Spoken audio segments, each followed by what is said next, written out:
Whoa.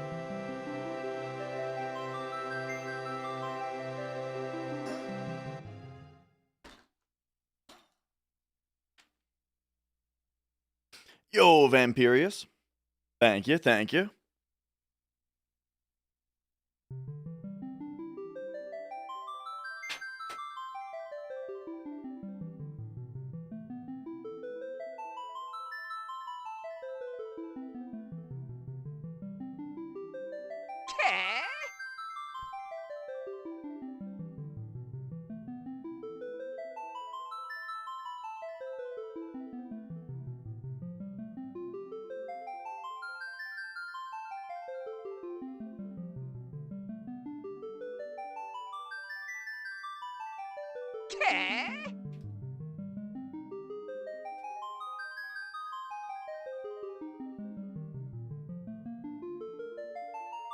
It'd be funnier if the song was really loud.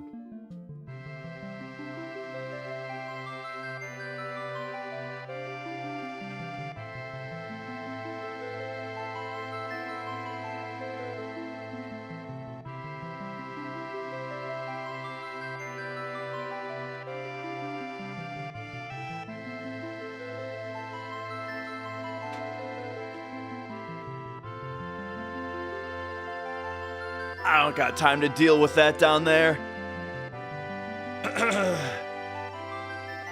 Oh, all right. I'm like a little bit late today. Normally I start like 20 minutes ago, but I was caught up with work and then I realized I had to eat. So I got some Chipotle, and then the Chipotle took a while to eat. Is that all the Coke I have left? I guess so. Okay. Hi, Mia. You coming up here? You coming up here or what? Hey, how's it going? All right, cat time. How about that? Brian Mustang, John Borjuan, Brownie, hello. Over on the YouTube chat, how are you guys doing? So I gotta tell you guys something on YouTube chat, all right? And Killer Sheep, thank you. Welcome on in. Nice to meet you. So, all right. I got to tell you guys something on YouTube chat, which is that it might seem like I'm treating YouTube like second-class citizens with the Twitch chat right here, but no YouTube chat anywhere. Here's the reason. So, wasn't it a rule? It used to be a rule where Twitch streamers, like Twitch partners, had to have 24-hour exclusivity of their YouTube of their content be on Twitch, or 24-hour Twitch exclusivity. Then they changed that rule and they said, okay, you can actually multi-stream now, but they had this extra rule that said, like, you can't have a combined Twitch plus YouTube chat for some reason. I'm not exactly sure why. But so that's the thing about that.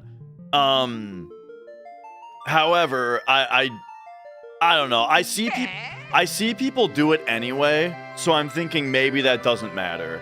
And maybe I'll have to figure out how to do it at some point. How to get both of y'all's chats on this thing up here. You know what I mean? But yeah. Mitch Flower Power got a temporary ban for it. I didn't hear about that specifically, but I remember that being the rule. But all right. But yeah, lots of new people here from the big YouTube video that popped off, you know. Yeah. YouTube video popped off, but now also Abasoft has been just released his video, so that's pretty cool as well. You've seen people banned for having non-Twitch chat on stream. Now, so here's what I'll ask you though: was the non-Twitch chat, were they behaving themselves? But yeah, how many Twitch followers do I have? 8,000 something. You know, we're almost over 9,000. I might have to do a special. We might have to do a special event when we get over 9,000 Twitch followers. Now, here's the thing. Also, though, is that, speaking of, I am going to be doing a subathon in early December, right? With that being Big Baza, nice to meet you. Also, Dark Show. Subathon being where it's a whole thing. Basically, I'll be streaming a lot in the first week of December. But okay, all right. Rewatching the full VOD before watching the Abasoft video. Yeah. The VOD has a lot. I mean, a lot happened, right? It's the one. So one of my streams was called "Investigating a Suspicious FF7 Run." It's the one before that where I first looked at the run. And then but I mean, if you look, that stream was 9.5 hours long, you know? So when I got into the investigation, it was like, dude, I am starving. I gotta go to bed. And then it was the next day that kind of the rest of the stuff happened. But yeah, anyway, Filthy Casual, only been able to do guard skip because he thought it would be interesting to see if you could do it. Oh, yeah. FF7, it's my favorite game, you know, among, like, Mario 64 and Hollow Knight, Wings of V, Demon Souls, you know, that's like a off-the-cuff top 5, I'd say. Anyway, let's get this run started because I don't have all the, you know, I'm gonna have to go to work tomorrow, so like I need this run to get going. So welcome to Final Fantasy VII, any percent no slots. First of all, we play on a PS2 for faster load times, because if you go triangle, look at this, PlayStation driver, disk speed fast. That saves us a ton of time on loading times. But yeah, so then what is no slots? Did Abasoft give me a shout in his video? I mean, well, so yes, he certainly did. In fact, he even says, like, at the end of his video, so while he was making his video, first of all, DQDR, thank you for subscribing. while he was making his video, I found that other piece of evidence about like the second encounter being cheated, right? The step ID edit. And so he doesn't even cover that on his video. He instead he just directs people to my video. So I think that that's, you know, very much a big thing. But then also I mean, the video is the video features me a lot. So if he didn't directly if Abisoft didn't like directly link to me or anything, I don't even think that that would matter that much, because like I'm featured a lot, right? Which is great. You know, I'm very excited that he did that. As someone getting into Dream Theater, what are my recommended tracks? I think like the best, like what is the best like Dream Theater song, you know? Like check out this song. I would say The Glass Prison is like the you have to hear this song Dream Theater song. Other than that though, if you want more of an album, I think Scenes from a Memory is their best album. But I mean, you really, as long as here's the thing, as long as it's Mike Portnoy, you can't go wrong with any album. And as far as the Mangini stuff, it's just not really my style, and I don't know it very well, but I'm sure, but lots of people do also like the Mangini stuff. I just really like Mike Portnoy's, drumming and like also his contributions to their music writing. I think that like their song structures and stuff are a lot more interesting when he's involved. But yeah. Oh, gotcha. Yeah. The link was broken. That's fine. I mean, yeah. Honor Thy Father. Yeah, Honor Thy Father is awesome. Oh man, like, look, when we talk about, like, I got half a mind to just go sit on that kit and play you guys the start of the Honor Thy Father, but maybe we'll do that if the run dies. If the run dies, I'll go back there and I'll play the intro to Honor Thy Father. All right. Let's go. So first, we got to do some stuff. We got to turn everything fast. This is a speed run. Everything's got to go fast. Boom. It's amazing how weirdly this game is actually coded. Yeah. I mean, I think a big part that kind of explains a lot of this game's oddities is that, like, it had different programmers for every different module. You know what I mean? Like the battle module is programmed by a different guy than the field, than the world map, you know, and that kind of thing. All right. And yo, No Soul.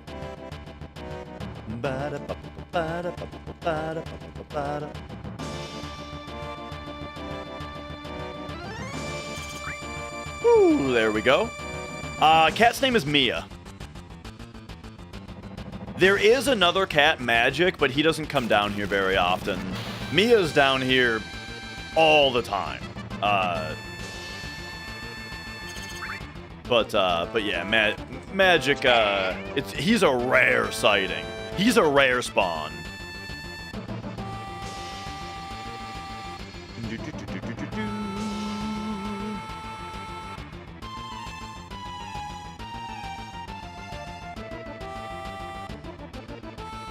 But yeah, it's funny that one kind of Zero Scar, by the way. First of all, hello, welcome on in. How's everybody doing? I saw you were running Final Fantasy 16 today. If you guys don't know Zero Scar, he is a just Final Fantasy series speedrunner. So, you know, if you want to learn something about lots of different Final Fantasy games, check out his stream. He was running 16 today. What was I saying?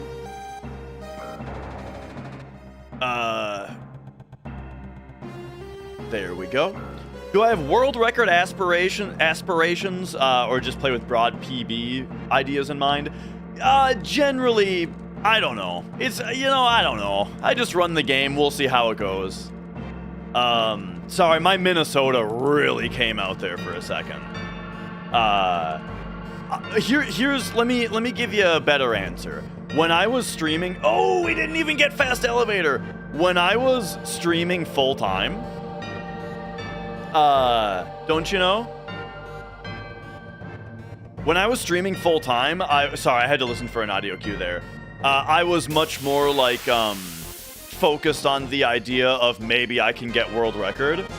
However, now I work 9 to 5, you know, and I can only afford like one attempt every other day rather than grinding runs as a job. And so yeah, nowadays it's like I'm just concerned about putting on a good stream, you know, trying to be entertaining, and then at some point, well, here's the thing: is in April, like, I do want to. Here we go. I do want to try my best to get as best a time as I can before April, because in April I'm gonna be a dad, and at that point I don't know if I'm ever gonna PB again. You know what I mean? Or like have that much time to. Probably I can't run the game after that. 3, 4, 5, 6, 7, 8.5. Will I do my next attempt non-live so I can fully concentrate? Nah. I like streaming. I like streaming more than I like speedrunning, if you want like super honesty. As in, I would rather stream just casually playing a game than I would speedrun not streaming, if that makes sense. Like, if I could stream, but I'm not allowed to speedrun, or I can speedrun, but I'm not allowed to stream, I'll take streaming. That's my actual thing that I love doing. All right, so here we're on A to be active, and we have battle speed maxed, and so what we kind of end up here with is like some kind of a round robin kind of turn order. Life became very much watching streams and playing Steam Deck post having kids. Yeah. So I did already get the Steam Deck kind of recently. Love it.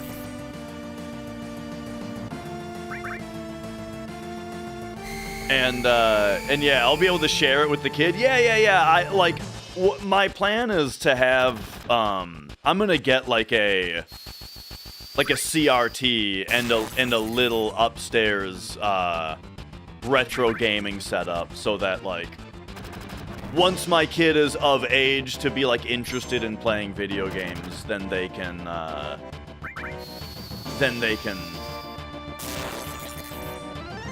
explore some retro shit, some old shit. Okay, I think we're gonna go for a double doozy here. That's a little different from the triple Susie. I don't know if I can double doozy though. Let's find out.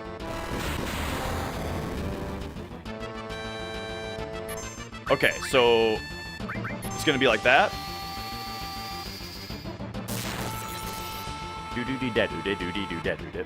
And then the Gabe Cube. I'm very excited about the Gabe Cube also, yeah. I'm a huge like Valve simp and Gabe fan. In fact, I think like the greatest threat to the video game industry, the greatest threat to the video game hobby right now is when Gabe is inevitably not going to be around anymore, you know? And so, like, I can only hope that, that as Gabe's final miracle, you know, before he is assumed into gaming heaven, is going to be to find, to appoint an appropriate heir to the Steam, the Valve throne. You know what I'm saying? Does any of this make any sense?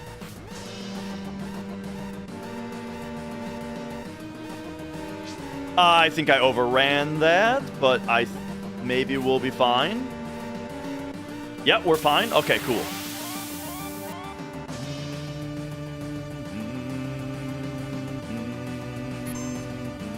Gabe is immortal. I have actually heard, maybe this is bullshit, but I heard that he's invested like a lot of money into like longevity research.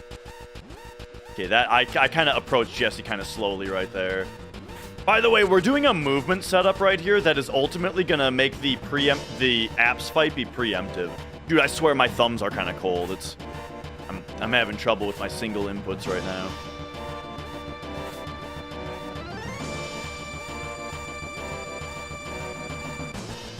Pull a Cave Johnson, dude. The poetry, right? If like that aspect of Portal 2 ended up being like what they were actually doing.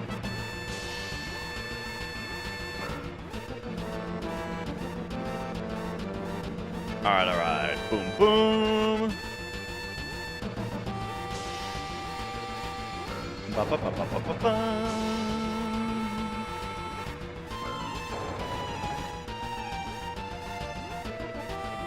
And there we go. Also, deep sea research and mapping. Oh man, that's funny.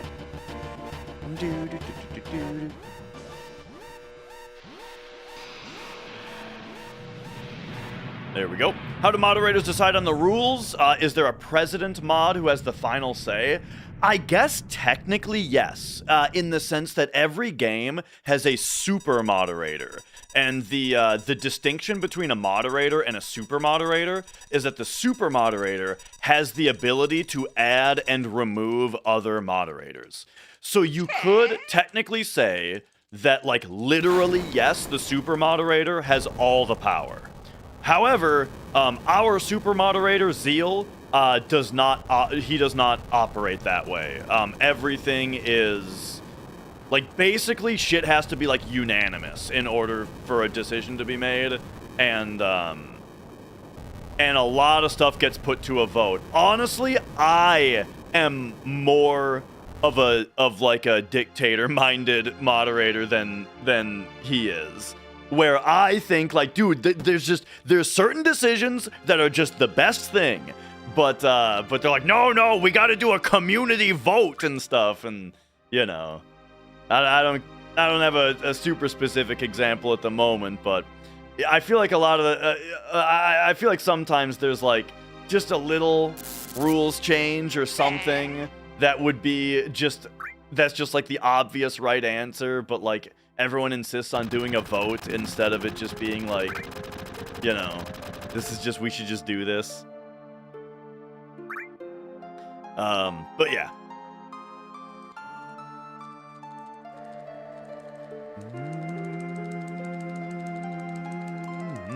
Speaking of which, the thing right now that's like not right on the leaderboard that we need to fix is I don't think we're happy with the current load time rules for emulator runs. And now the thing is, it's not that pressing because people actually don't run emulator very much. It seems like most people, and by it seems like I mean yes, verifiably, most people either run console or they run PC. And then Randy O'Reilly, how's it going? Yeah. But anyway, so then we get to, hang on, I made the mistake of reading chat while I was trying to speak a sentence. This is a very bad habit of mine, where while I'm talking, I read chat and then it totally throws me off. Fucking, what was I saying? Right now, the emulator rules for load times are not the best. And I think we have a better way to do it that we've already figured out. But, you know, we need to, like, take the time to test it to make sure that it's all right. And all that. I was using a SNES controller on the run tutorial vids. How does that work? I mean, the tutorial I did all on emulator. So it's on PC. And so I have a Super Nintendo to USB adapter, and I just love the Super Nintendo controller, you know. So during that time, yeah, I would always just use a Super Nintendo controller when I was on PC.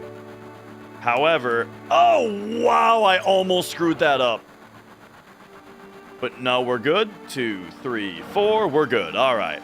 However, nowadays I've been using a PS5 controller for PC runs because it's good enough. And then also, I actually use the R2 and L2 keys now. That was the other thing is back when I was using the Super Nintendo controller, I never used R2 and L2 in the run except for like Chocobo racing. But now R2 is used a lot more because we do like diagonalized world map movement and stuff. And then L2 I use for turbo. So, yeah.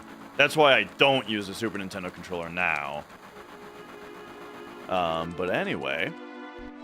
Kingfisher Games, hello, welcome on in.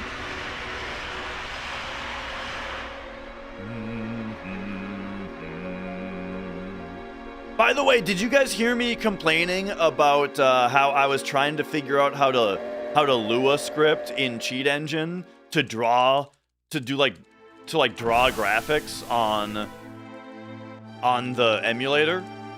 Because I wanted to make the reason is because I wanted to ultimately make an ATB bar for the enemies. Well, after a couple days, a few hours worth of troubleshooting, I found out that apparently Cheat Engine just can't do that. So I realized though that BizHawk has a Lua engine built in, and so I started coding it in BizHawk, and within an hour, I got it fully working. I now have a BizHawk script that will show all of the ATB bars for up to all 6 enemies in a fight. And it's great. It's like it's like less than 40 lines of code. It took me an hour, right? Like it's up and running. And so I'm going to use that for a video coming up.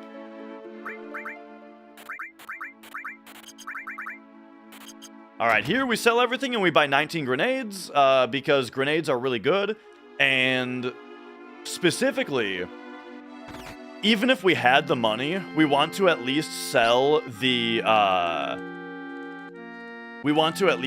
whatever's in our top inventory slot, because those grenades I just bought, we want to be on our top inventory slot.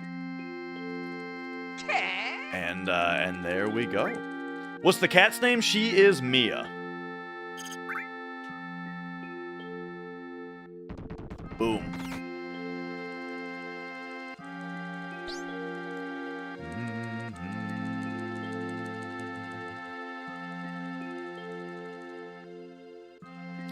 How long are grenades used for? So we're gonna buy a whole bunch more at one point, and we use them all the way through, I think the Bottomswell fight is like the last fight that we use a bunch of grenades on.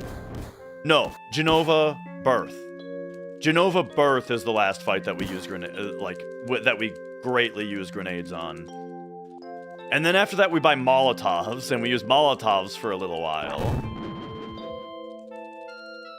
And then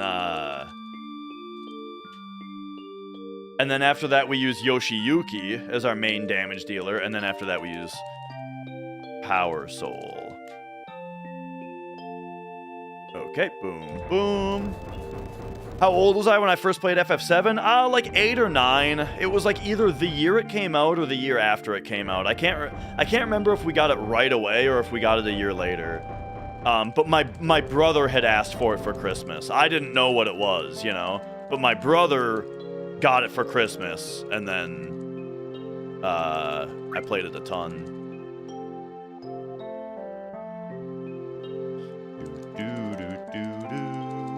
Stream on YouTube also. Yeah, I started dual streaming to YouTube again because right now I'm sort of blessed by algorithm, and so I thought let's take advantage of it and start multi-streaming again. The reason that I wasn't multi-streaming before is because it's just it's a lot more overhead to have to like update 2 stream titles and have 2 chat windows, because I have a lot of like notes and shit up while I'm running, and so having like another chat window up is kind of a pain. And honestly, before, when I dual streamed to YouTube, I would have like 3 viewers, you know? And so it was like, is it worth like the extra overhead for like 3 or 4 viewers? But now, whoa! Hang on, Take! Thank you for the 10 gift subs, that's huge! Thank you very much. But yeah, as I was saying, that now like the YouTube streams are getting as many viewers as Twitch's, just like immediately, because or maybe it's not, I don't know, I can't see my YouTube viewers, but when I looked at it like the other day, it was like the same. So yeah, the fact that like YouTube is boosting me right now is, hey, you know, let's start dual streaming again. Sake Tanuki, thank you. Another creator who broke down my cheat video and made a new video, yeah, Abasoft. Yeah, he reached out to me and like had asked me about it, and you know, we talked about it and all that. Like a big part of his research was just like talking to me, you know, like interviewing me about everything. And yeah, Abasoft, he is he's done FF7 stuff in the past. That guy is he is a FF7 fan. So, not at all surprising that he would want to cover this, because he's a big FF7 fan and he's known for making like cheater videos. So, you know, kind of obvious on that one. All right. Here we go.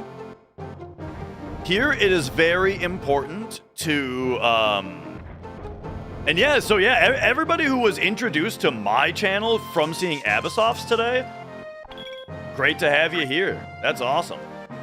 And that's kind of the big thing, is that it's like, yeah, the 2 videos are kind of, you know, they're mostly about the same thing, but we've got, you know, it's a lot more reach for me. Like, I'm very appreciative of getting hang on, we're doing guard skip.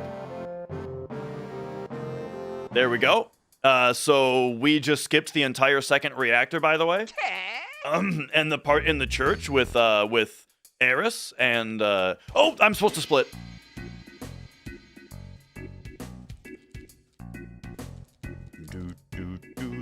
But anyway, as I was saying, very appreciative to like the extra, you know, what do you call it? The exposure, the extra reach, you know.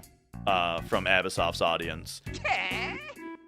And, you know, no spoilers or anything, but I'll tell you guys that there is another YouTuber who is known for covering stories of speedrunners being caught cheating, who, as far as I know, is also working on a video about the story.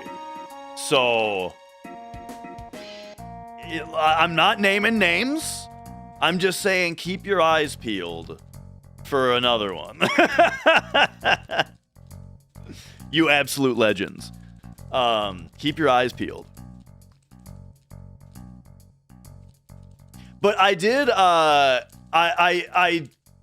one thing that I really enjoyed about Abasoft's video versus mine is that his was more about like the stream that led up to it, you know?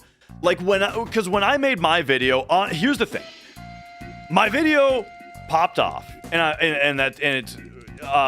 the thing was, I made it with the intention of it being something to show other moderators. I made it with the intention of, here is like really dryly what happened and what is the evidence, and maybe you're a moderator of another speedrun and you want to have this information.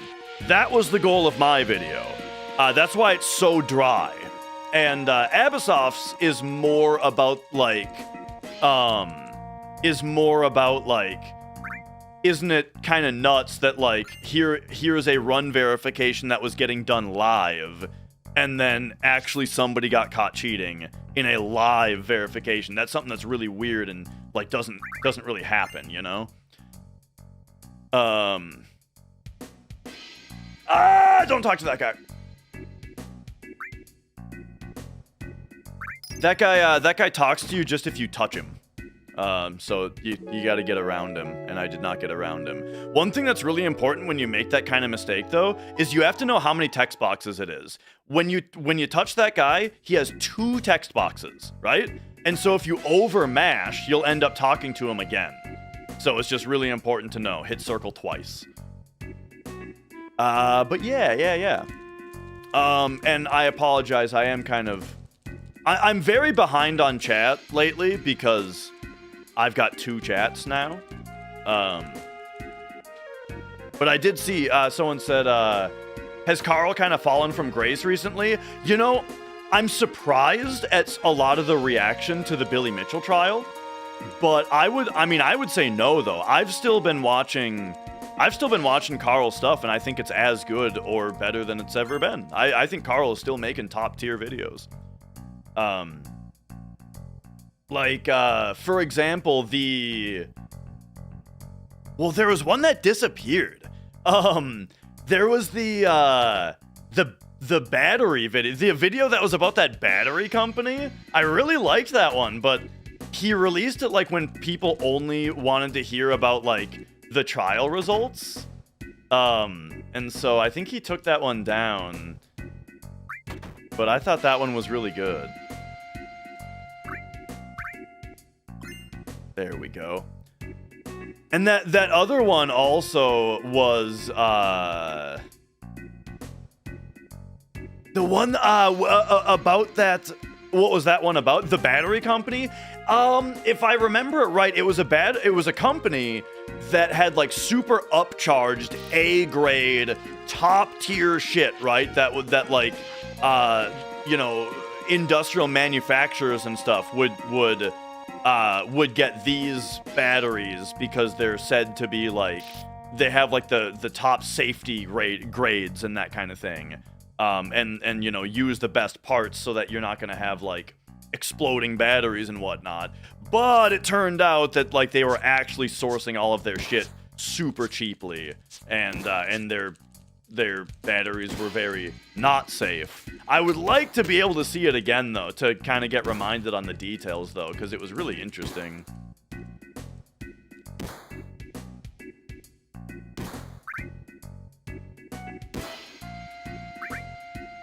There we go. All right. But yeah, also the one about that like AI channel, the Call of Shame channel, I thought that was really good. Just the breakdown of that. And I did get through the entire 4-hour Gerard video recently also. Which I thought was very good. So yeah, anyway. All right. And yeah, I'm a couple seconds ahead of where I was last time because my Guard Scorpion was a little bit better, but you know. What? We'll see what comes up soon here. Yo, Tirith.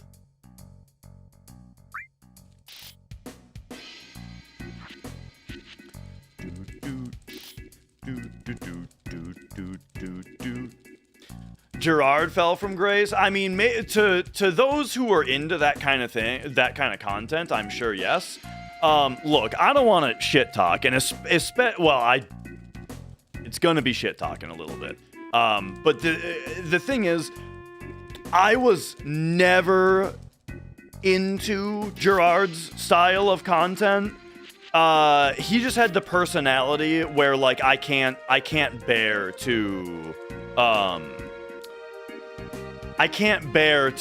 like watch that type of presentation. It's like secondhand embarrassing to me when folks are like so, I don't know, just like so animated, right? Like I saw like a couple completionist videos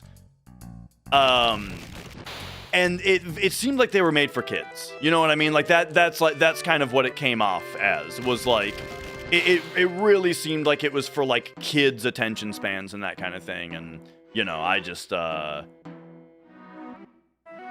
on, we gotta time that. There we go. Yo, Abisoft, welcome on in. So all I'm saying is that I wasn't all that experienced with his stuff. I didn't even know that Indieland was a thing, because I just never watched his stuff. But yeah, I was wondering actually if like people were gonna be like, Dash already covered this topic, but it's like, I don't know, man. I'm the investigator who very dryly presented my findings, and Abisoft is like the newspaper, you know what I mean?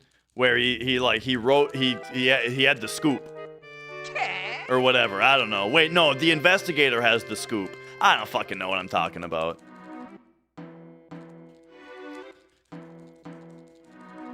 Do do do do do do do.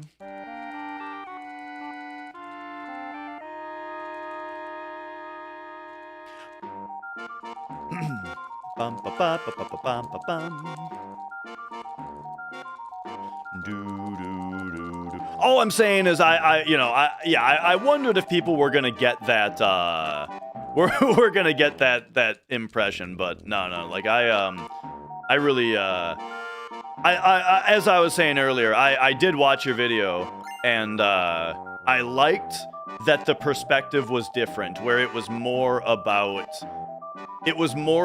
a verification live stream being kind of a unique thing, where something like this can be found live. That's interesting, right? Rather than my video, which was more about the conclusions found thereafter.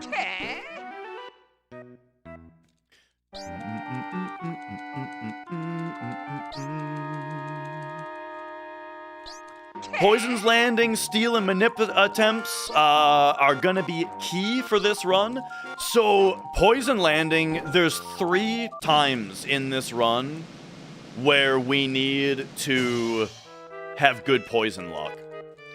And last run attempt, we failed the first one and it killed the run. Was that the first cheated run I've identified live on stream? Yes. For sure. And as far as just in general, though, it's it's the first time. I don't know. It's there was only one other time where like I had to reject a run due to circumstances, but that one was hard. Like that one was a lot more. Gosh, what's the word? Pedantic. Kind of the reasoning. It was a little bit more similar to like a run just being submitted to the wrong board rather than like directly breaking rules. But well, I'll just describe what happened. So we've got this one. Okay. Oh, no, it's kind of hard to explain. There is something you can do on the PC version of this game called system clock manipulation, which is that the PlayStation version of this game seeds battle RNG based on the global frame counter that starts when the PlayStation logo disappears. When the PlayStation logo disappears, the game starts counting 1 every frame at 60 FPS. That frame counter is what is used to seed the battle RNG table, or rather, your 8 indices smattered across the static RNG table. And that's how the PlayStation version works. But the PC version, when you boot the game on PC, it takes the Unix timestamp of your system clock, and it smacks that into its system RNG field. And then, at the beginning of a battle, it uses system RNG to seed the battle RNG table. So, that means that we can, on the PC version, you can actually manipulate battle RNG by booting the game on certain system clock times. And that technique, though, was immediately voted to be shut off to its own category. So PC with SCM is its own category. And one of the rules of the SCM category is that you... Hang on. First of all, preemptive boss fight. So that gives all 3 characters a turn before the boss gets a turn, except we actually get 4 turns because limit breaks get prioritized, and this Braver does 4 times damage because it's a back attack. 468 is really weak, though, so we're actually going to get a slow apps kill here that is going to lose me a little bit of time. Just because Cloud, it looks like, has rolled low strength here, and also a low hit. So here's what we're going to do. I'm queuing up a Tifa grenade, and then right here, I could queue up a grenade with Cloud, except it's not going to kill. So I might as well just not do it, because instead, this sewer tsunami is going to kill him instead. A grenade is faster than sewer tsunami. It's just that because Cloud's Braver didn't do enough damage, the grenade wouldn't have killed and would have just been a waste of time, and we would have had to wait for sewer tsunami anyway. Anyway, okay, so talking about SCM. Oh yeah, one of the rules of the category was just that, like, when you submit an SCM, yes. I just screwed up my steps a little bit right there. So hang on, I gotta shut up for a second. This is fine. We're still totally fine. I just ran the wrong direction for a moment. Okay, so we got this fight pretty far back. Grab me steel. Now we gotta do 6 steps. 1, 2, 3, 4, 5, 6. I may have cut that short. It's possible. Nope, okay, we're good. I cut that 6 steps really tight because I want to make up for that little mistake I made, and B, if you don't walk enough right there and you get that fight, it actually doesn't screw up steps. The reason you take steps to get rid of that encounter isn't to save time directly from getting one less encounter. So those 6 steps, if you don't take those 6 steps, you get an encounter in the sewers. If you do take the 6 steps, you get the same number of encounters. It's just instead of the sewers, you get it after you get off this ladder up here. And the thing is, this battle is skippable. Let's see if I can do it. Nope. It was a little bit earlier than I expected. Again, because I made a mistake, and so my steps are a tiny bit behind. Oh, good escape, though. All right. Why could you hear battle music before leaving the sewer? I'm not sure what you mean.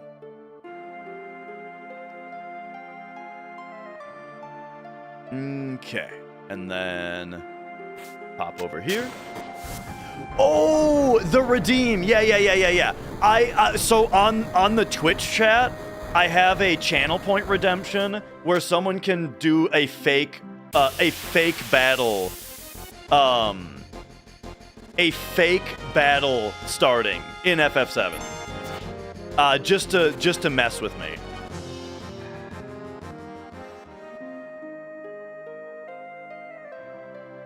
Yeah. It's funny. I'm so used to it going off that, like, I don't even notice it sometimes.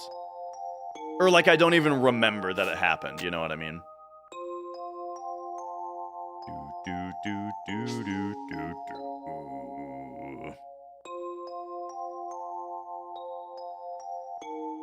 Okay. Dude, that makes it extra funny, though. Those people on Twitch chat that can do that redemption, that it fucks with the YouTube chat even more because they're not, you know, because they're new. They're new here, basically.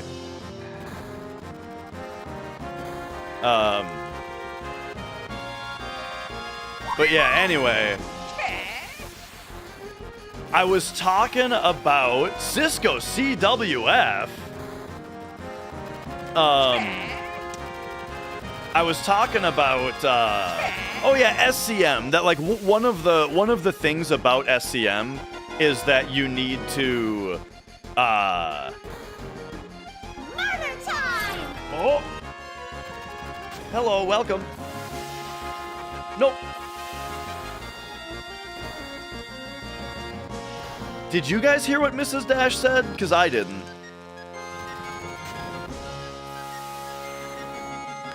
Oh, dude, Mia is really messing with me right now. Okay, hang on, hang on. Staying on steps on these stairs is a lot harder than it looks. You gotta like really cut these corners super tight. Okay, it looks like we're doing totally fine on steps. All right, you need to move back over there. And then you need to do a row chain. Oh, excellent escape. Okay. And then there we go.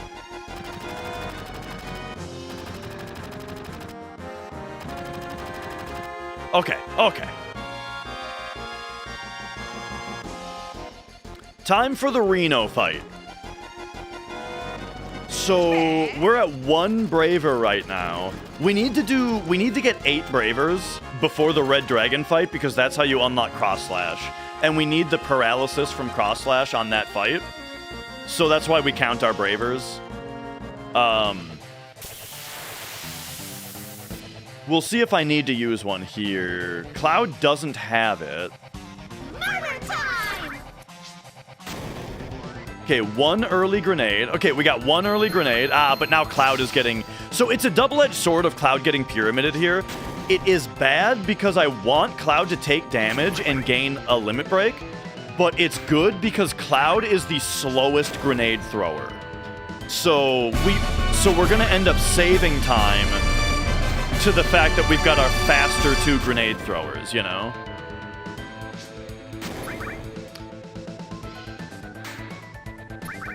And Orthoric, thank you for subscribing. Thank you.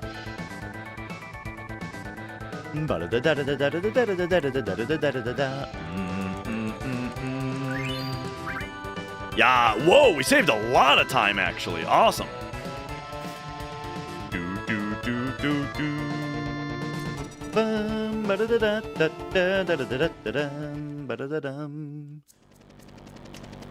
Okay, funny thing here, there is one specific text box, the one before Reeve goes and slaps Eris. If you clear that text box frame perfect, it skips that animation. It doesn't save time. It's just funny. Here it is. No. Here it is.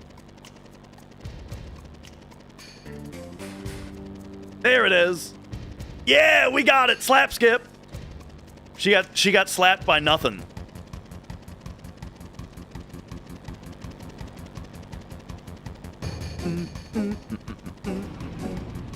Oh yeah, so the SCM thing. Yeah. So the rule of that category is that you have to submit the SCM, the system clock times that you used in the run to get your RNG seeds, so that they're verifiable, you know? And there was one run that came in where it didn't look like they were doing SCM in the run. It looked like it was just a normal run that they wanted to submit to that board because the placement would have been good. It would have been a number 1 placement.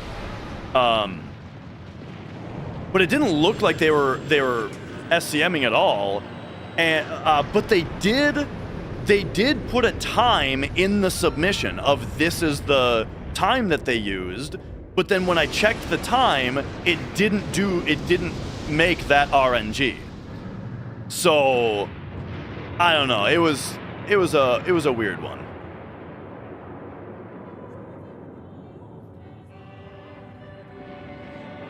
What up, Crimson?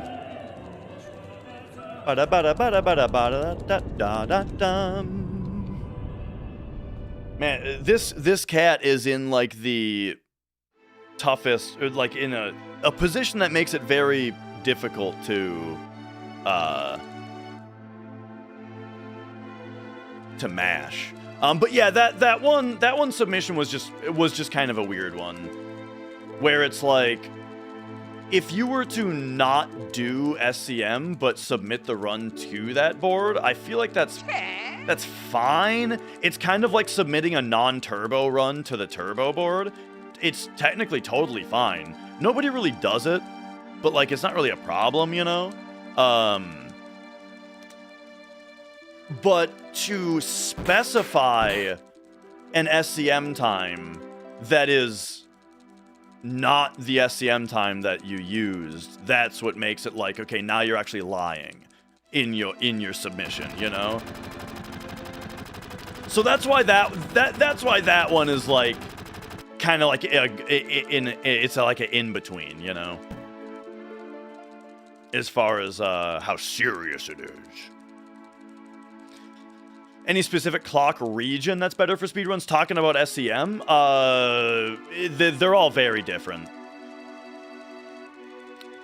If anybody's interested in that, though, I have a 100% speedrun with SCM on my YouTube channel, so you can see kind of the effects of it. It's a really cool run. I think it's a cool run. Would it be possible to have a turn order Final Fantasy X display for this game in a ROM hack? I think absolutely yes. So I actually made, last night actually, I made an LUA script for BizHawk that, hang on a second. For BizHawk that displays an ATB bar for each of the enemies. That's kind of similar. It would only be a small adjustment to that script to say, to like actually order them in the order that they went into the queue. Now, here's what I'll say though, is the thing about the turn order in Final Fantasy X is that it's telling you what's going to happen in the future, while the Final Fantasy VII queue is like what has already happened. You know what I mean? Like, when a character's ATB bar fills, that doesn't queue their turn. It depends on the order in which you actually put their actions in, which is like fundamentally kind of the opposite of how 10 works, where 10 is like we decide what the turn order is, and you putting in the action that you want is the last thing to happen.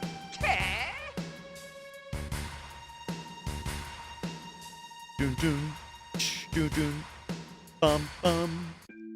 Oh, we have to do a really complicated trick now. This is called elevator manip. Do you see the waterfall in the background? The waterfall glows at a random rate. And so we're going to use that to figure out where we are on the RNG table. So I apologize. I'm not going to be able to see chat for a little bit because I have to be looking at notes for a minute. So what we're going to do is I'm going to mash until we are at the part of this cutscene where we don't have to press anything for like 45 seconds. Here it is. Now, gameplay is on the bottom right, and I'm clicking a stopwatch to time the amount of time between the waterfall glows.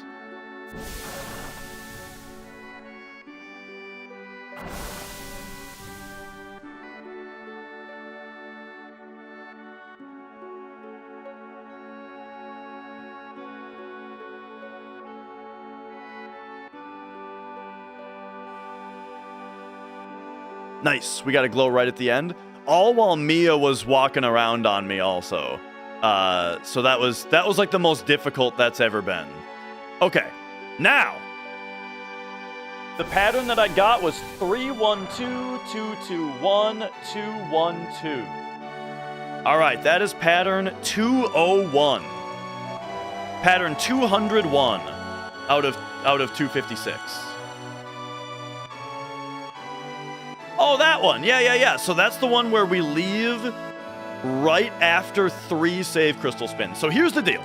Here's what all of this means. So looking back at the waterfall, what that told me is that we are on position 201 of the RNG table right now. And we divined that by timing the last 9 glows of the waterfall, which there's only 256 possible patterns, right? So I have pre-researched all 256 patterns and made a big notepad document of all of them and what to do in each case.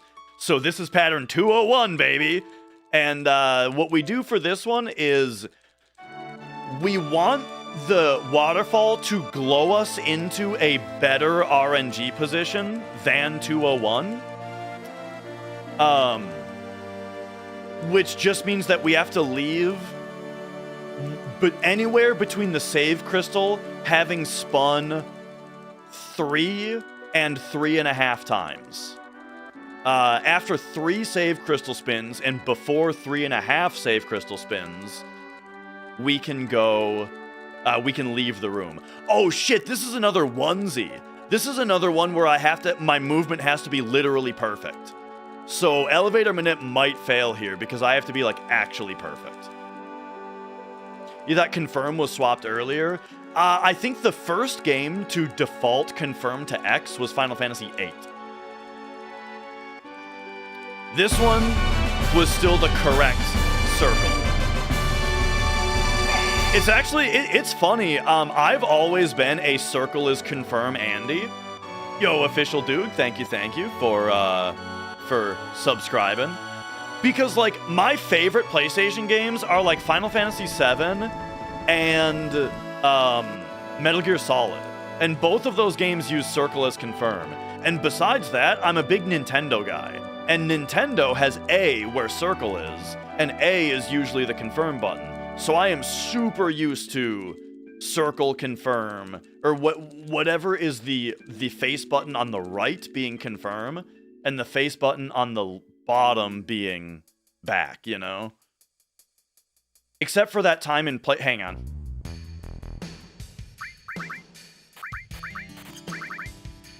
There was that time in PlayStation history where triangle was back.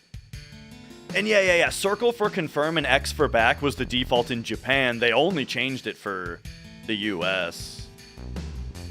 And then now they've actually changed Japan to match the US with the PS5, which is kind of ridiculous. I've actually got a whole rant about it. Like locked and loaded, I just need to concentrate at the moment. So here's the thing, right now we are manipulating RNG, and so I need my movement through this screen to be perfect, which this movement, boom like that is frame perfect movement. And then in this room, we gotta go up right, up and brush on this, up left, and up to brush on this. And what we're doing is we're making it so that we know for sure that the expected number of RNG ticks is occurring on each of these screens. Wow, that was bad mashing. My mashing is really bad today.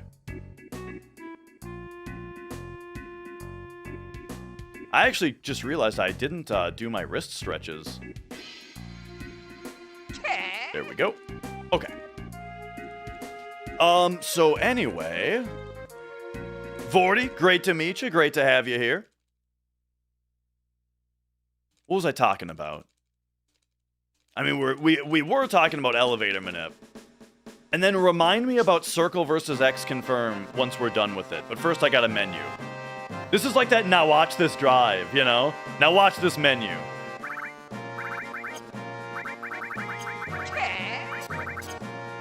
Boom, baby.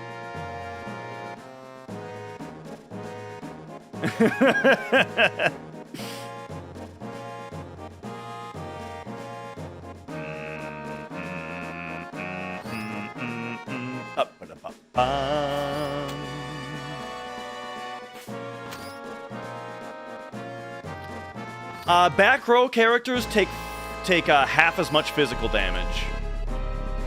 Rose, I'm gonna have to wait on that, but I'll get it.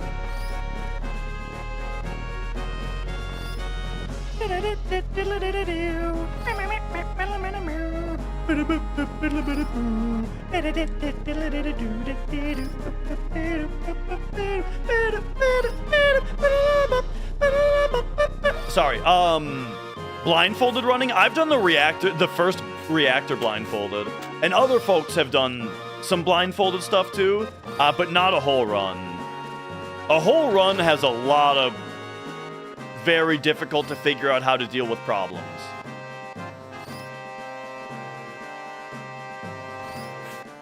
Okay, on this next room, my movement has to be Literally perfect.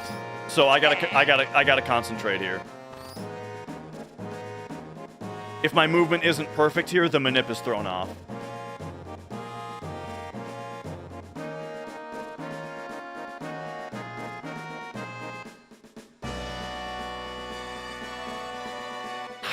I think that was good. I don't know. I think that was good.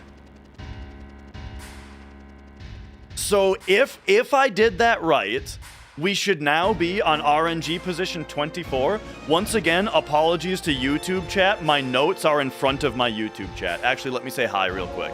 Hello, everybody. How's it going? What are my thoughts on 8 and 9? 8 is awesome. 9, you know, I think 9 is a great game. What prevents me from ever wanting to play it again, though, was the fact that, like, man, it took, like, 40 seconds to load into every fight, it felt like, you know? So, like, and the battles are just so slow. And also 4 characters. Look, I like having 4 characters rather than 3 in principle, but with the ATB system, I think 4 characters is too much. And it makes the queue too long. And it's like when I put in an action for a character, and it feels like it doesn't happen for 90 seconds, you know?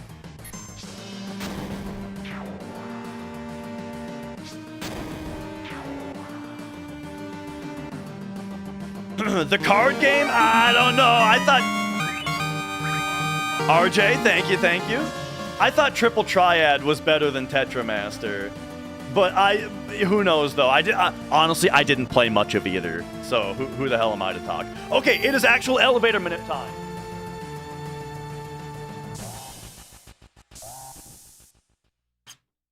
So if you've ever seen Pokemon speedrunning, you're probably familiar with Flow Timer, where we use a countdown to hit the correct RNG. I'm aiming for a window of 3. If we land on floor 15, that's frame perfect. Floor 18 is a frame early, floor 17 is a frame late. And now the rest of it is all 15, frame perfect. So now the rest of it is all visual cues and timing. No more timers or beeps or anything. The rest of it is all timing and visual cues and buffered inputs. So what we're gonna do is walk up to the button and menu, which freezes the RNG timer, and depending on the position of Cloud's hair, I'm gonna know whether or not I was late on my menu. And that's gonna decide how many menu buffers we have to do. Each menu buffer passes exactly 1 frame. So the first one is 6, max. 1, 2, 3, 4, 5 menu buffers, because I menued 1 frame late, which means that instead of 6 menu buffers, I only had to do 5, because one of the frames already passed. So now -1 back up 7 is the next one. So we'll go for a -1 here. Nope. 1, 2, 3, 4, 5, 6, 7. So the reason that we're doing this, by the way, is because we're getting the floors that don't have fights on them. All right, so the next one is 1. All right. So 1. Perfect. I menued 1 frame late, which means I didn't need to menu buffer.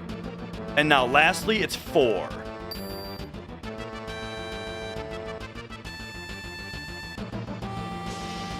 One, 2, because I was 2 frames late, so 2 of the frames already passed, so I only needed to menu buffer twice. And there you go, that's elevator minute. Woo, okay. That's one of the hardest tricks in the game.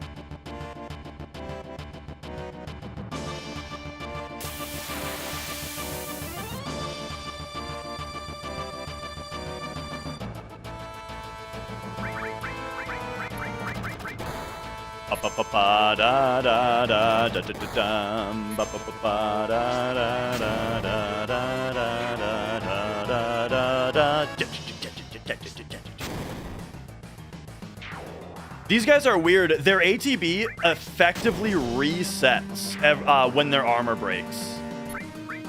But you guys want to know the real reason that their ATB resets? It's because technically there were 6 enemies in that fight. there's 3 red armor guys and 3 unarmored guys. And the way that it works is when you break their armor, that enemy just becomes inactive, and then it spawns in, secretly, the unarmored enemy. And the unarmored enemy starts at 0 ATB.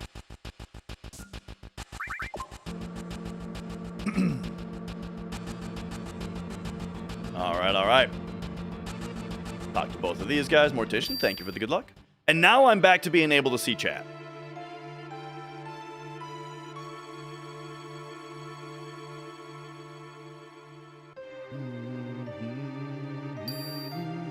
Oh, Square not released an LP of Final Fantasy music named Vinyl Fantasy? That's pretty good.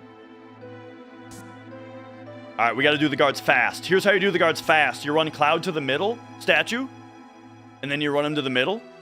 And now Barrett can get to the middle statue for free. And then you run him to the middle. Now for Tifa, look at the guards on the top right. Next time the guards on the top right stop moving, boom, mash her all the way through. Then, stop at the first statue, all the way through, stop at the first statue, all the way through. Tifa, just chill. Just be chill on Tifa. Wait for the guys to leave, bring her forward, wait for him to go, bring her through. All right. So that's fast guards. Now, here's the deal with the next thing. So the mayor password. You guys might know that there's 4 different mayor passwords, but did you know it's not actually based on RNG? It is not RNG what password you get. It's actually based on your in-game time. So I'm going to open my menu and look at the in-game time. Boom, we ticked over to 23. That means that the password is going to be bomb. Because what you do is you divide it by 4 and take the remainder, and you'll get 0, 1, 2, or 3. And if the remainder you get is 3, it's bomb. If the remainder you get is 0, it's Mako. If it's 1, it's King. And if it's 2, it's best.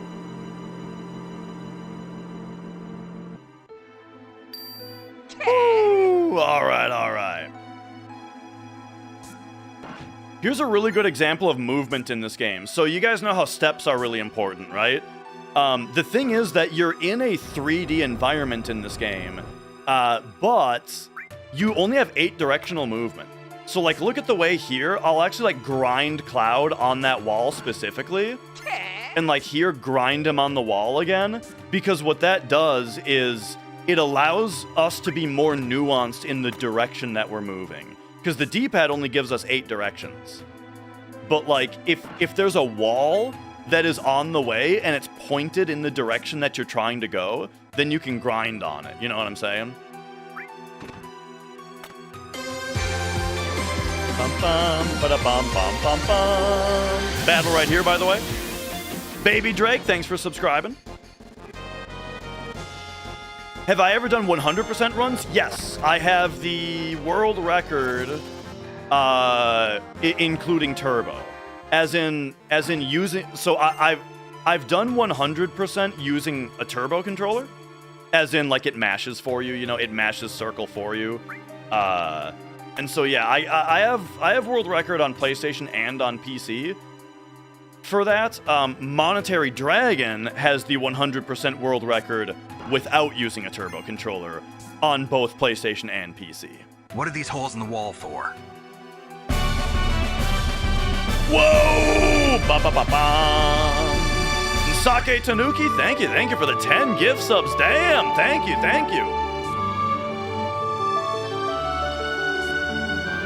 And Baby Drake, thank you for the kind words. It's good. Nice to meet you.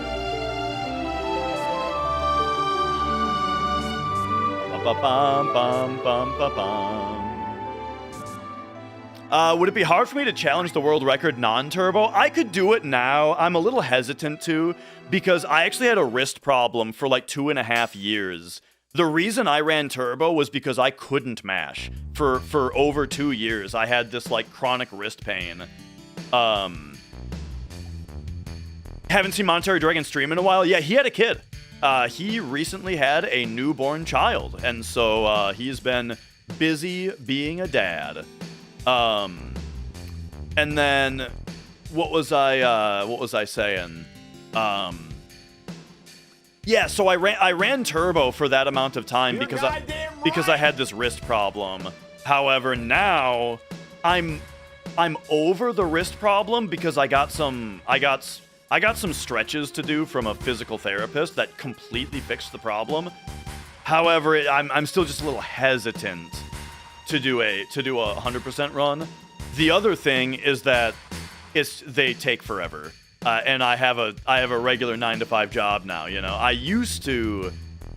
got those records when I was streaming full time, and so we could do like we're gonna try hundo every day until one succeeds. You know, I used to be able to do that, but now I can't. However, I guess I'll just start advertising it right now. The first week of December, I'm gonna be doing a subathon. And so here's what I'll tell you guys. So a subathon, firstly, it's where subs extend the stream timer, right? And I stream for as long as the timer remains. And the way that I'm going to organize it is it's going to be up to 15 hours a day. It's going to be up to 15 hours a day for a whole week. Any day in which I get up and I start that day's part of the subathon, if the timer is at 15 hours already, I will attempt a hundo that day. So there you go. That's going to be the first week of December. The week prior, I will open up. I'll open up like the availability for the Dashathon for the timer to go up, you know? Yeah. Explaining everything makes it harder to world record. So you would think so, Worm Chad, but one thing that I've kind of fallen into, at least I think that this is pretty true, is if I'm explaining the strat that I'm doing while I'm doing it, I'm more focused on it. Now, when chat turns into, like, we're talking about, like, farts and, like, pee farts and, like, you know, how hard it is to not, like, if you have to pee but you also have to fart, it's difficult to get the fart out without peeing your pants. Right, like, when we start talking about that kind of thing, then I'll start to make mistakes. But yeah, a lot of my talking about, like, what I'm doing with the strats and that kind of thing, it's some of it is for me to stay focused, you know?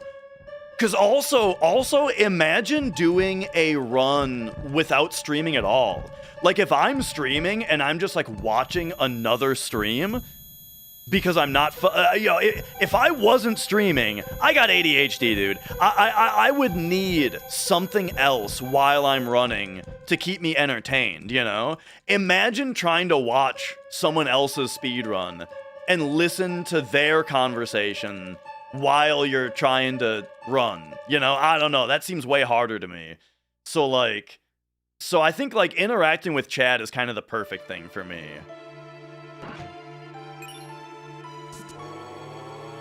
Okay. There we go, there we go.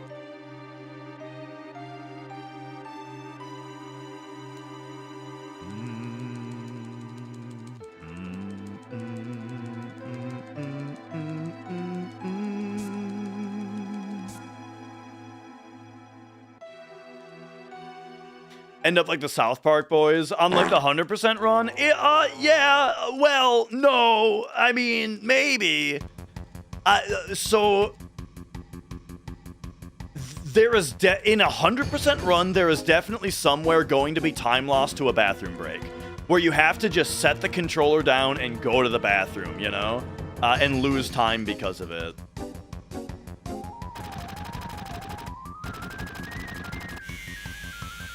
Generally, in, like, the big limit grind at the end, there's a part at the end where you need to just like grind kills on all the characters to unlock their limit breaks.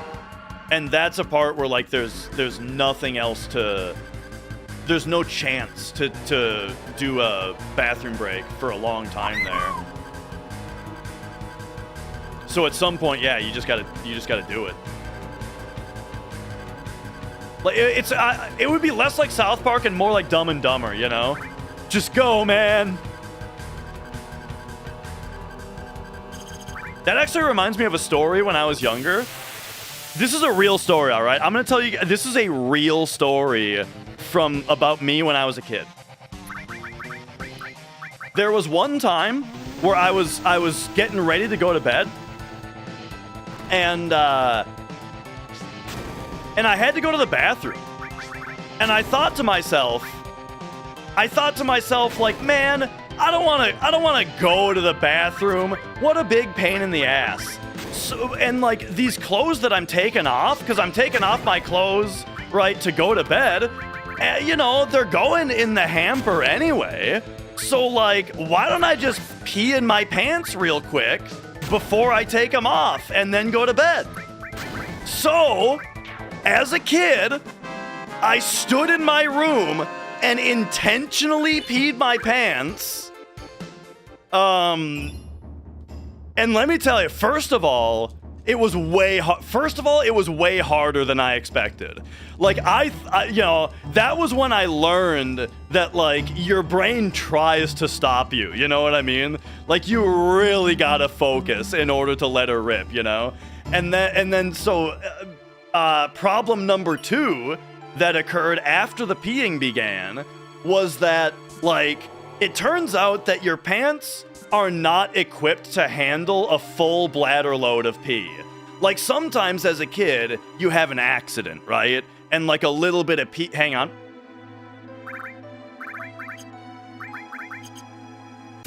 Nope. Like maybe you have an accident as a kid, and you know, and then there's like a little wet spot on your pants. Okay, but when you just unleash your entire bladder into your pants, it's not gonna contain it all. And so like pee just started like getting down to my feet, or like, you know, that area, and I was like, ah, shit. So then I had to stop peeing, right? I had to flex up in order to stop peeing, and I had to go to the bathroom anyway. Then it's like the entire thing that I was trying to avoid. I had to go to the bathroom and I had to pee in the toilet anyway, except now I've got pissy pants, which were going in the hamper anyway. But also my leg was covered in pee, you know? It was a bad idea. So anyway, that was a, yeah, it was a lesson learned, right? That's one of the, I mean, honest, how old was I? I don't remember exactly how old I was, but like, what I'll tell you though is that that was literally a life-changing moment, you know, because it's one of like, it was if you really break down what happened, it's like I had like a hypothesis on how I could like increase my convenience in life.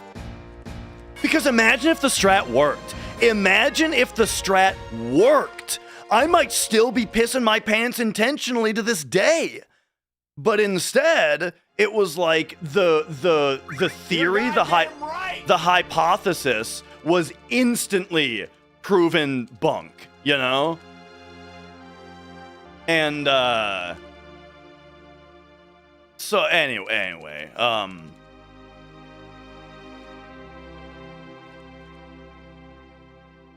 this was that was the piss pants story. But, you know, it got me to think about it, though. It got me to think, like, sometimes when you have an idea, maybe you should think about it a little bit more before you just dive in.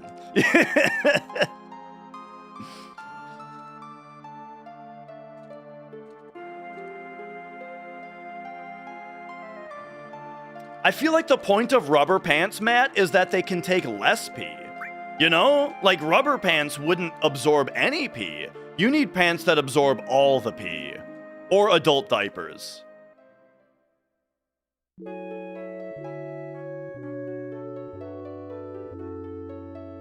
Bum-ba-da-bum.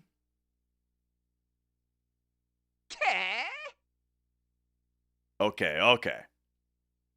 Yo, Metal Minx. Nice to meet you.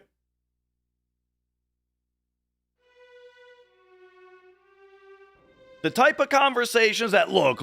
There's a lot of people who are discovering the stream because they just watched a video of me, like, in grotesque detail talking about the inner workings of Final Fantasy VII.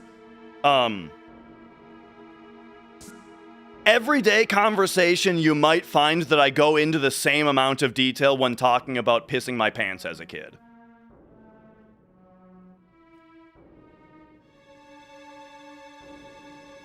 Whoa!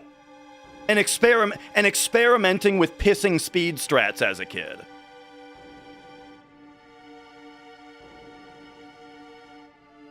Okay. There we go, and now over here. And then we're gonna get a battle right now. I was a little further ahead than what I was thinking.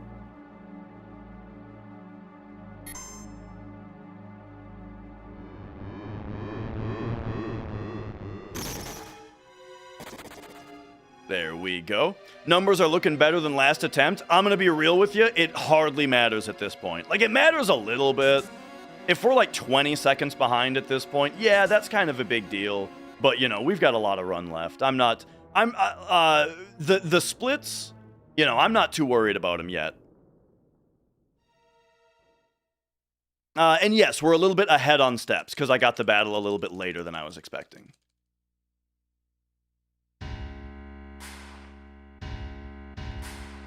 What to do if a pee break is needed? There's a few times in the run where there's enough time where you don't have to hit the controller. During, like, certain FMV sequences and stuff, you've got time to pee. Now, the problem is if you have to poop.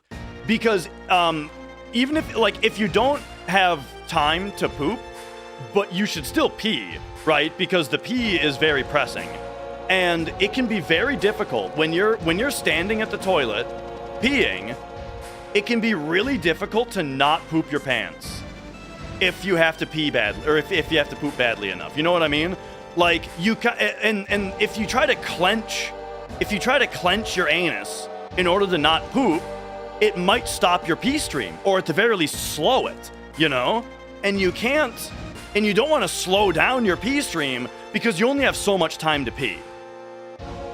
So it's like, now, this is something that speedrunners have to, this is a thing that you guys might not realize that speedrunners have to deal with, is having to pee into the toilet during a speedrun, but you need to, like, figure out the exact right amount to throttle your sphincter to not allow poop to pass, but to allow a strong enough pee stream to pass so that your pee is fast enough for you to be able to get back in time. These are the unspoken strats that we have to come up with.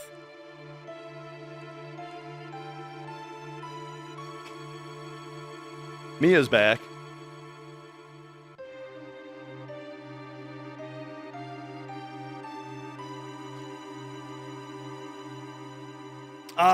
The longest sequence where you don't need inputs, I think it's during the live stream sequence.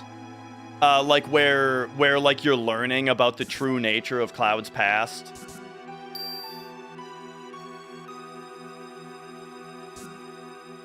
All right, here we go. do, do, do, do.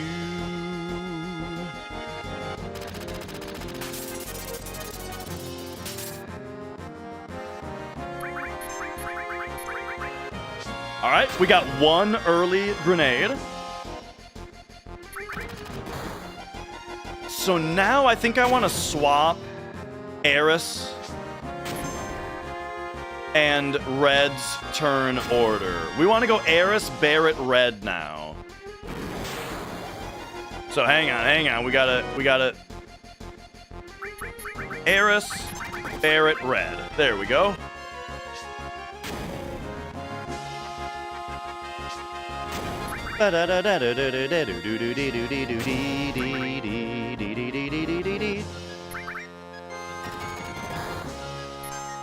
Oh yeah, I actually wasn't really paying attention whether Cloud has a limit bar right now. I didn't see if he got one. Hang on, how many things? How many bravers have I done? I bravered apps. Am I at one braver right now? Did I only braver apps and that's it? I think that's the case. I am not using turbo anymore, Case. The wrist problem is basically done. I have to do stretches every day, but yeah, my wrists feel totally fine with that being done. I'm back to non-turbo. I'm back to drumming. I'm back to playing guitar. I'm back to gaming when I'm not streaming. I'm back to on my computer all the time, right? Shit is good as far as the wrist pain saga.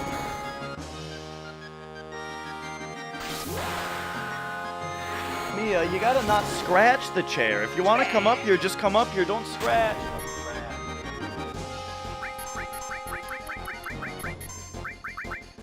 Oh my gosh, stop.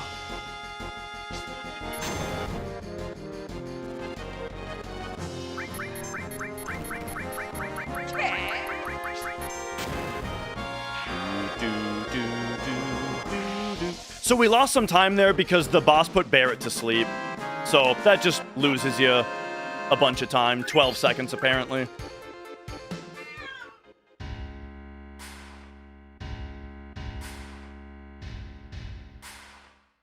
Run is going pretty decently so far.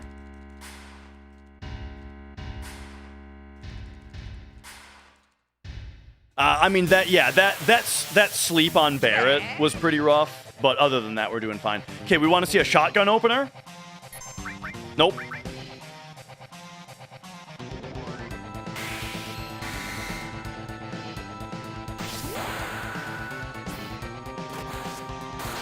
Yo, Theft King.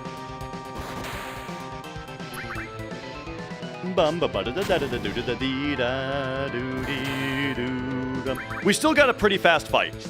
When you braver the dog, Rufus has a chance to laugh, and the laugh wastes a bunch of time.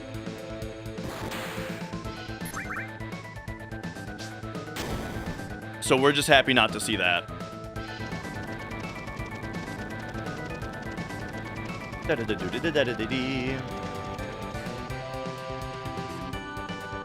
The biggest run ender in Midgar, elevator manip.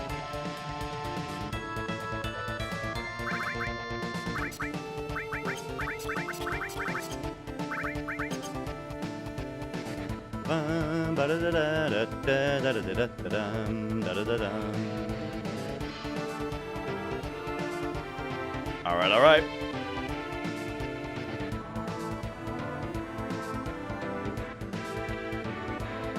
Now here, we want to hit, we go left and we hit down left right there, because that triggers this cutscene with Eris as close as possible to the spot that she walks to in the cutscene, which saves a few frames.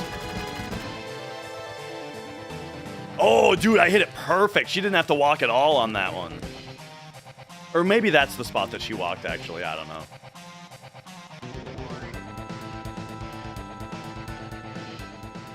But anyway, this is actually one of the P breaks. if you do need to pee and you're running this game, boom, after she says hurry, hurry, there's like 90 seconds here that you can run to the bathroom in.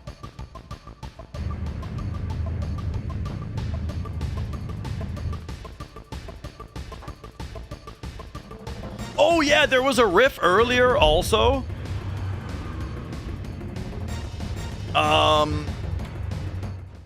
Let me turn the game audio down a little bit, and I'll give you like this one. I'll give you this one.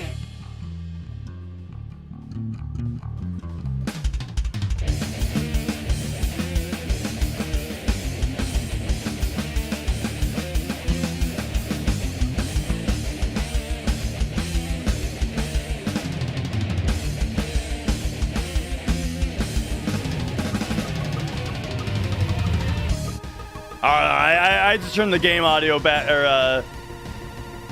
up here because we're running out. There we go. How often do I record fresh riffs? Basically never. I recorded a whole bunch at once, and then I haven't really recorded any since. However, I've got... So that music project, which started out as just me, I now have secured a second guitarist and a drummer, and I'm working on a bassist. And so pretty soon we're gonna have the whole band together to do live shows, and at that point I'm gonna want to record everything for real instead of just the you know, that like shitty demo that I recorded on my computer. It's hard finding the drummer. You know what's funny is it's an old friend of mine, someone I went to high school with, who I hadn't talked to in years. I hadn't talked to since high school. I was hanging out with a different one of my old high school friends, one that I have kept in contact with all the time. And yeah, he reconnected me with this old high school friend of mine, and it turns out that he's a kick-ass drummer, and he plays metal, and he's like on board with drumming for me, so pretty sick. But yeah. So I do have new riffs to record, but you know, pretty soon here, as soon as we can, we're gonna get into like recording like the album version, you know what I mean?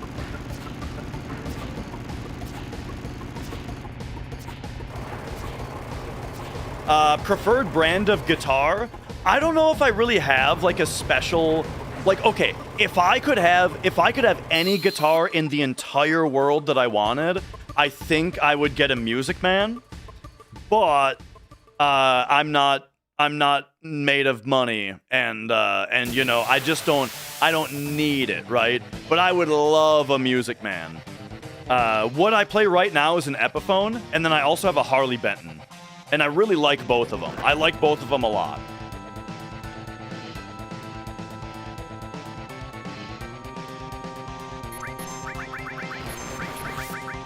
Okay, for this fight, we need to count our damage. Like, okay, so Cloud hit for 228 there, which is too much damage. So I need to be counting on this fight. 137 is also a lot, so we're over damaging right now. So second bolt, over damaging is fine. We just have to account for it. Yep, we're over damaging. All right, third bolt coming in now.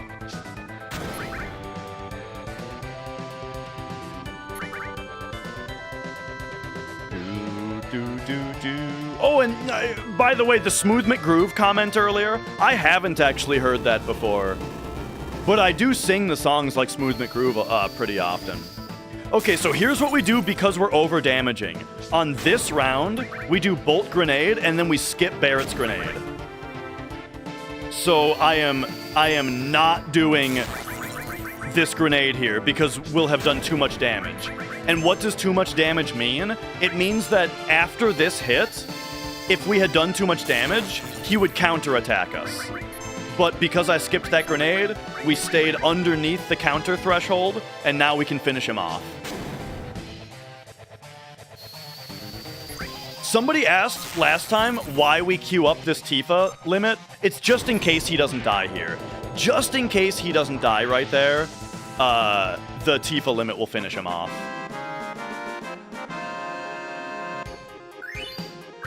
Okay, so using the timing of that split, 129.52, we can estimate what my IGT is going to be before we load into the world map. And world map RNG is based on, it is seeded based on your IGT as the world map loads.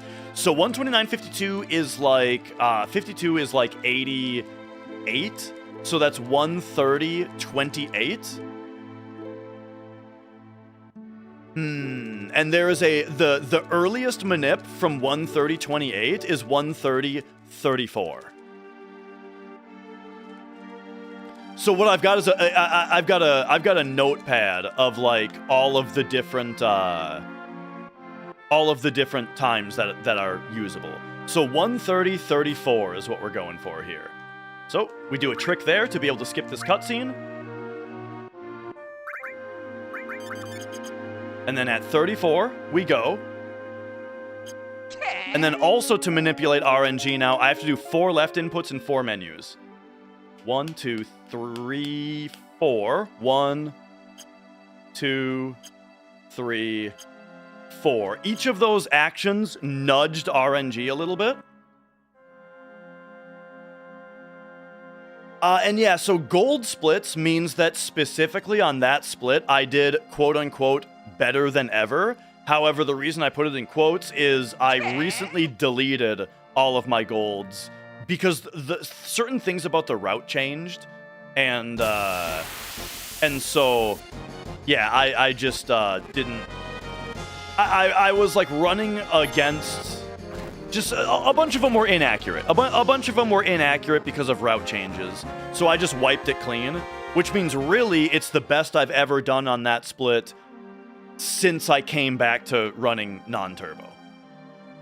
All right, 53 is like 76, so that's like 132.16.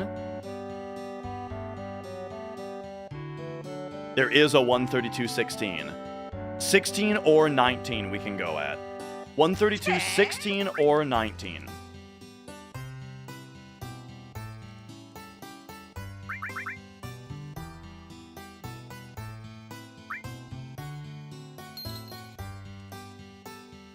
Okay.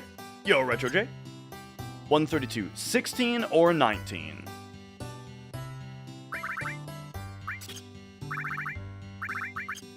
Nice, I made the 16. All right, 132.16 is a menu after 1 spin. Boom, there's the menu after 1 spin. Chance to learn 0 encounter manip? Oh, definitely I want to.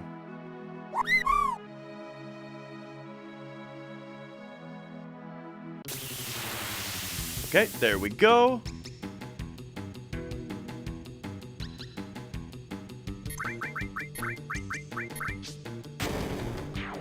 Is non-turbo more fun? I actually kind of like running turbo more than non-turbo. It's just that non-turbo is where there's more competition in non-turbo. Like, people run non-turbo by default, and so, you know, I like being on the board that's more competitive.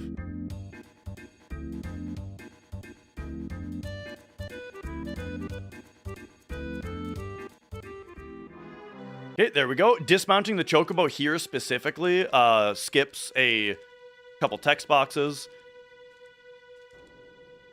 And then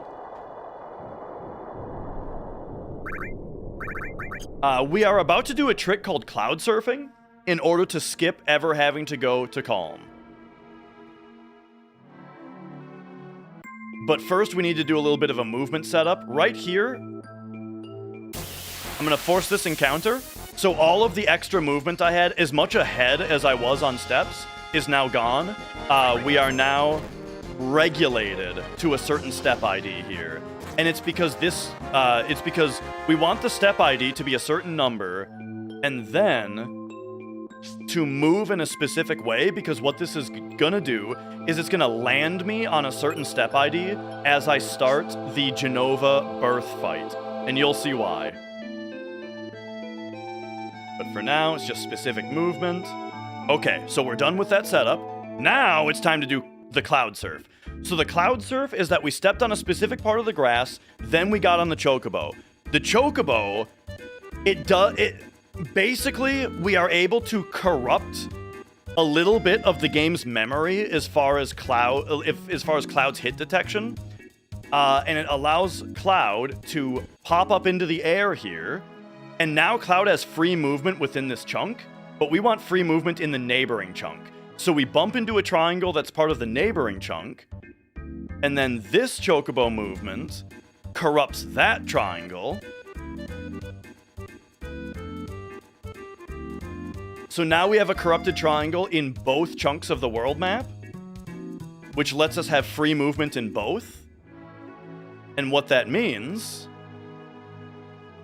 is we can run straight through the mountain. How about that? I did graduate in 2009, Shifty. Yes, yes. And I'm from Minnesota.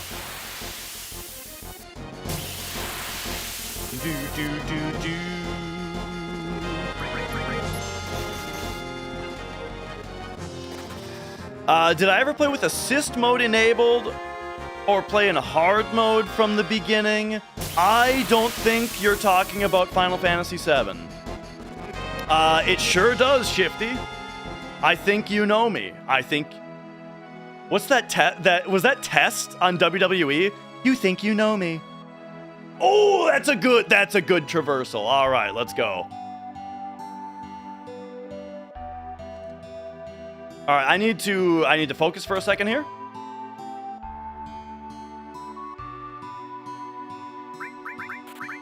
We gotta sell the right stuff. Buy the right stuff.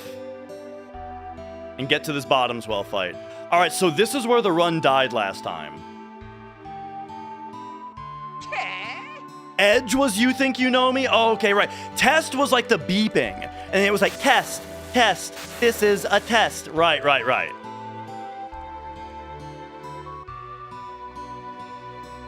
I gotta say, it's something... Oh, I actually gotta be careful with this topic, because if you bring up professional wrestling, it kind of derails chat for like an hour. And hang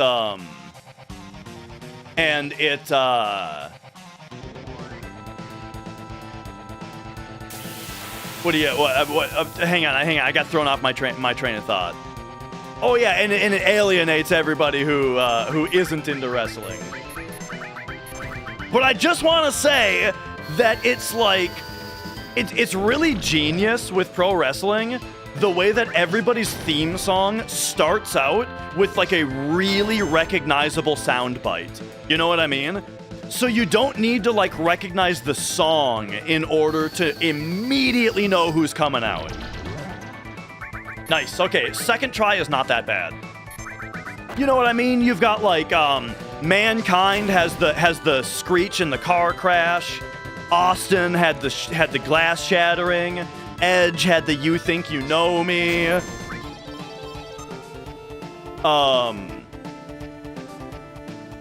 Fucking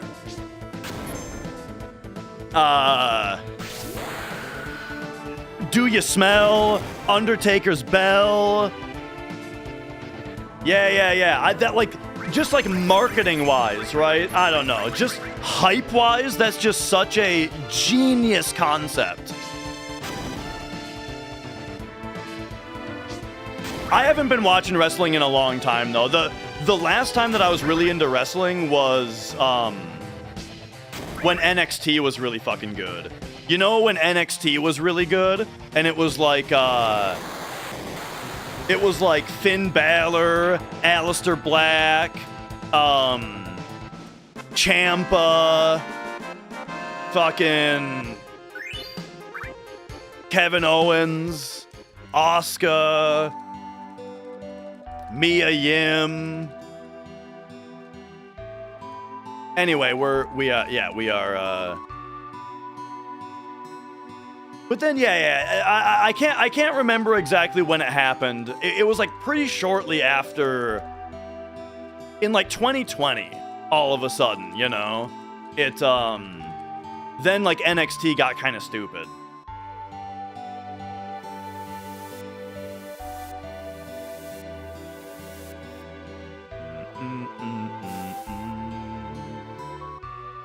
Oh, assist mode. You mean the doors and ladders tilt? Yes. When I was a kid, I always used the assist mode.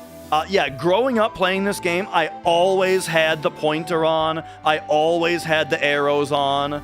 Always. And then when I started speedrunning the game, one time Popo came into my chat and he was like, "What's with the fucking ugly arrows? Why do you got that shit on?" So I turned them off and never used them again, because I do think it looks way better without them. And then I was like, wait a second, yeah, I don't need these anymore.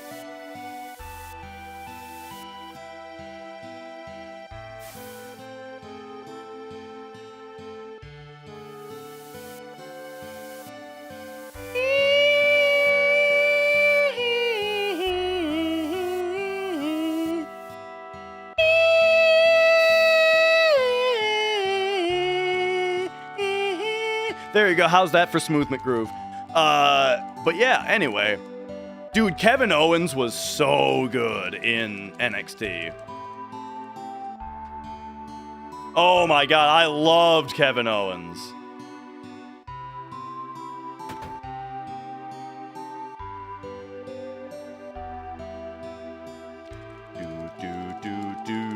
I am still around the area, Shifty, yes.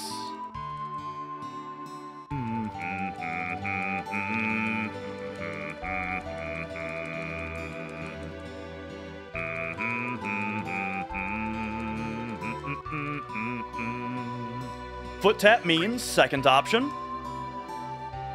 Yeah, I mean, shoot me like a DM or something if you want to chat.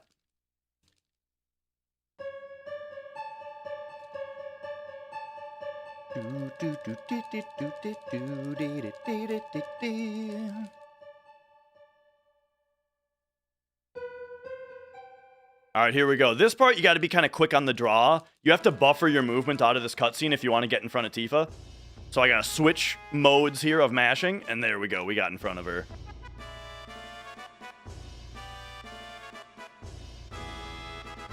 Oh, I missed the stairs there. Don't worry, steps aren't active on parts like this, because this is not a hostile area.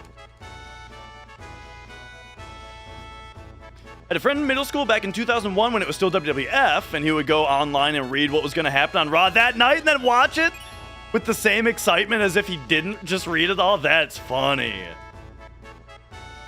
Yeah, dude, some people just enjoy things differently than I do, you know? It's like playing playing with a strategy guide on your first playthrough. I don't understand how you can enjoy that.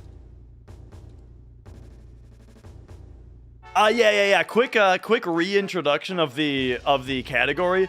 So any percent means we're beating the game as fast as possible, with no regard for like amount of completion along the way. You know, we just get to the end as quick as we can. No slots means that we are not allowed to use Kate Sith's level 2 limit break, which is called slots. The reason being that it's able to one-shot everything in the game, and it makes for a less, in my opinion, and in people who run this category's opinion, and people who watch this category's opinion, slots makes the game less interesting and less fun.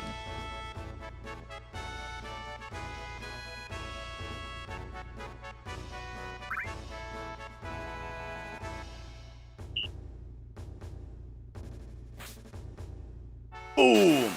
And then, the other thing about it is, there has been another rule added to no slots recently, though, which is that lately, just any percent now does a whole new skip that is called, it's called, Disc 1, well, people call it all kinds of things. Disc 1 skip, Rebirth skip, Ocean Gate, Ocean Fly. People have all kinds of names for it. It's the new one where you skip all the way to City of the Ancients after you leave Midgar. the no slots category has added a no disc 1 skip rule to preserve this category because people like this category, you know? And so if you want to see the crazy new skip, that's just the regular any % category on PlayStation. And I do have a run on YouTube of that category if you want to see the insane skip, because it's really crazy. It just warps the rest of the game so much that that people wanted to preserve this category. Save Eris? Well, in any % you kind of save Eris, because you skip over the part of the game where she is removed from your party. Ba-da-bum-bum-bum-bum-bum-bum. Oh, the foot tap is, it doesn't mean second option. The foot tap is my visual cue to remind me that the next text box, I have to make a selection.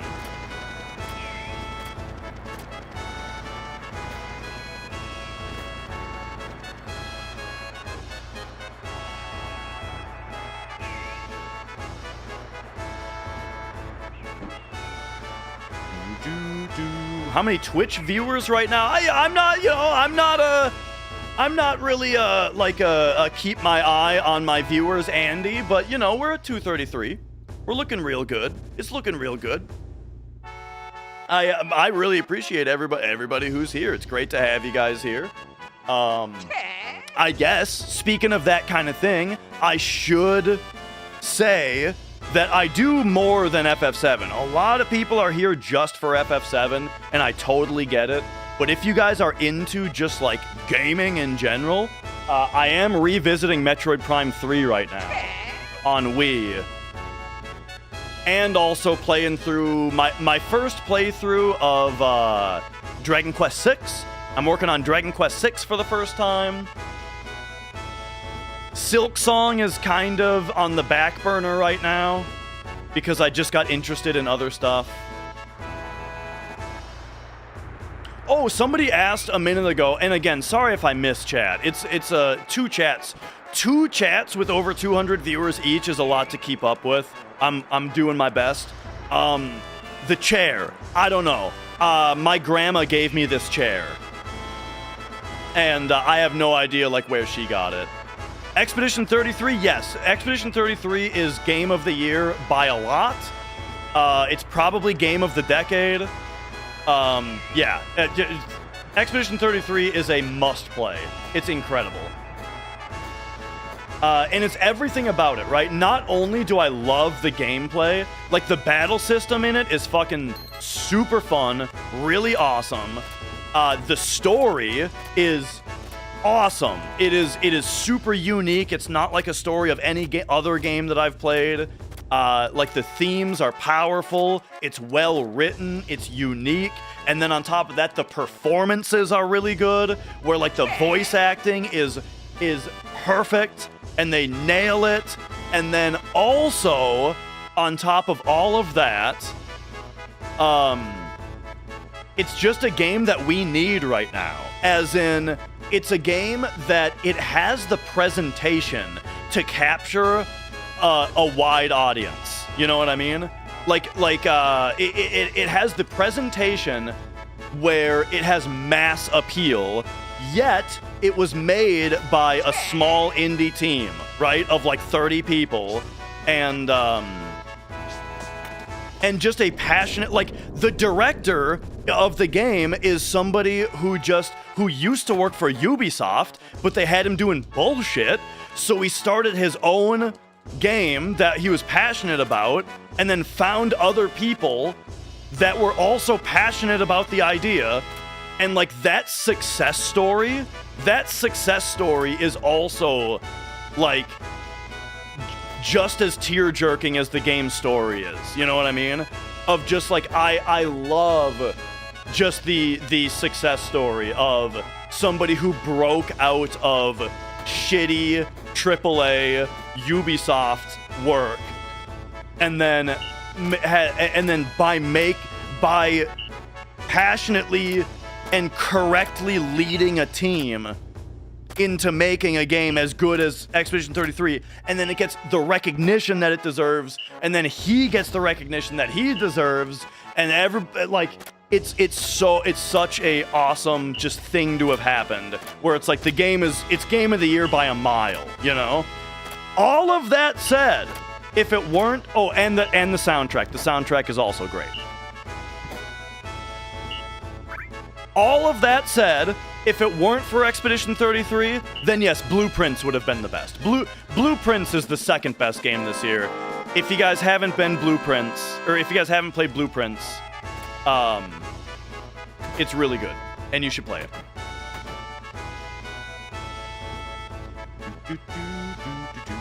The umbrella is... Well, I can tell you where we get the umbrella in the speedrun for the 100% category, except first I have to do this menu.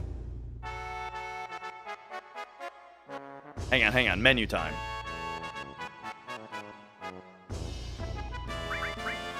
Oh my gosh, I almost screwed that up. I almost bought high potions instead of Phoenix Downs. I thought it was 1 down instead of 2 for some reason, but luckily I caught it. And then pop me down here, grab that. But yeah, the place that we get the umbrella in the speedrun is by getting at least 5,000 points on Speed Square on Disc 1. Because after Disc 1, the prizes change.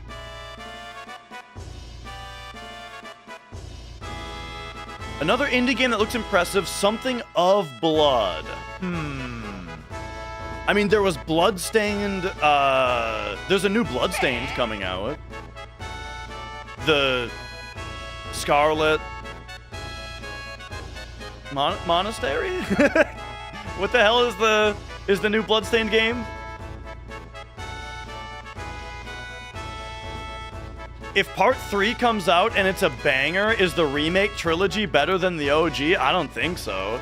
The idea of having to suffer through 100 hours of bullshit to get to the good part? No.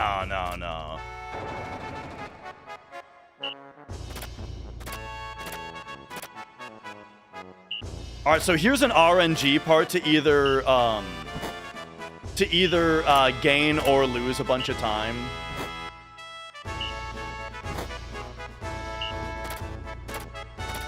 Not a bunch of time, but yeah, this part is RNG, how much time you save here, because the number of commands that he gives you is RNG.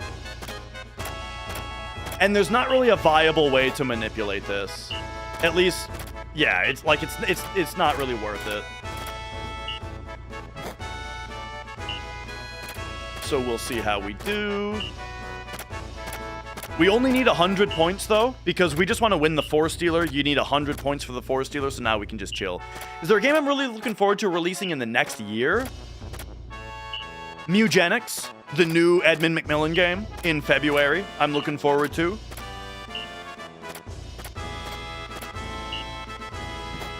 There's also a new Metroidvania called Mio, Memories in Orbit. That looks really good. Last I checked, they said that they have a 2025 release date, but, like, it doesn't have a specific date yet, so I'm not sure if it's actually coming out this year. Is the Gold Saucer boxing game beatable? I actually have no clue about the Gold Saucer boxing game.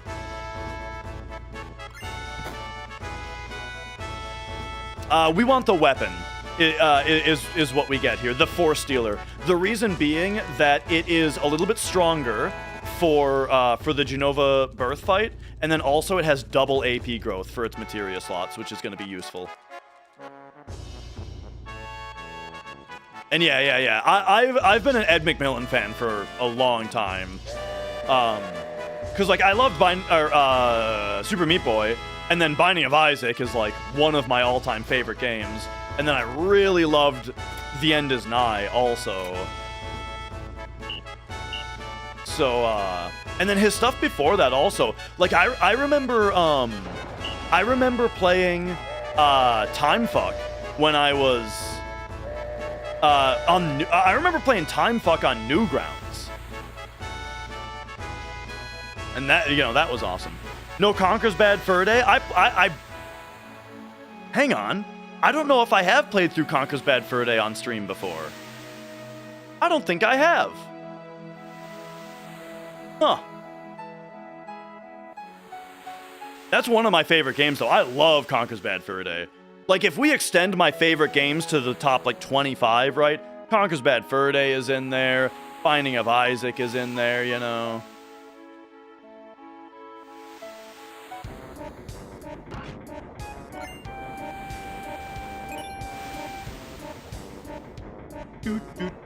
Okay, so the thing that you have to do here is you have to talk to Aeris after having talked to Tifa, Red, and Aeris. So we talked to Tifa and Red first, and then we talked to Aeris twice.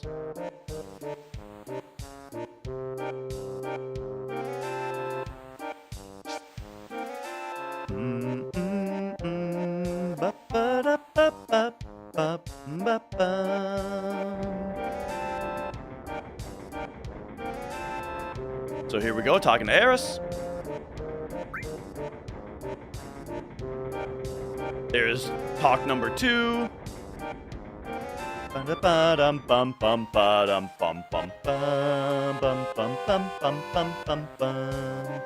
The most time saves, Genova Life is a big one because I got aqualunged. I know that okay, here's what I can tell you about the PB. There were multiple times on the PB where I lost like 30 seconds at a time.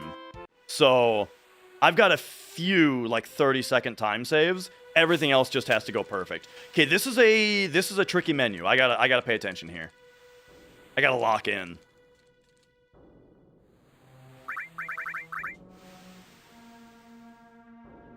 Hypertrank, Force Steel, Power Wrist. Keep a steal. Oh, I screwed up. Oh my gosh, my muscle memory on that menu is not great because I changed it recently and I haven't really... Okay, remember the movement setup in the cave, by the way? Here's where it pays off. Now, because I forced my last encounter in that specific spot and then moved a specific way after, we just hit a step ID that told the game that my next encounter should be preemptive. And now we've triggered a boss fight. And for some reason, the formation of Genova Birth is a preemptible formation. So what does that mean? It means the same thing for the apps fight. Check it out. Here we go, Genova Birth. Except look at the dumb idiot facing the wrong way. So we can get 3 grenades and a Braver in before her first turn. And our Braver does double damage. Boom!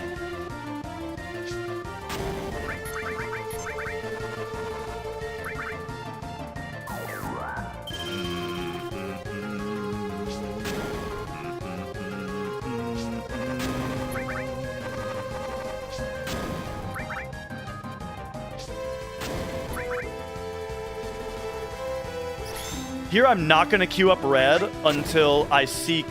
Wait. That was... Why?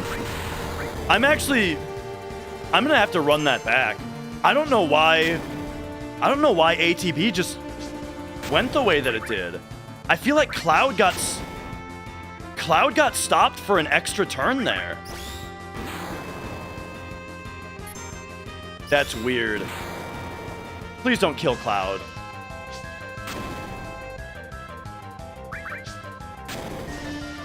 This is the last fight that we use all grenades for. And yo, Anson Pets. Hello, hello. Okay. She skipped gas.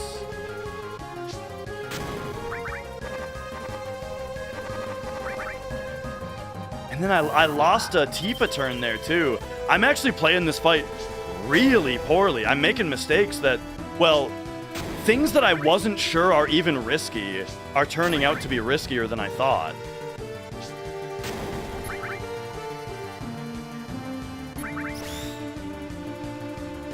So now we're getting lasered in extra time. This is very slow. Uh-oh. I also don't know how many Bravers I've gotten. Okay, I am starting to get kind of distracted. We got 3 And then I think we're at 6. I'm pretty sure that was our 6th Braver total. Pretty sure we're at 6 Bravers. Okay, 1:59.22 is a great time though. I think that the run is still great. My PB was like very good at this part, so I'm not sweating being 13 seconds behind at all.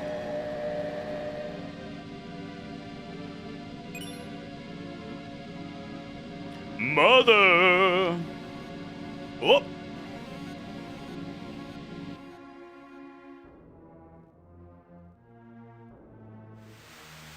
Okay.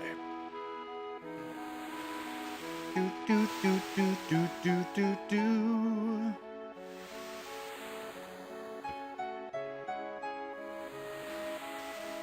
The shirt, Niveus. They're a brand new black metal band from Minnesota. If you guys are into black metal, they've got an EP out called Endless Snowfall, and it's top fucking tier, dude. It's so good.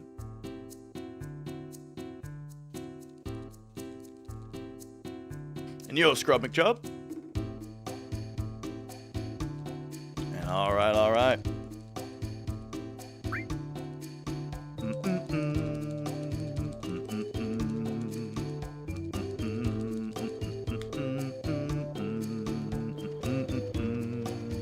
Do I like thrash? Yeah.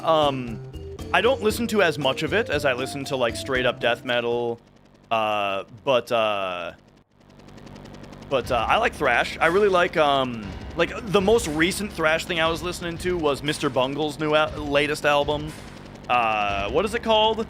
The fucking... What is that called? Something about the Easter Bunny. Do you know what I'm talking about? The Mr. Bungle album? Where they're like a thrash super group now, where they've got Trey Spruance on the guitar, they've got Dave Lombardo drumming, they've got Scott Ian? Is that his name? The Wrath of the Easter Bunny. Yeah. On rhythm guitar, they've got the Anthrax guy. I think his name is Scott Ian. And yes, exactly, yeah, their original demo, it's like exactly. Man, that's a good album.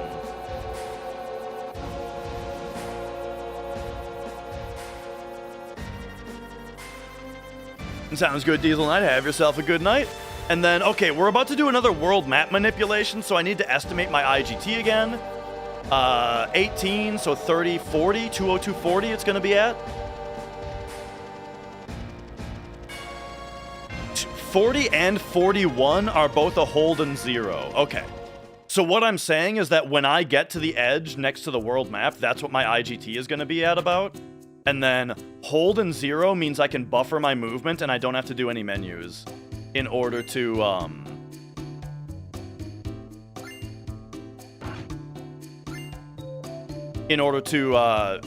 minimize world map encounters. So 202.40 or 41 we go at. Whoop. Boom, there's the 40.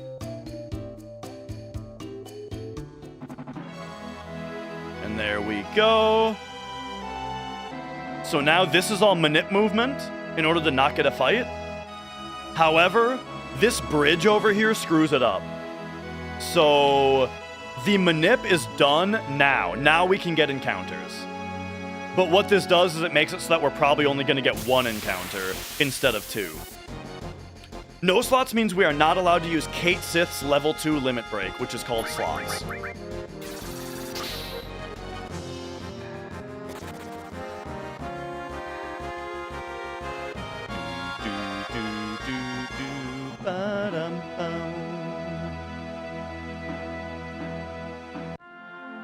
All right. Nah, the out of bounds thing we can only do the one time. In order to be able to do more out of bounds, we would have to actually own a chocobo. And you can't do that until you already have the high wind. And once you have the high wind, you can fly.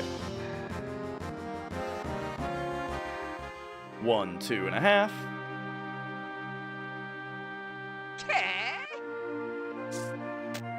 And yeah, slots is able to one-shot anything.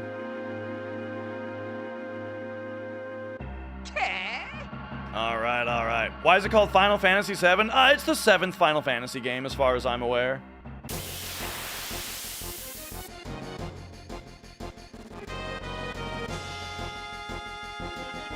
Actually, it's kind of not, though. Yeah, because there was, like, Adventure and, like, Mystic Quest and shit like that.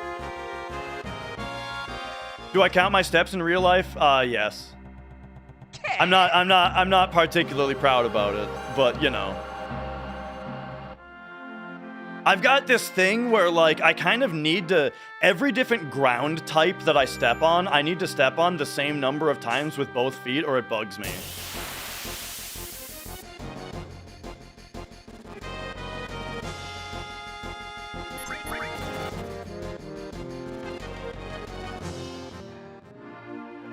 Yeah, this game does not have analog control.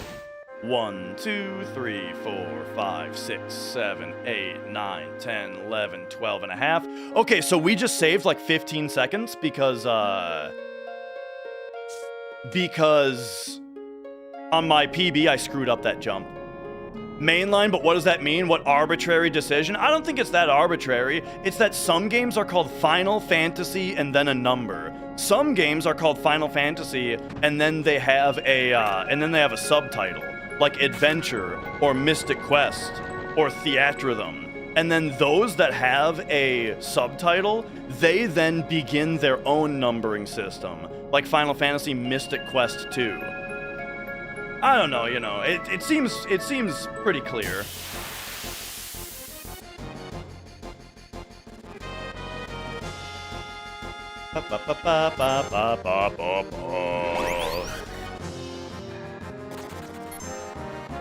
All right.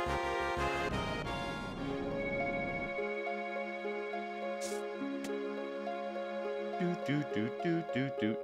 Grab this turbo ether. Why not label Tactics as Final Fantasy VIII? Well, I could imagine a big part of the reason is that it's made by a different development team and has like such a wildly different gameplay style. No free soft.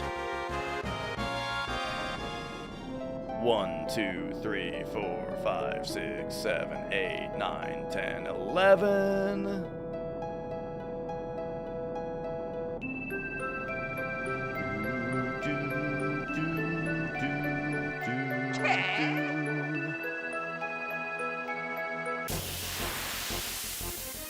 All right, so here we have a chance to steal an item called the right arm.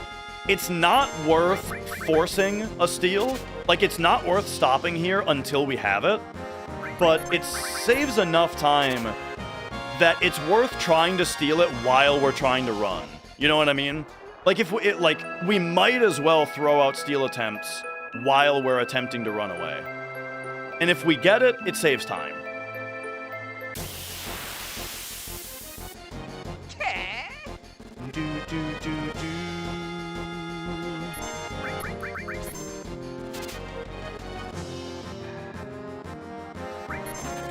Couple of Witch Band songs, Desbos?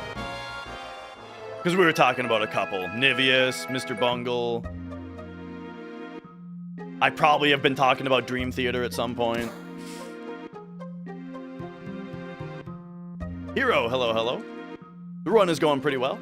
Nivius, yeah. Yeah, I saw them live. That's actually how I found out about them.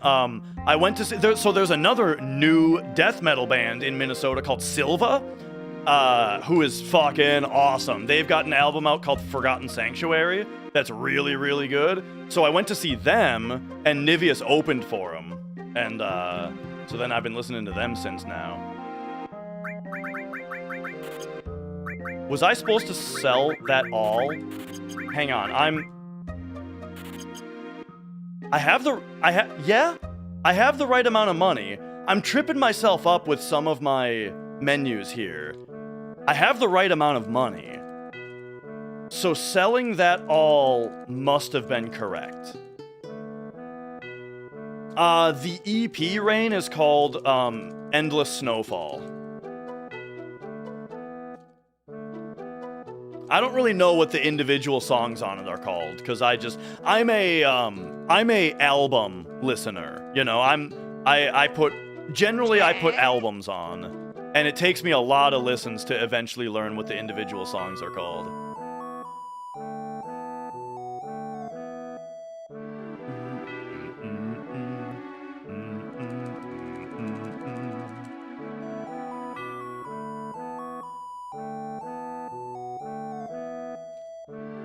Yeah, it's funny, a lot of the bands that I've been learning about recently have been from seeing them live.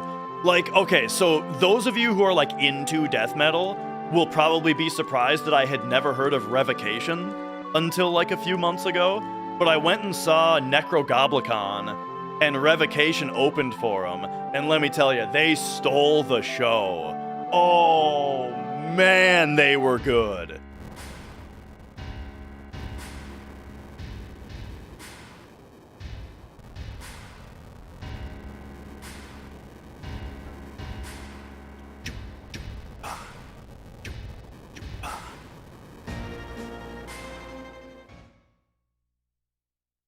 All right.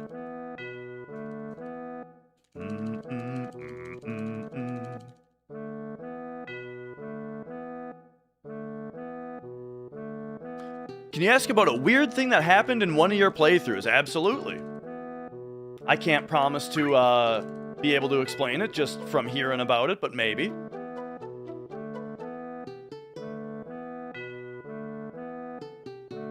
Favorite track from this game? Kate Sith's theme. Love Kate Sith's theme. We're actually going to hear it really soon. What must happen for you to fight the same boss twice? Yes, I know exactly what it is. Here's what happens. So, if you are running in this game, you have a chance to get into a fight, right? Because fights happen while you're moving. If you open the menu on the same exact frame that the game tries to give you a random encounter, it will fail to give you that random encounter. It skips it, all right? So you're moving and you hit triangle to menu, it skipped a random encounter. Here's the problem. When you do that, if you then get into a scripted encounter before you successfully get a random encounter, you trigger the double boss glitch where you fight the boss twice. That's why it happened. It means that just before you fought that boss, when you opened the menu, you accidentally skipped a random encounter when you opened the menu, and then didn't get another encounter before the boss fight. You do get double loot, yes.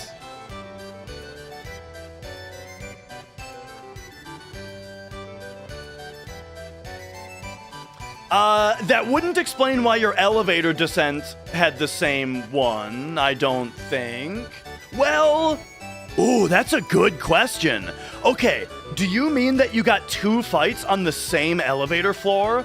It wasn't that you got a fight, and then you hit the elevator button, and then it put you on another floor, and then you got the same fight? Because that's totally normal. But if you got two fights on the same floor without the game giving you any moment, it was like you got your battle rewards, and then when the game tried to fade back into the field, it just smeared and gave you another fight again? That would have been the double boss glitch, yes. Which would have been because you skipped a fight on your way probably running through the Shinra lobby.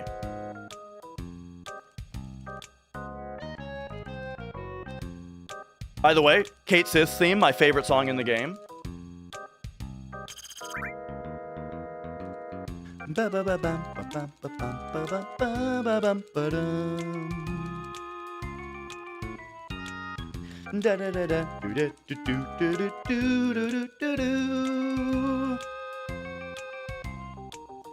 Bow,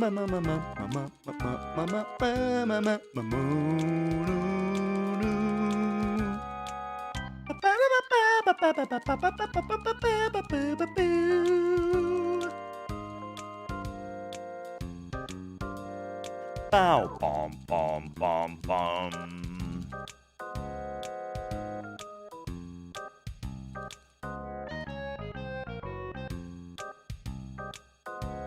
I really like this little gag here where Kate Sith says, "Shall we? Like, we're gonna go together."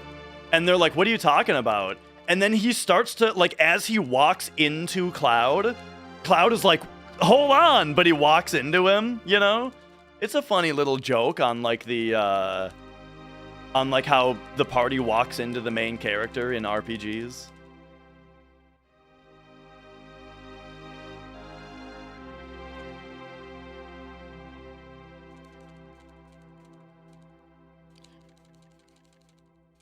Opinion on Baby Metal? I think they're fun, you know? I would not listen to more than... I'll even say one. I don't think I'm interested in listening to more than one Baby Metal song at a time, but it's fun, you know?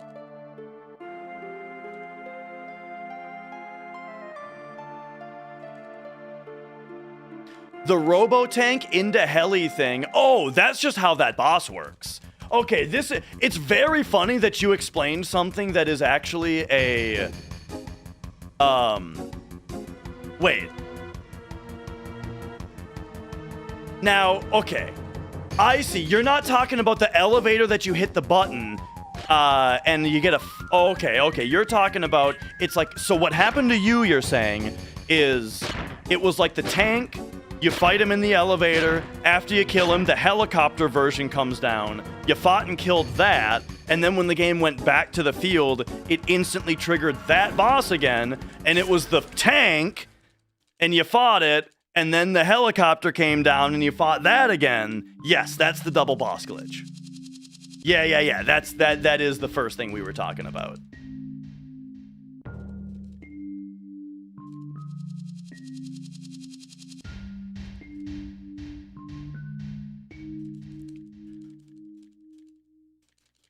Okay.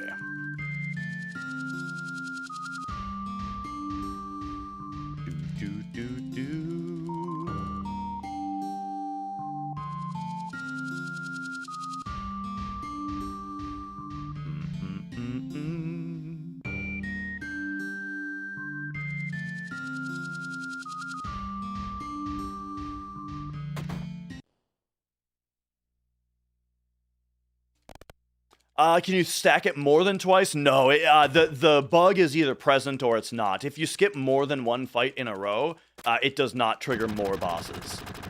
And then the way that you, I think I already said this, but the way that you clear the fight is to get a random encounter. Or sorry, to clear the bug is to get a random encounter.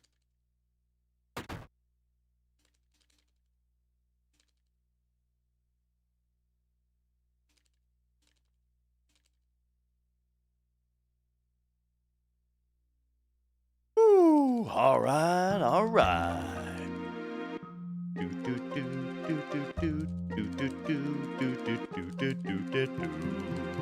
Yeah, I've got, oh yeah, you guys are talking about the FF7 soundtrack, the 4-disc one. I got that as well. And yeah, it's the PS1 music. Can the danger value reset without a fight? The way you can reset danger without a fight is by loading your save file. So if you soft reset and or get a game over or reset your console and then you load your file, your danger will be 0 upon loading. Other than that, though, the only way is to finish a fight. And by finish, I mean like actually enter the battle module and either be victorious or escape. Does that mean that you can keep menuing to skip fights and just take a random encounter in front of bosses? Yes, that's very close to what the task does.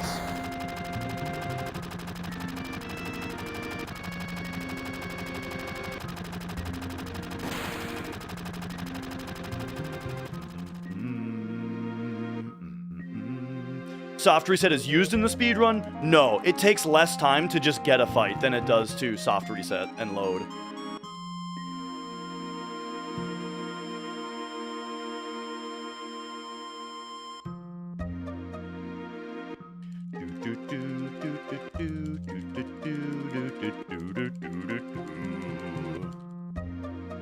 All right, big menu time. This is a big menu. I gotta lock in.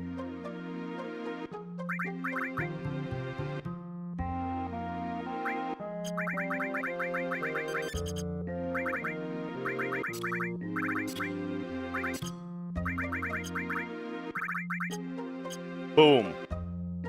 All right, so now we need to learn the laser enemy skill.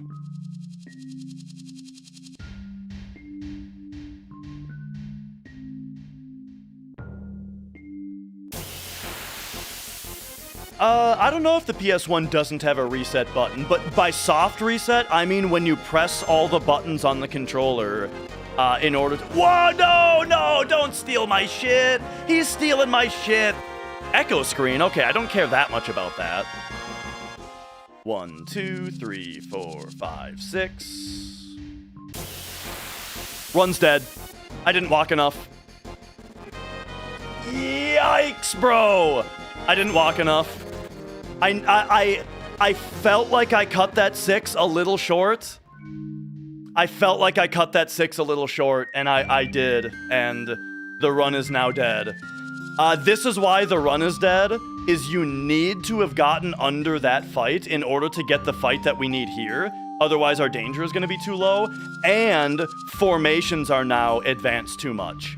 So, because formations are advanced, it means that, normally, the fight that we get on this screen would be 2 Death Claws. But instead of 2 Death Claws, it's going to be something different, because my formations have advanced. Oh, it is still 2 Death Claws. That's crazy. Okay. I guess you can take 1 extra fight here, and it doesn't matter? Steps are still dead, by the way. Steps are still dead. We're just still on formations is all. So the run is not saved. The run is not alive. This just technically lets me play a little longer if I feel like it.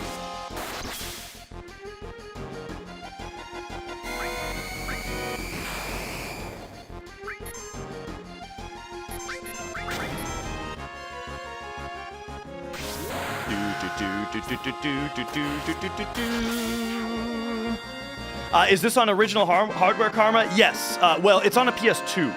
So we play on a PS2 because it has faster load times.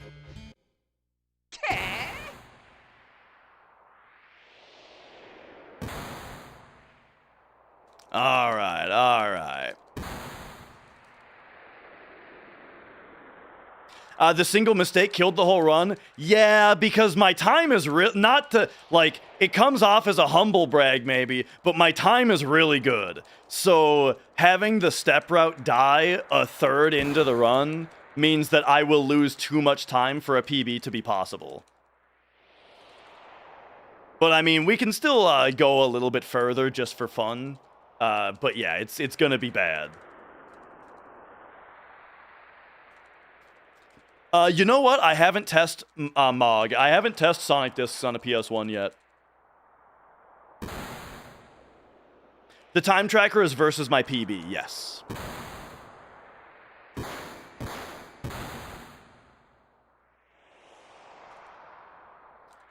All right. So the Dyne fight, yeah, that's too bad. This run has been pretty good. That was a really stupid mistake to make. But the thing is, that step sequence right there is actually really tight. Where it's like well, it's tighter than most steps. Where you have to walk enough, but you can't walk too much either on that particular part. There's no potential time saves. There are time saves on my PB. They're just not big enough to make up for the fact that I'm no longer on steps. The step route is dead, which is going to lose me like 20 minutes over the course of the rest of the run.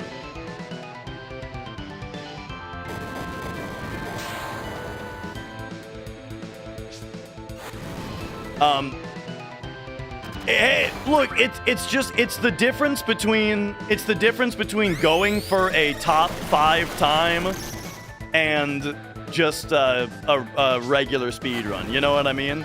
Like, I get that people want to save the run because they think that a run dying is like some kind of like big loss. It's not that big a deal. Runs die. I'll be, you know, I'll try again in a couple days. Like, I will continue today for a little while, and also, and we'll play something else too. I'll pop in Metroid Prime 3 for a bit more Metroid Prime 3. But that's the thing, is it's not 2.5 hours down the drain. See, that's what I'm talking about.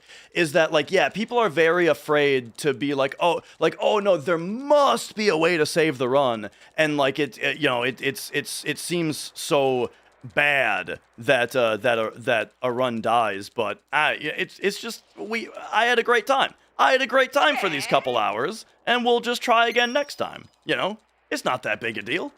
Yeah, steps are dead, Zoa, because I didn't walk enough, and so we still got the laser encounter, which is kind of crazy, but we are not.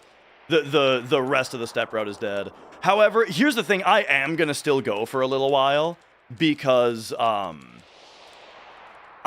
just really like the next part of the run. So okay, we'll do the next part of the run. We'll do the next part of the run off steps because I just really like the next part of the run.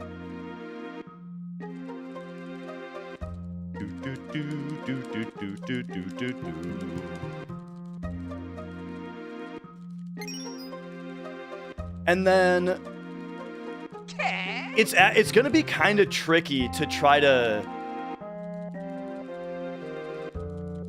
to see where we are on the step route now, because I had to force a different encounter, you know? Like, now the thing is, since I had to force a different step ID encounter, what that means is we are like, when I say steps are dead, what I mean is we are mega behind to where the step route is hardly recognizable anymore and probably won't function anymore. It'll be interesting to see how much I can keep it up, though.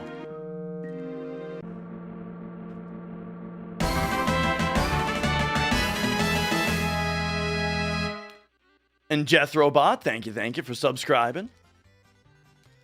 Is there a strat to recover from it? I mean, so there's a couple problems, right? The first is just that, again, we're so far behind that the step route is barely recognizable anymore. I don't know if there's enough free movement in the entire game to catch up. And even if we did, formations are off because we got an extra fight. Every time that you actually trigger a random encounter, your formations increment. And what that means is that's what determines what the enemies are in the fight. We got lucky that we got the Deathclaw encounter, but the rest of the encounters that we get aren't necessarily going to be what we want them to be. And who was asking about me taking off garments earlier? There you go. I tend to get sweaty when I make a mistake. When I make a mistake, my body temperature goes up by like 15 degrees, so there we go.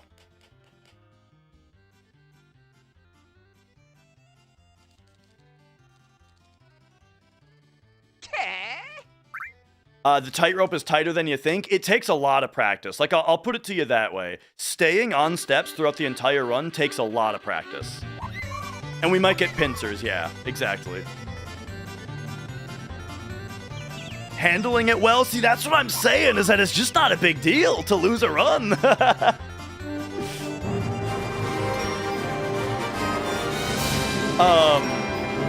Biggles, thank you for subscribing. Like, if you are someone who would be like very distraught that you lose a run 2 hours in, you shouldn't speedrun Final Fantasy VII.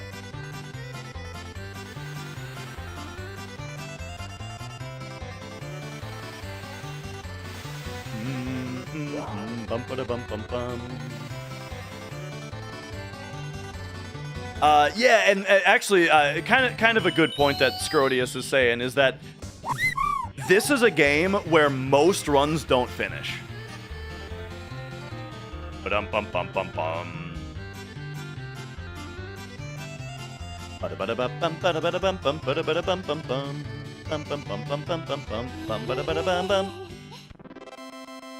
Alright. It is now time to do the beach plug manip.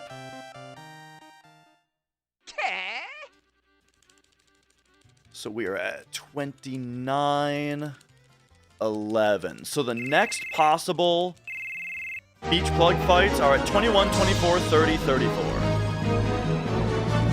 24, 30. Looks like it's going to be... Yeah, we're going to take 30 here.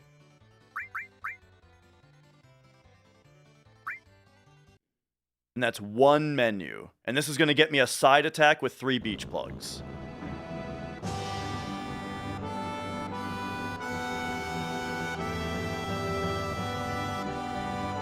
Oh, there we go.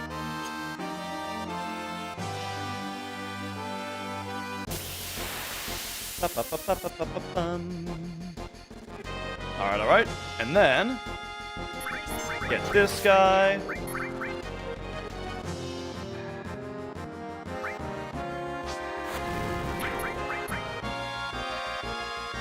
Ah, Kate, come on.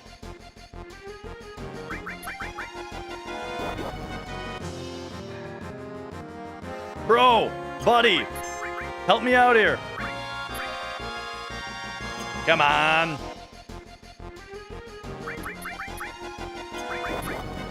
Nice crit. Okay, this would have been a big time loss anyway. There we go.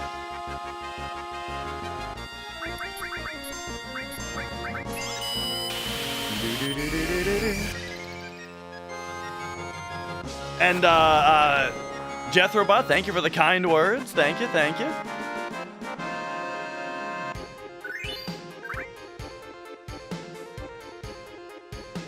Alright. Now, the spot that I parked the buggy there is a very specific spot. Do you guys know about parallel universes? I imagine some of you know about parallel universes, right? Basically, that spot on the beach, it gets us PU aligned with the spot that we need to be in for the skip. And so we are now PU aligned, which is why I'm only moving in cardinal directions. If we move diagonally here, it throws us off of the PU grid. Okay. Now here we are at the skip.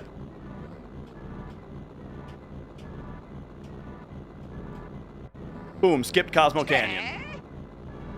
There you go. How about that? What do you come on in me for? Everybody knows about it. It's a really good way to explain what's happening.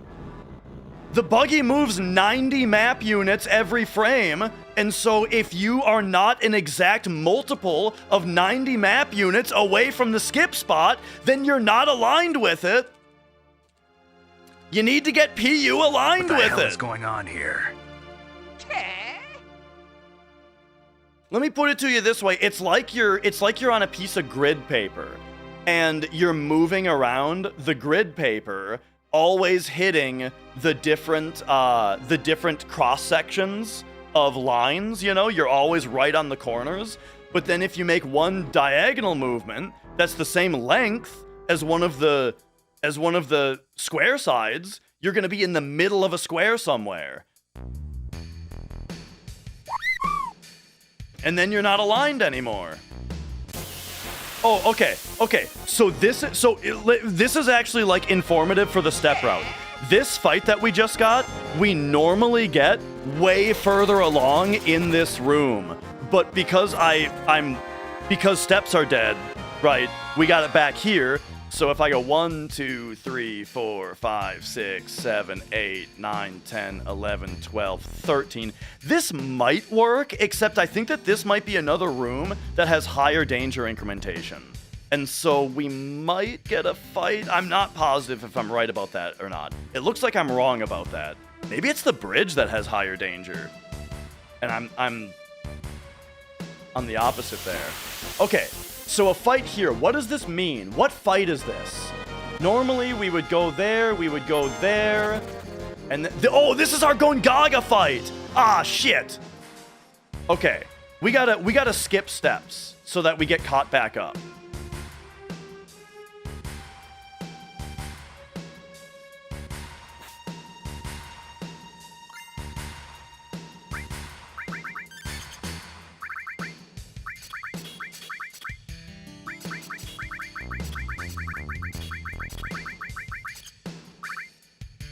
Limit. 3? Oh, but then 1? 3 and 1? Yeah, that's doable. Okay, sure. We'll do that.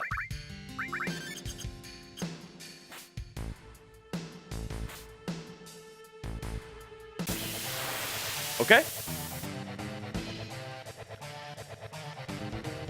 This boss is kind of hard to explain on the fly. But basically, we want to get him to have exactly quad 7's HP, because then the game, yeah, if a character is poisoned and they enter lucky 7s, the poison does quad 7s to them. 70, we want 29, 26, we got to do 3 hits. Oh my gosh, bro. Okay. 1 tick.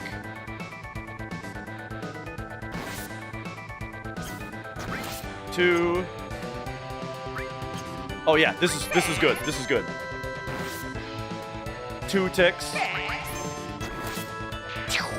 Got him. 136.02 or 236.02, I mean. 3 is a hold in 1.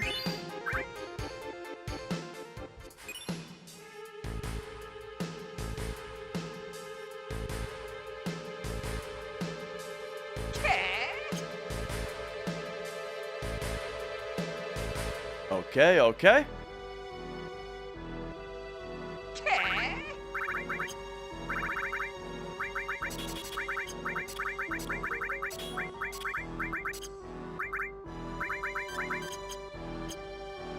And then this is now a RNG manipulation. Me leaving on a certain IGT there, and then keeping doing that one menu, and then very regulated movement that got us 0 encounters on that traversal. I'm gonna do my best off steps here, and we'll just see what happens. We're gonna be very behind though. There's no way that this run PBs, but it's kind of, you know what? It'll be kind of fun to run off steps and see what happens.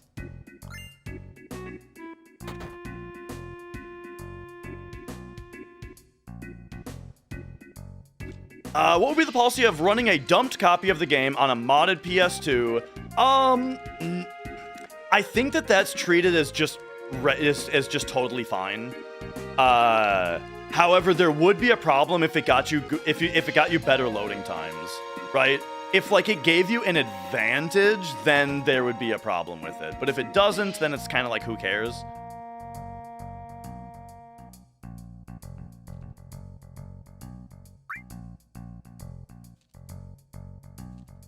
I'm gonna try to get back on steps, and we'll see what happens. The thing is, okay, so the last, let me think about it after I menu here. We have time to think about where we are on the step route.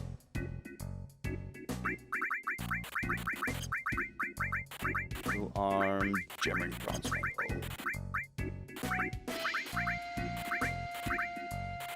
4302, we can comfortably buy 3 Molotovs with that. Okay.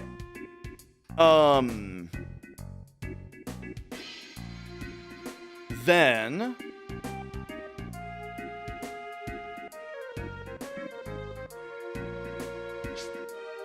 There we go. Why not retime runs to eliminate that as a variable since you found the loading time discrepancy with the different time disks? It's a lot more work than it sounds. Like, do you really want to go through a 7-hour run and frame by frame time the loading screen of every single load time throughout the whole game? And then also that doesn't really take into account, like, if somebody has a slightly different route that gets a different number of loading screens than someone else does, you know? Yeah. So, like, it's a lot easier to just say, oh, hey, we found discs that load faster. You know, you should get a copy.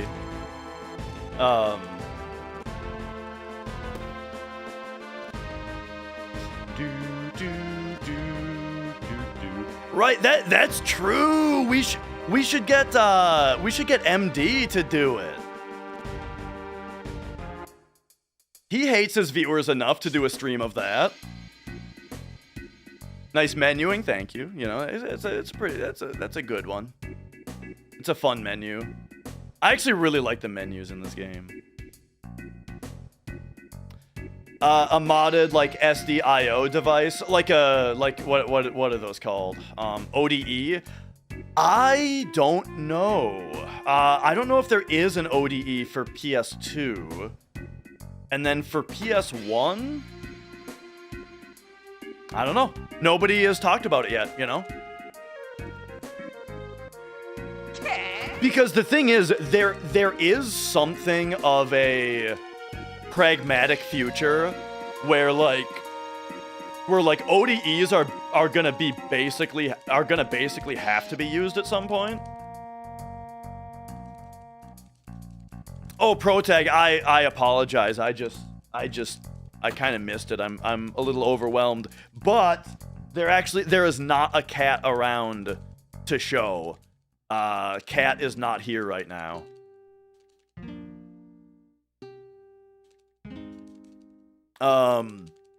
Okay, hang on. We gotta talk about the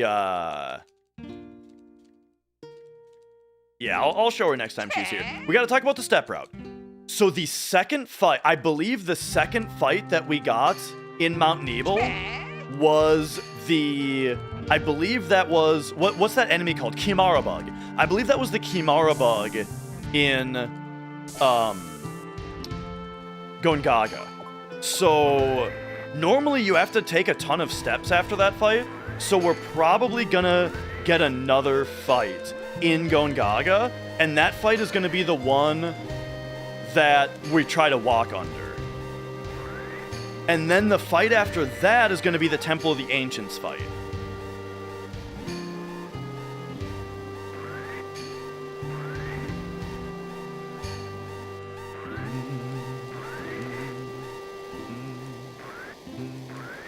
Bum.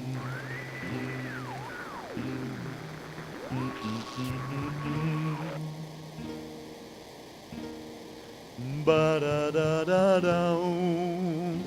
Bow, bow. I'm just gonna I'll just keep going until the run actually dies. Like, the run is dead in the sense that it has no chance to PB, but I'll keep going and we'll see if, like, maybe I actually game over or something, you know? It's kind of fun to run off steps.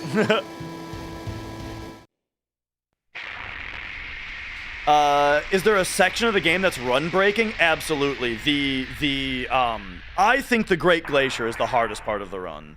Where, like, you have to do, like, the icicle fights, the schizo boss fight, the step route is really hard there. I think that part is super tough. But then other run killers are like the Materia Keeper fight, Demon's Gate fight, Carry Armor. Yeah, I mean, those are parts that kill runs real quick.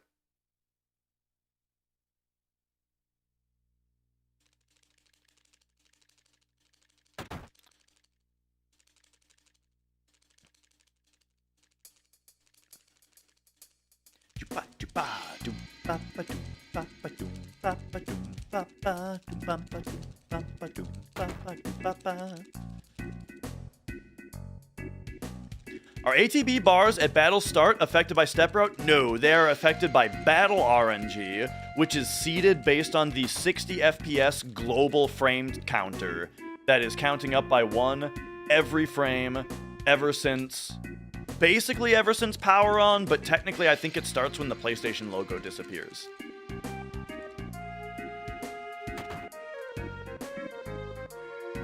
So yeah, every time that a battle starts, the RNG is seeded based on that.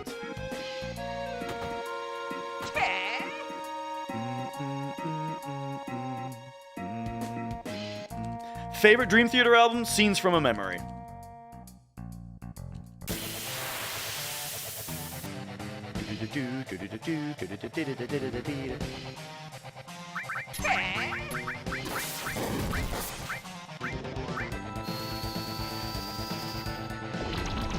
ATB is based on your speed compared to the enemy's speed. I gotta think about that for a second, but that might be 100% true, or it might be mostly true. I have to think about it for a second, but I'm fighting a boss.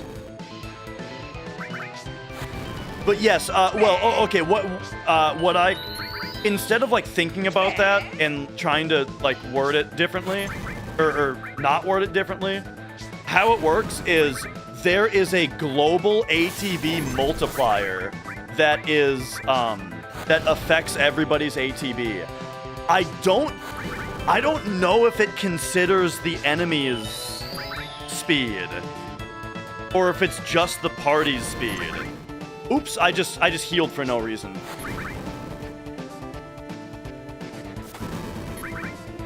But yeah, so there is a global ATB multiplier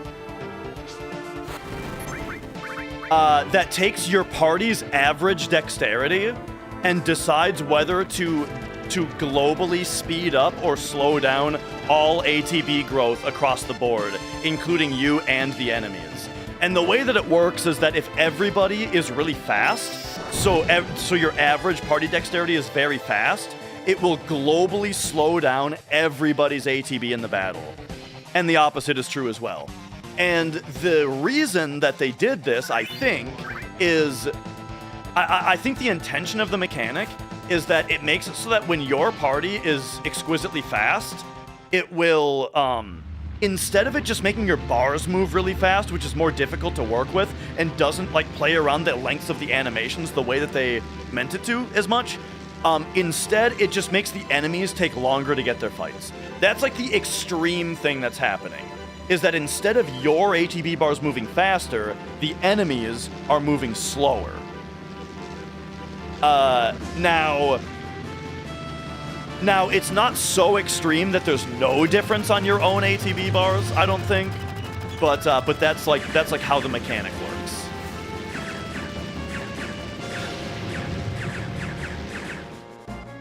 Yo, Creamy.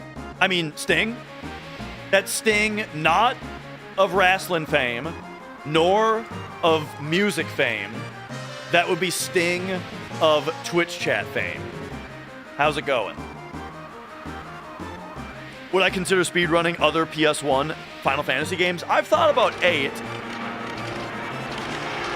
If I was to speedrun another Final Fantasy, though, I kind of have my eye on, like, 13. I think the 13 speedrun looks really fun. And yo, Onikuma, nice to meet you.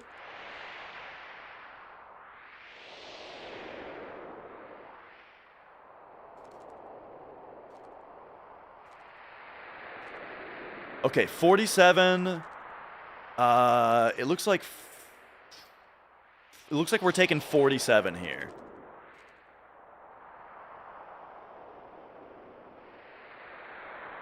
No, we're taking... Oh, I screwed up. Was that 47? I might have okay. We very well... Hang on, I'm in the middle of a manip right now. So I'm going to be slow on chat. But also, I may have screwed it up. I can't tell. I can't tell yet if I screwed it up. I'm going to go for it. So, 22. Oh, it's also a really hard one. 22 and 35? 1, 2, 3, 4, 5, 6, 7, 8, 9, 10, 11. Nope. Okay, I screwed it up. Okay. What instrument do I play? I play guitar and drums mostly.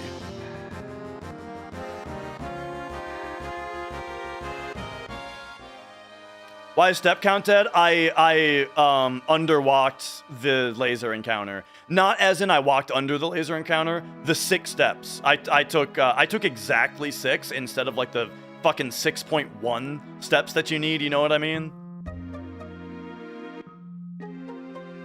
And I learned that if you do that, you still get the laser encounter apparently.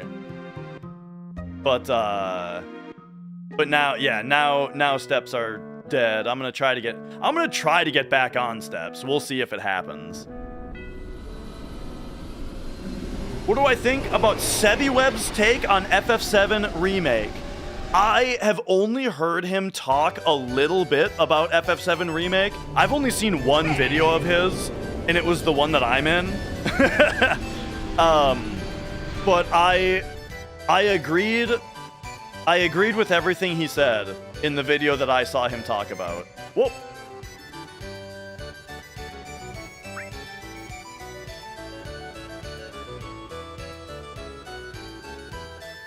But I'm, you know, I might watch a couple more of his videos on the subject.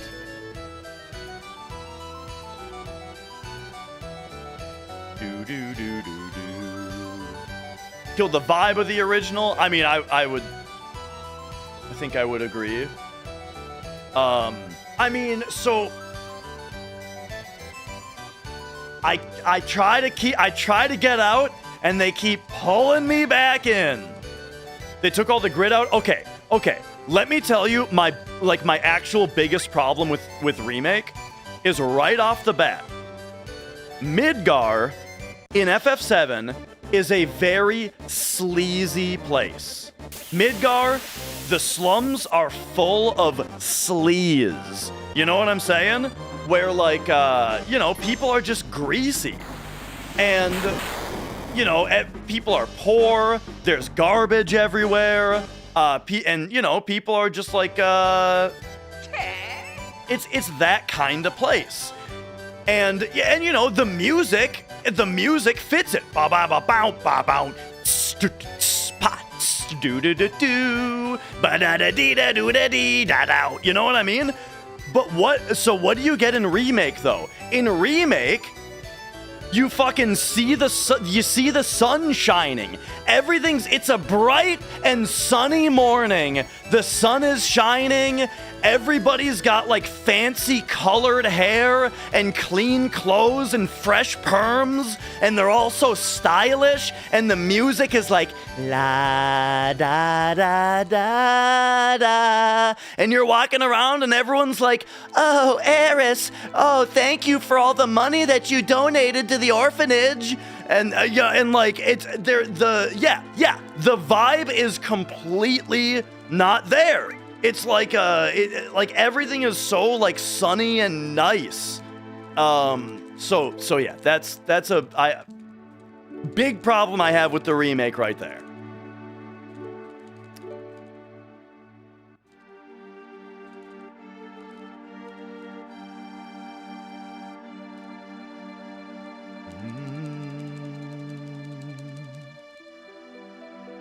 You think Final Fantasy X was too easy and linear? You know, maybe I'm dumb. I didn't think Final Fantasy X was particularly easy. I'm not really a grinder though. I kind of go quickly in RPGs, so it might have partly been being underleveled. But what I'll say is, I thought 10 was satisfyingly challenging. And then the linearity of 10 really didn't bother me either, because your party is on like a pilgrimage, you know what I mean? It's not like a game where you're finding your way, right? Like a lot of RPGs are about finding your way, and so the adventure makes sense. But 10 is you are on a pilgrimage, you are going from point A to point B, that's the purpose of your journey. So it makes sense to me that it was very linear, you know? And then the other thing about 10 that made me not mind the linearity at all is just how good the battle system was. Oh man, do I love that battle system. 10 is just right in difficulty if you just go straight. I think that's basically what I did.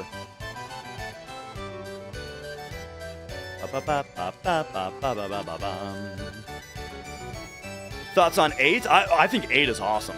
I like 8 a lot. You know, it's not the best one, but I like it a lot. My favorites are like 7, 3, 5, 10, 12, and then after that it would be like 8, 1, 2,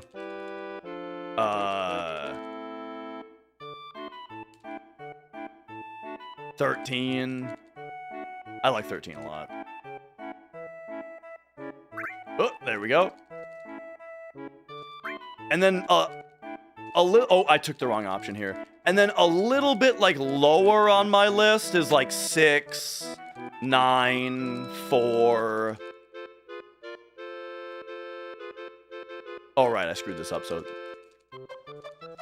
I think that all of those are good, by the way. Every game we just talked about is a great game.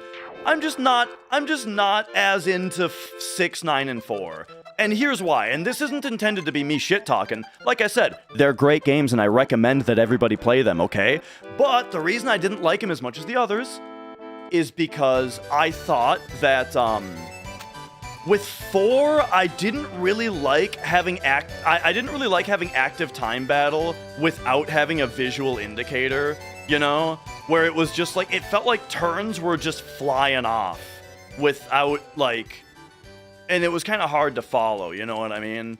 And then also, after having just played 3, which has just that incredible final dungeon, where you go through like the outer part, and I played it on Famicom, right? So like I don't know what the remakes are like, but Famicom 3 has like, you can't save the game for the last like fucking 2 hours of dungeon, and then you have to fight like the 4 big bosses and then the 1 final boss. Man, that part was sweet.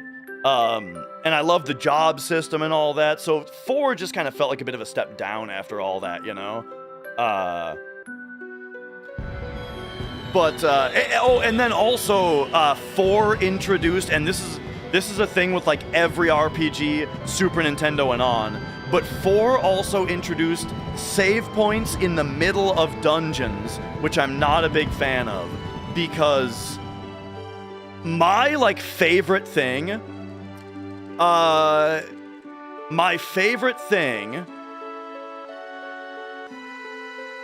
it's the opposite tilt. American Super Nintendo 3 is actually Super Famicom 3. There is no American equivalent of 3. So I had to play a fan translation. But anyway, oh shit, what was I saying? About 4.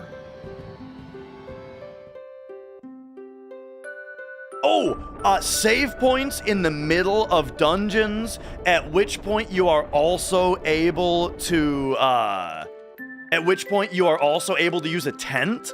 I think that kind of ruins the flow of the way that I like to dungeon crawl, you know?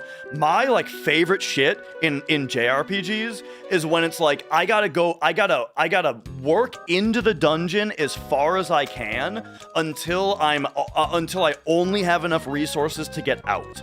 And it's like every battle I have to be thinking about, like, can I handle one more battle, or do I need to be leaving right now? And then eventually, right?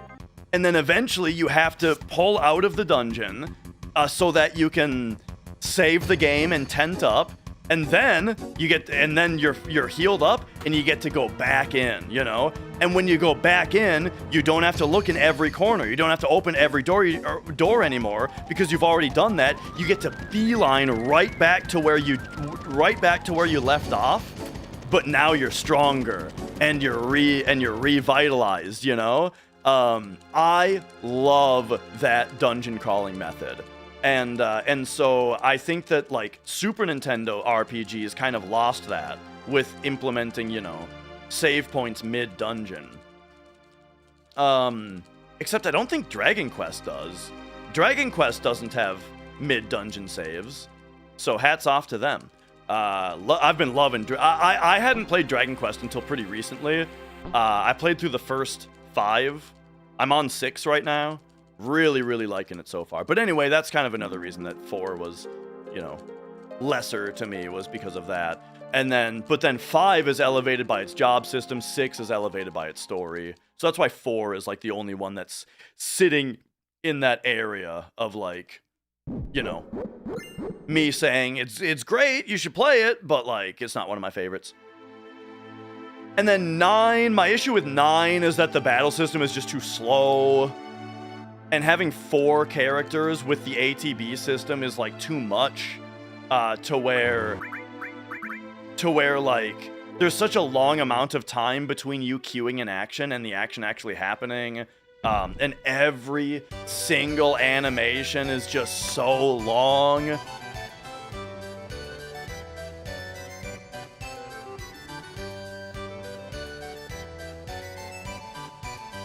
Okay, 312.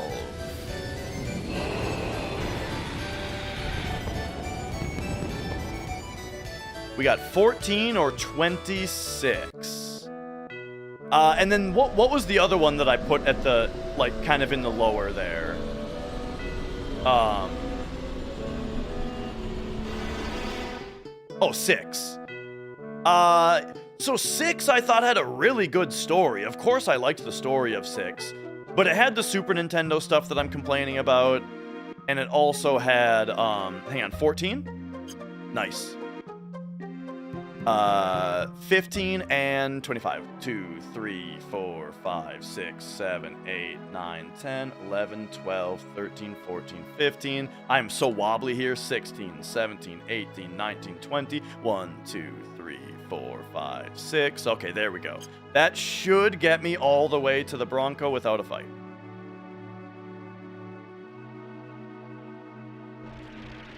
But yeah, the other thing with 6 was, I don't know, I didn't feel super connected to, like, the characters so much.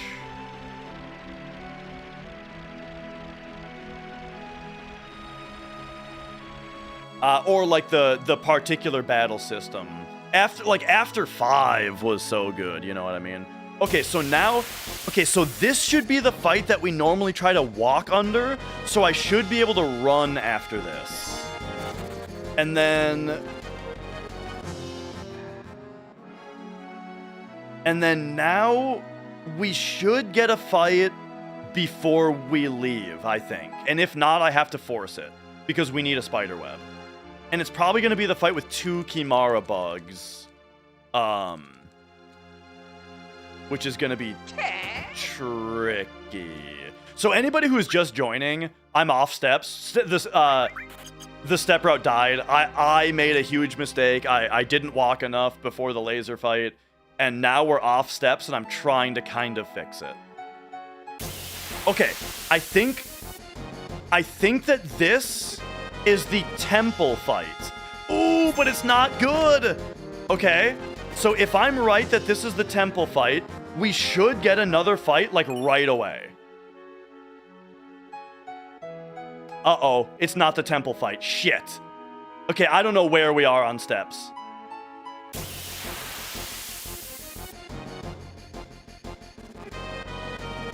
And now we got the double fight. Oh, this is... I have to get lucky here. Come on! Wait, I'm still on ATB active? Oh yeah, that's normal for this part. Okay, we're getting a little bit lucky in that they're not freezing everybody.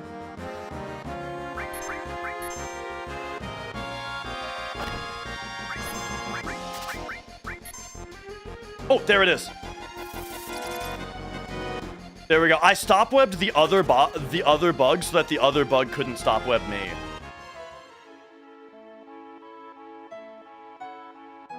Oh.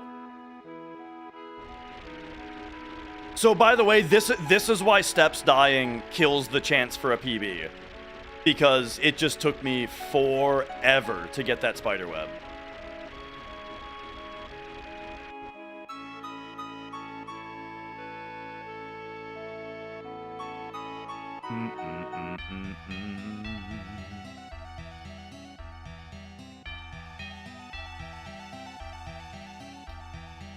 Wait, Nutty Putty Cave has claimed another victim?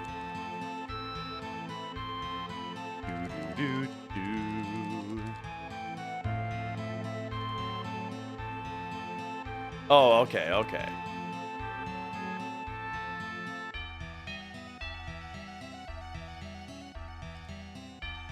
Yeah, you can sub 7 without steps. I feel like, so I said that, and then a lot of people commented on me saying that. So I almost feel like I need to do a run where I'm not allowed to walk and sub 7 it to prove it.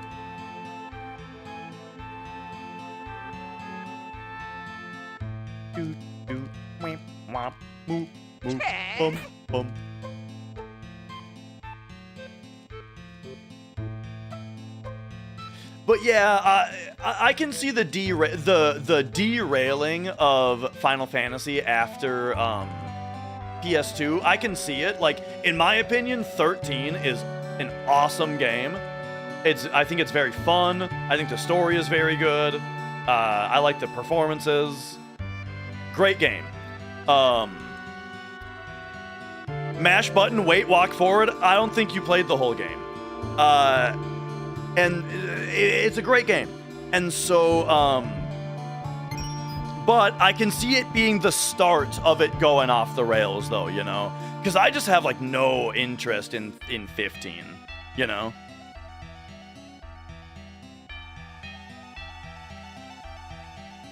Or 16.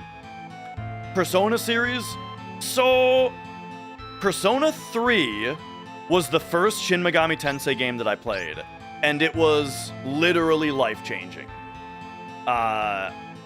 Okay. I gotta find out if another fight happens, like, right after this one, then we might know where we are on steps again.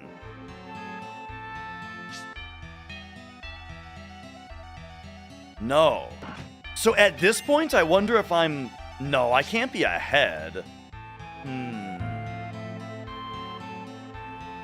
At some point, we'll figure it out. But anyway, what was I saying? Persona 3 was, like, life-changingly good. And then I also loved 4. And I loved 5.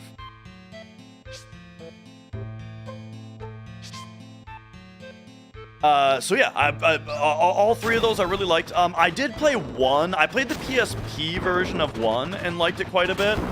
And then I've been kind of more into just, like, the regular Megami Tensei series, right? So, like, I played Digital Devil Saga 1 and 2 on PS2. Loved them.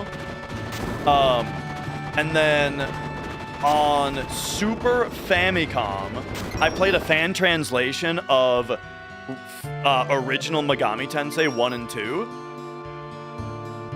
And then Shin Megami Tensei 1 and 2 and Nocturne.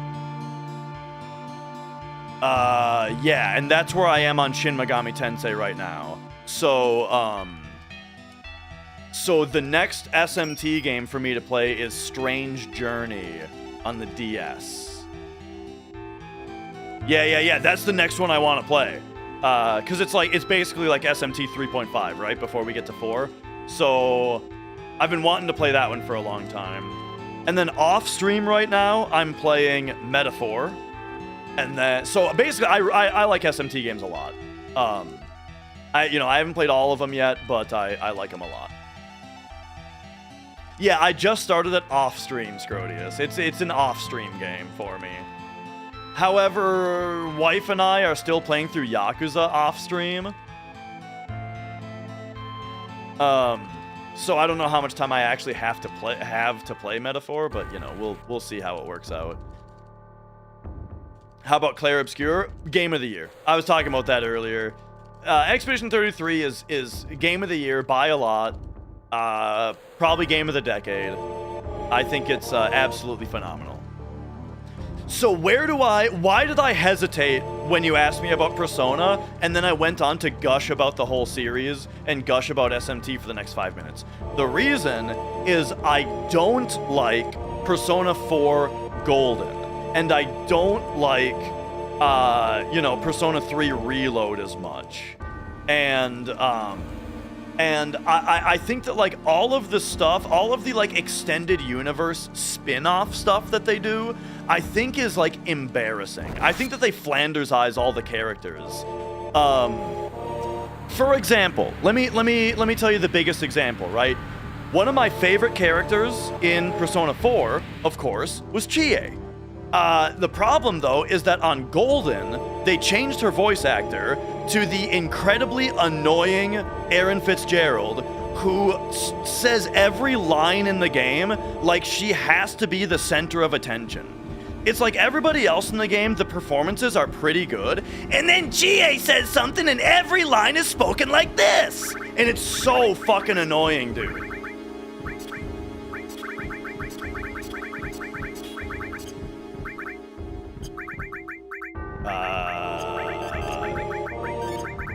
There we go.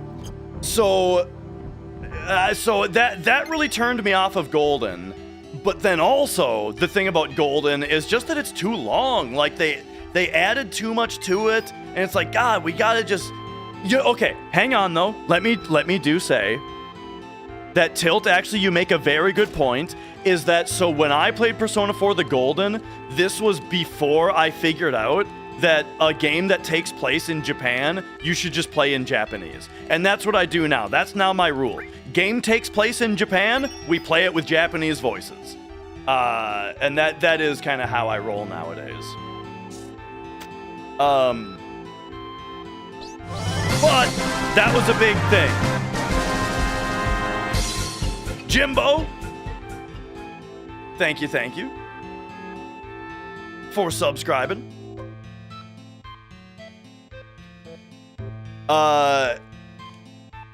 Now hang on. What was I gonna go on to bitch about though? I had more to bitch about. Oh yeah. Okay. So Persona Q. Did you guys play Persona Q, or did you play Persona 4 Arena? So or Persona 4 Dancing All Night? Here's the thing, is that those three games all have quite good gameplay, right? They're all good games. But let's talk about Chie. The problem is that, like, the writers after Persona 4 did not fucking know what they were doing with those characters anymore, and it's like every single line of dialogue that Chie says in every single spin-off game is about eating meat. It's her entire personality is that she enjoys eating meat. And Akihiko's entire personality in every game that's not the main games is about protein powder and working out, you know? And I think that just the way that they watered down all of the characters for the spin-offs, it's just so, like, juvenile and embarrassing, you know? So, yeah. So basically, I love the video games Persona 3, 4, and 5. But, like, there has been so much bastardization of those like, stories and characters since then that it makes me hesitant to still call myself a fan of it. Do you know what I mean? Does this make sense?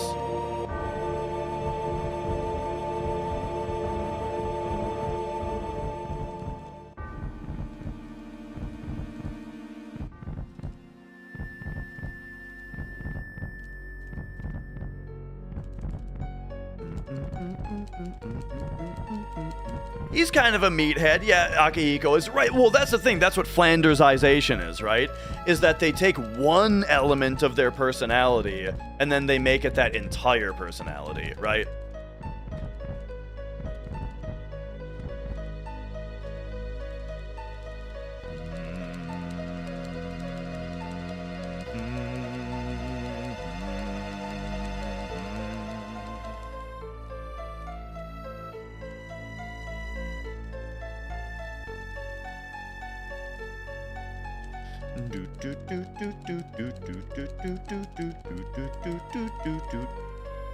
Goblin Twitch wants a riff out.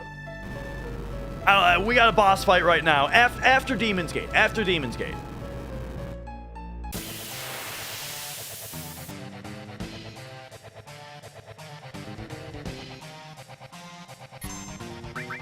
All right. What do we got? It's one of these. So we got to go Cloud first. Ooh, that was a scary one.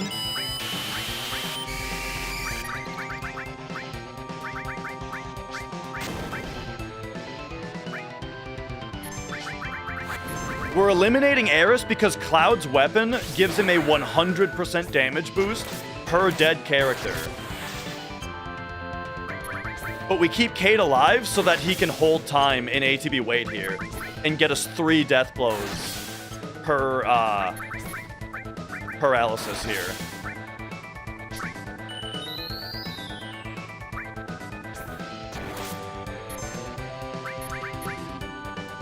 Nice. Oh man, of course. Whoa, what's with the crit actually, bro? Oh my god. Did he crit both attacks, or did the first attack just happen before Big Guard? Hang on, what do I even do now? Oh, this is bad. Okay, you defend. Oh, this still kills him. Oh shit. We're in bad shape, folks.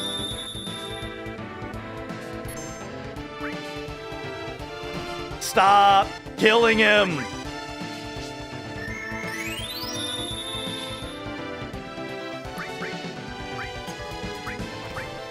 Okay, oh, he lived! He lived, bitch. Okay, now we hyper him.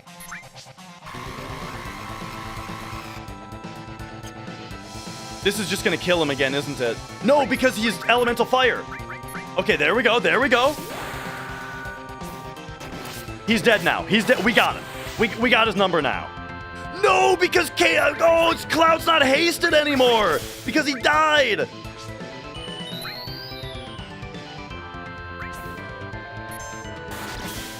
Okay, so now we got to hit him a couple more times. Oh my god. Yeah! Okay, now he's dead for sure.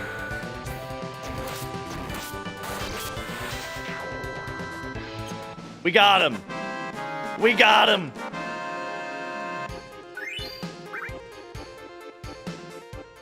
Okay, that was rough, dude.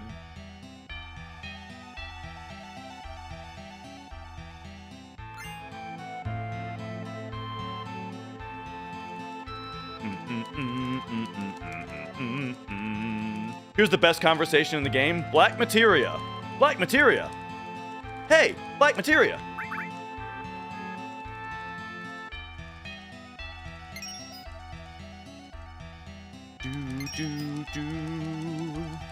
And Romaldo, hello, welcome on in. Thank you.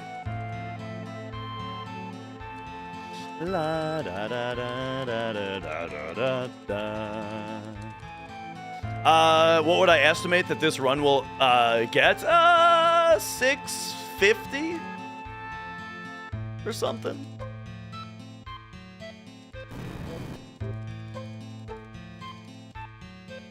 The funny thing is we want Red Dragon to attack Cloud because we want to build up his limit bar and get those cross slashes in.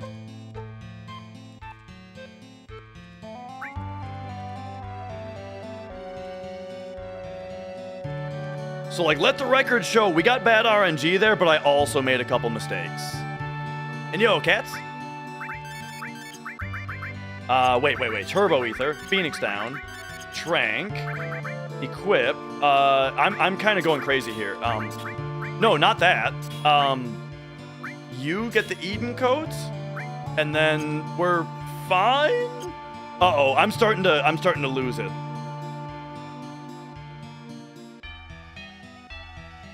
This run is very far off the rails. I put the Eden code on Kate Sith, right? But did I take Kate Sith's fire ring off? No? Okay, there we go. Saved.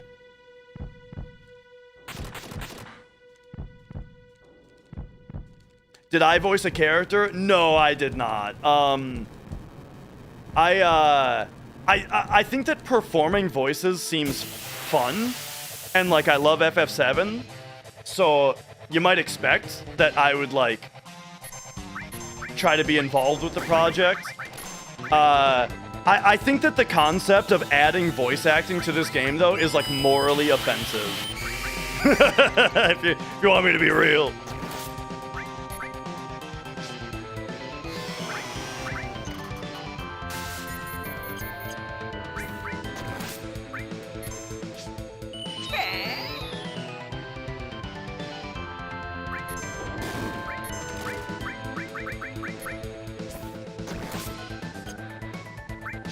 The remake has voice acting? Yeah, and it's terrible. Not all of it. Not all of it. But also a newer game has a newer game. Okay, let me actually explain myself, all right? A newer game is written with voice acting in mind. So the dialogue that they're writing is intended to be spoken aloud by people. The music the dialogue in this game is written to be in text boxes that you read one sentence at a time. And there's a totally different like dynamic to it. And so when you take dialogue that's written for text boxes and you have people just read it out loud, it comes out embarrassing. At least that's my take.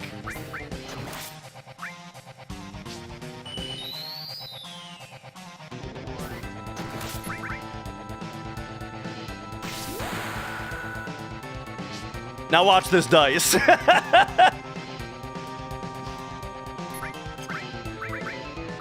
We're just tanking this? Yeah, we're just tanking this.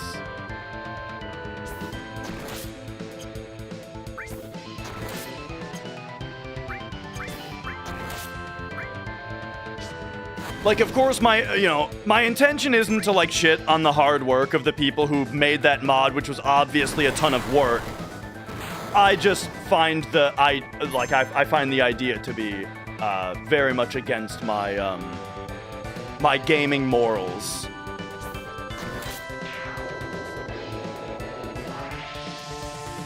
The director of Tactics Remake mentioned it was the reason he rewrote some of the dialogue. That's interesting.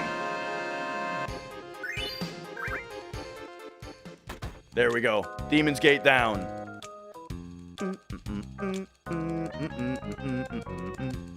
Like a comic book versus a movie sort of thing? Right. Like it's, it's basically a different medium. Like, okay, so I'll get into my larger voice acting rant a little bit, which is that, like, I don't think that... I don't like voice acting in games generally when it is clearly just like an audio file attached to a text box. Or an audio file attached to a line of text. You know what I mean? And it's like, this is the audio file of this person saying this sentence. And once it's finished playing, then the audio file of the next person saying the next sentence starts playing. You know what I mean? And just like sequential audio files of characters saying lines. I think that always comes off extremely stunted and unnatural. And so the opposite of this, the thing that is good, is like Metal Gear Solid, right? Things where there is a directed cutscene happening with camera angles and blocking, and the characters are saying things naturally at the time that they would say them, right? That kind of voice acting I think is great.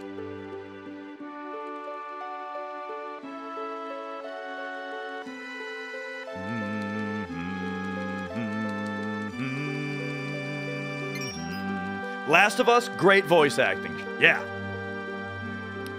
Talking over each other by accident and that kind of thing. Yeah, exactly. Like, just like interrupting each other in general.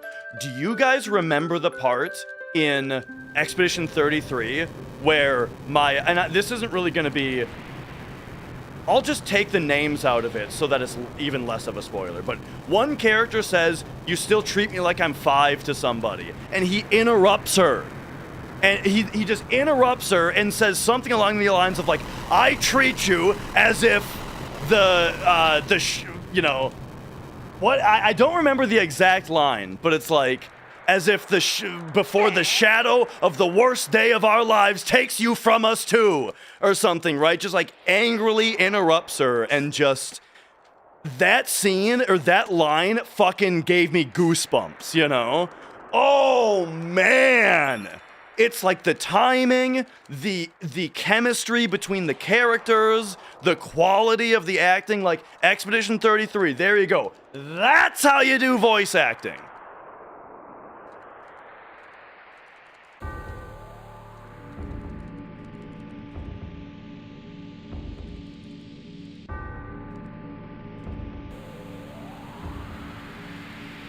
Oh yeah, the cat. Oh, by the way,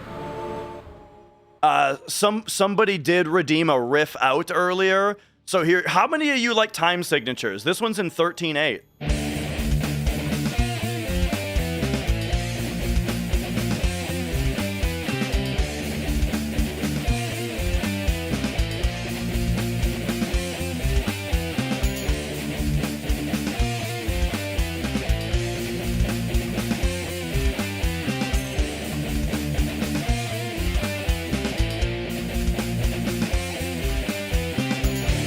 Yeah.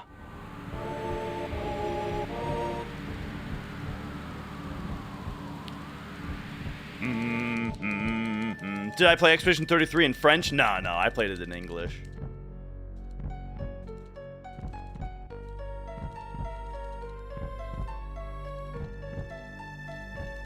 XCQD! Hello, welcome on in.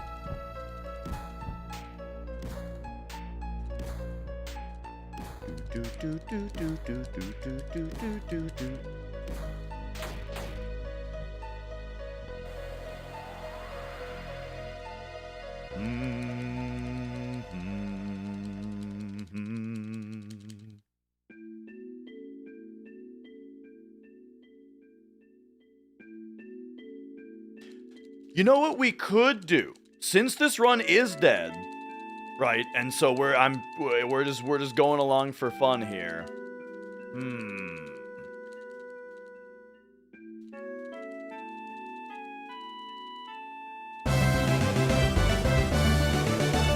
Bunico! Welcome on in. Thank you for subscribing. We could switch over to a drumming stream. Because it's kind of like now is the time to do that.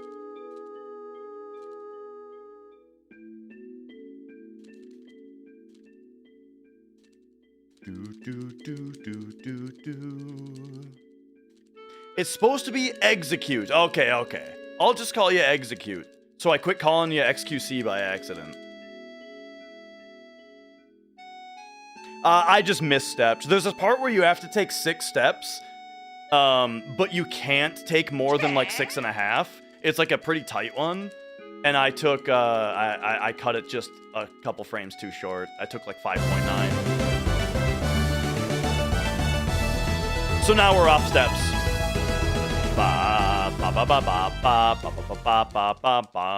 Mog, thank you for the 46 months. Thank you. Wait a second, did that put the Super Nintendo controller on screen? You've got the Wii controller. Oh, geez, is it all broken again? Every once in a while, all of the references to the different pieces of my alerts get all fucked up, and yeah. Where was it? Coral Prison.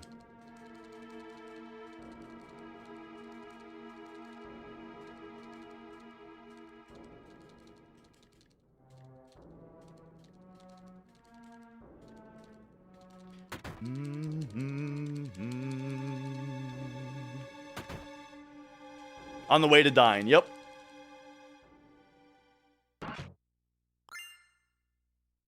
But, you know, it is good practice to just keep running anyway, you know.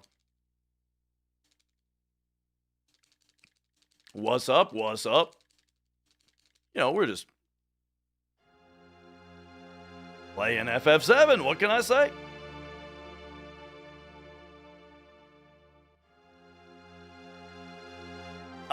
Yeah, they're basically dead for the whole run. There's a chance that I'll be able to figure it out and get back on steps, but it's very hard, and I haven't figured it out yet.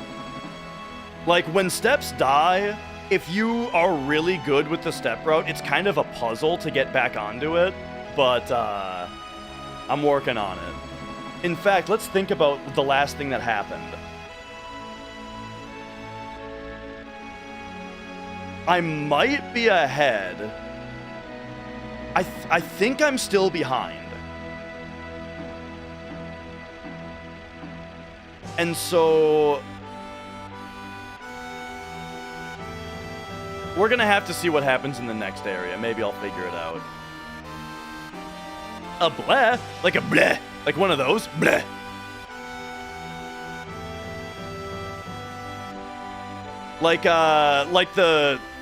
Like the stag in Hollow Knight. Whatever. Oh man, the voices in that game seem like they were so fun to do. That's another kind of voice acting that I really like.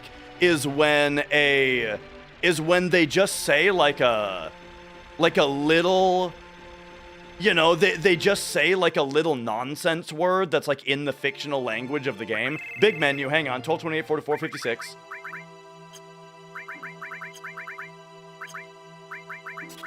Oops, oh shoot, I did that in the wrong order.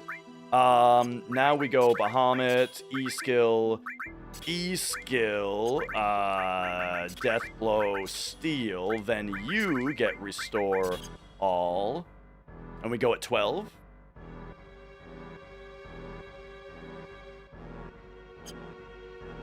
So going at 12 here,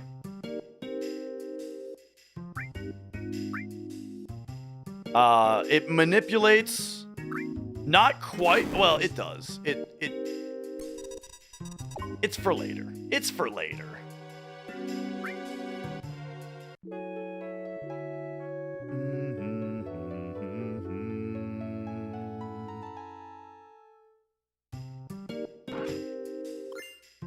Oh. Okay. So here's where we can figure out if I can get back on steps. The first fight we get here, I feel like is gonna be, well, this fight is kind of a high danger requirement, but I did just go, okay. Let's see. Oh, we got it right away.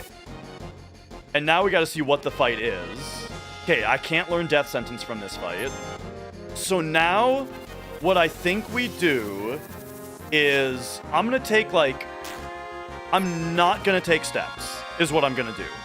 I might be able to get back on steps here. And we're gonna get another fight.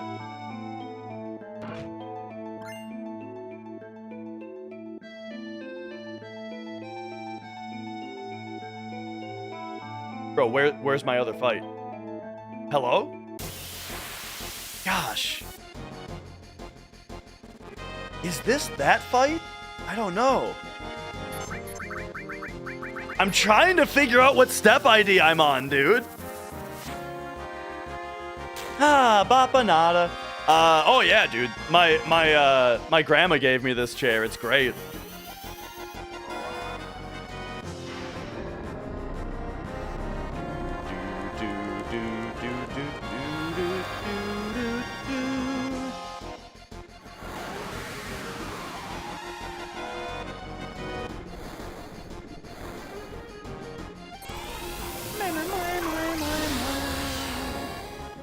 You got all the way through the tutorial today. Damn, that's crazy.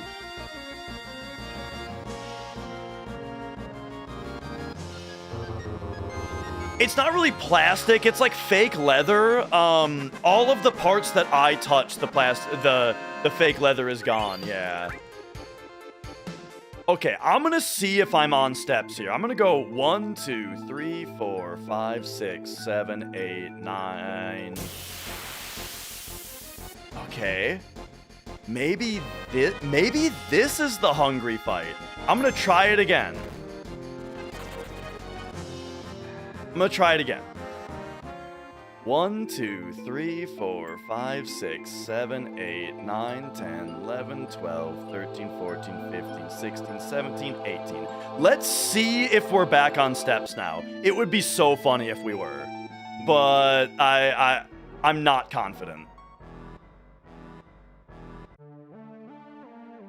But basically, the way to get back on steps is if I can recognize that I'm getting on a fight, or if I can recognize a step ID that I'm on, you know? I would have learned the skill, yeah. I mean, battle speed is cranked, so, you know. Or battle message is cranked.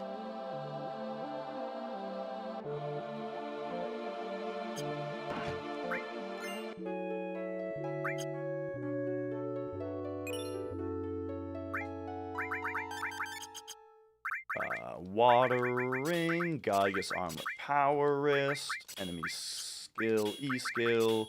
What? Oh, that's right. I screwed up my stuff.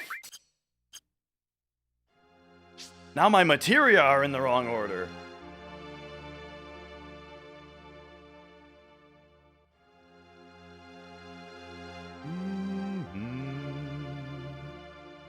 And yo, Josie Wales. Oh, we are on a run that is off the rails. Realistically, it died a long time ago, but you know, we're just jamming it anyway.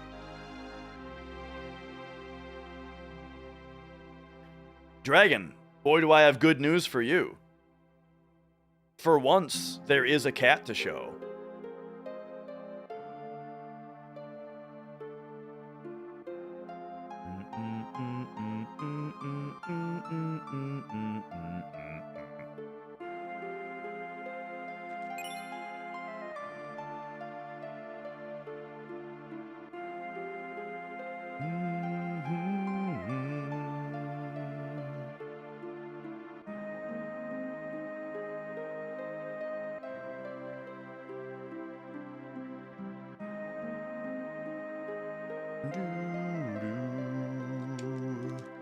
Okay. We got one text box here, and then I can grab the camera. There we go. Let me just do this, and then...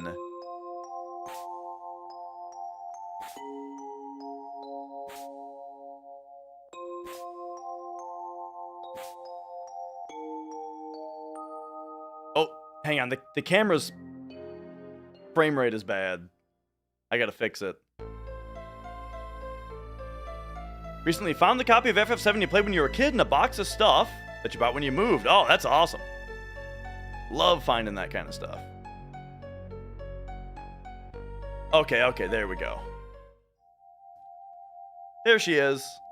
No, you guys don't gotta look at the gameplay right now. Just look at this cat. She's got her face smushed into my leg. Look at her face smushed into my leg. Murder time!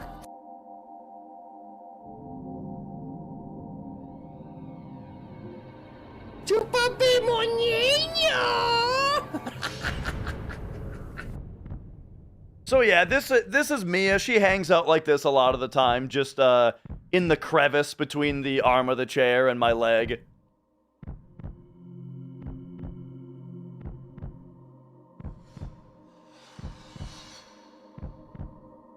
What a cutie.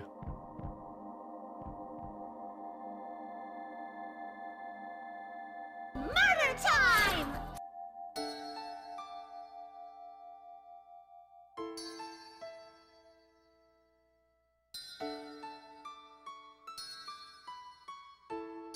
Oh, speaking of Shin Megami Tensei earlier, that murder time clip is from Shin Megami Tensei 4. And see you later, Tilt. Do do do do do.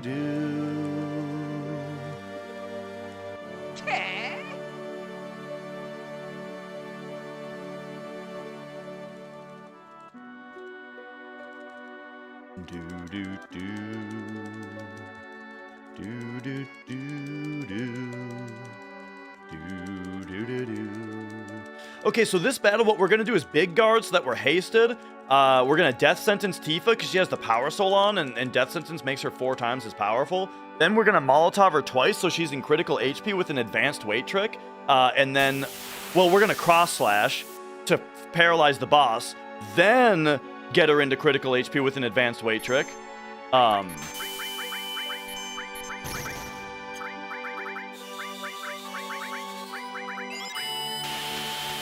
372, that should be good. So now we're hasted. Death sentence for quad damage on the power soul. Paralyze the boss. Tifa's now in critical HP. Advanced weight trick a death blow. Weight trick a second death blow. And weight trick a third death blow. Boom! And that's Genova Life.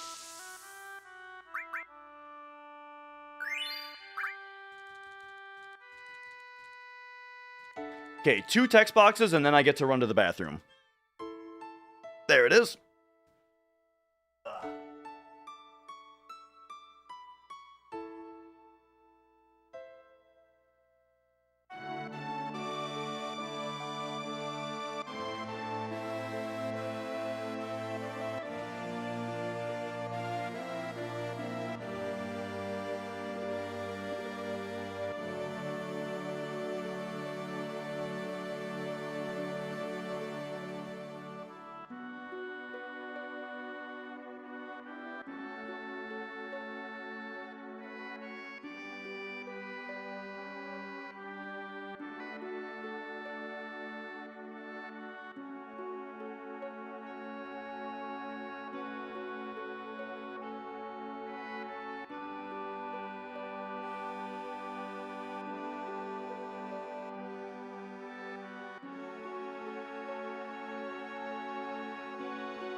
Oh, all right, all right.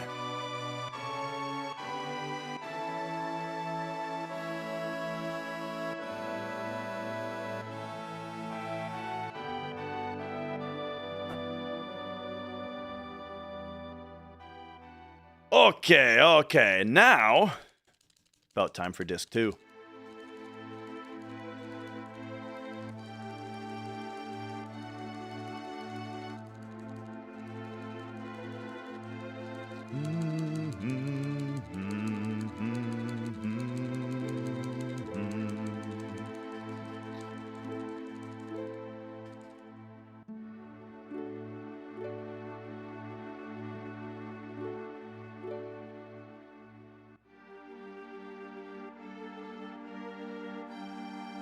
Here, I'll show you guys the disc swap strat.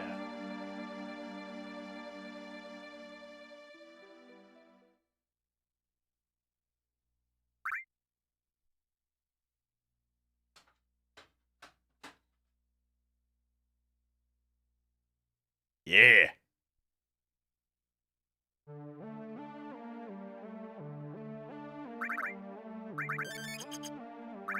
Oh.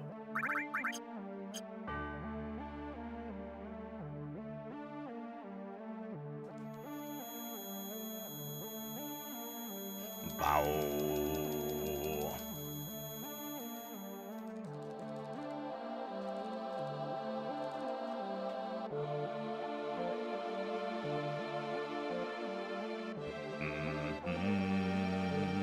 The fast strat, I just showed it to you. The strat is to pick up the new disc in your right hand because the eject button is on the left side. So you got the disc in your right hand, eject button with your left hand. Left hand takes the old disc out while the right hand puts the new disc in while the left hand puts the old disc back in the case. And you have the case, I got the case open to disc 2 and 3 already, you know what I mean? So like, the case is already open, disc 2 and 3 are out, you know? And so you just put disc 1 in the spot that disc 2 came out of, and then disc 2 is going to go in the spot where disc 3 came out of.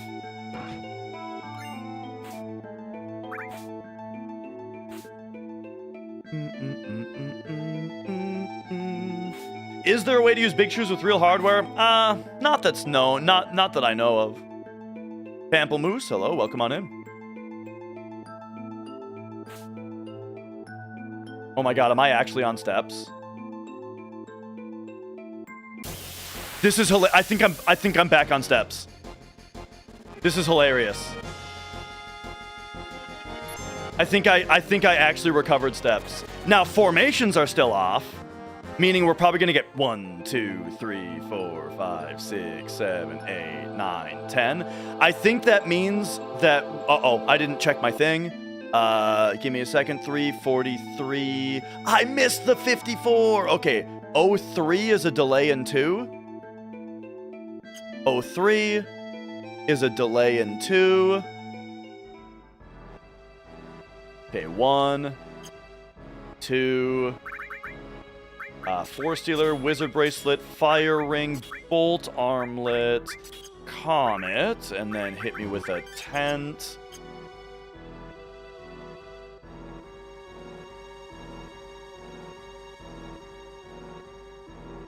Okay. So formations are still dead, meaning the enemies that are actually in the fights are not the correct enemies, meaning I might get pincered. You know, I might get a pincer in the next dungeon, which will be bad. But steps are back on, so that's funny. Yeah, or at least just as soon as you can see, Mog, as soon as you can see anything, you've waited long enough.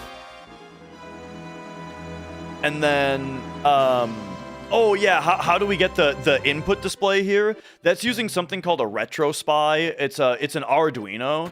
It's just a middleman. Like I've got the oh no, I'm supposed to say take there. There we go. Hang on, I gotta do a trick here. But basically, there's a middleman on the controller that's reading the inputs. There we go. I like how I said, hang on, I have to do a trick, and then I said the explanation while I was doing the trick anyway.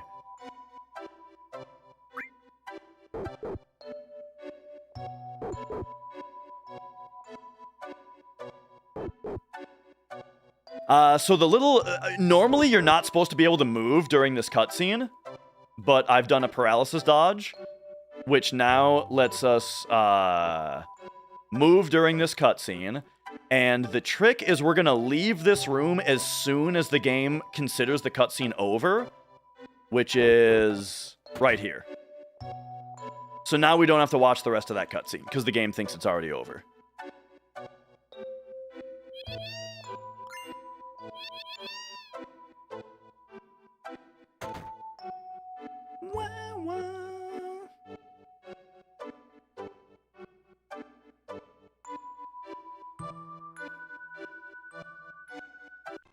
Is it times when you have to menu up? Oh, you mean for that specific trick? I don't do menuing on that one. I just hit up and circle at the same time. Which, honestly, you could do the same thing for Jesse Skip. But I don't for some reason. Oh, for World Map Manip, sorry. Hang on, now I'm snowboarding.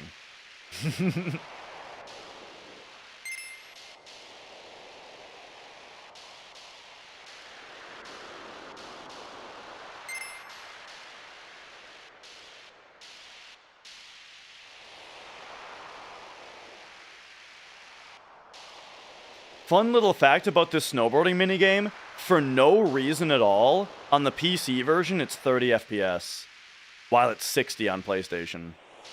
And apparently the PC is perfectly capable of doing it at 60. It's just like, there's just like a line of code that for some reason is there that makes it 30 or something.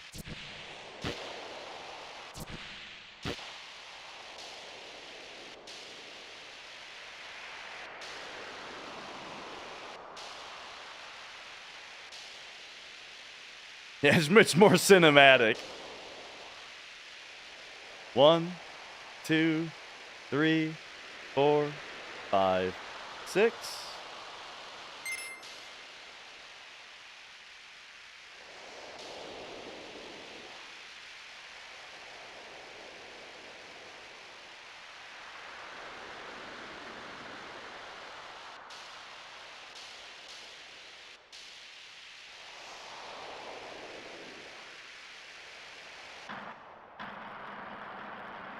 These boulders are kind of weird. You can mostly just go right through them, but sometimes they hit you. I don't really know what the deal is. For the most part, as long as you're going fast and you take that line, you can just ignore them. Whoops, crystals don't count. I swear I couldn't even see that. I think I'm getting old. I'm getting glaucoma. I swear I just can't see some of these things.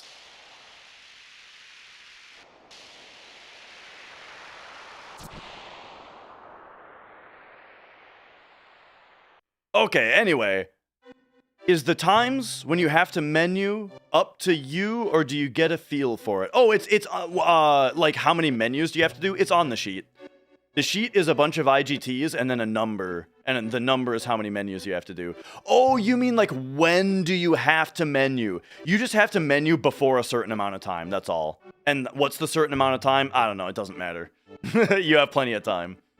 Oh, let me put it to you this way. When you come out of a battle, or when you load into the world map originally, actually every time you load into the world map, your fractions are -140, so you have 5 seconds before there's even a battle check, and so you have 5 seconds to do them for sure. Dude, yeah, we are for sure back on steps. Ah, but we're getting pincered! This is why formations are important. Okay, we need to... I think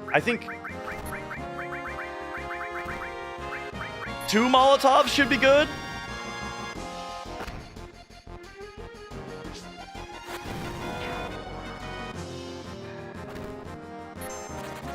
Woo, okay, there we go.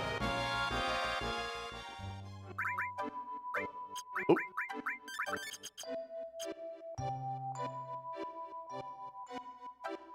And then here, we can buffer steps into this screen because I'm not counting cloud steps. We do a setup here where we just walk until we get added cut, and then we can run. And that's how many steps you have to take there.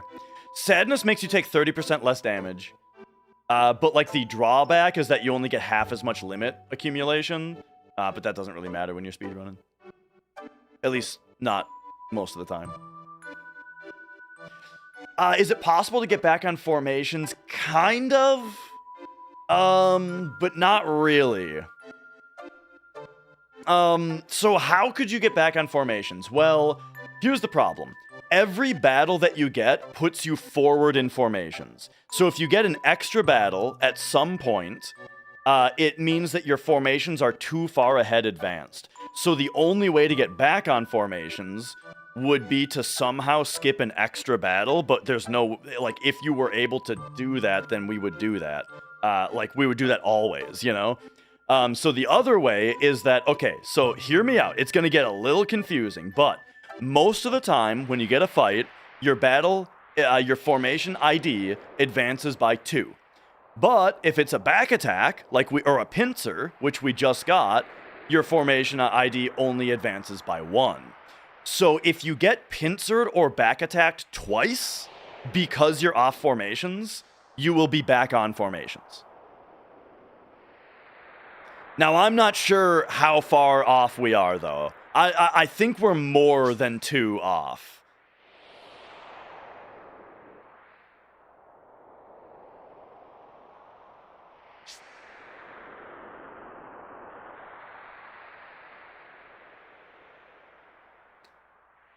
Oh, yeah.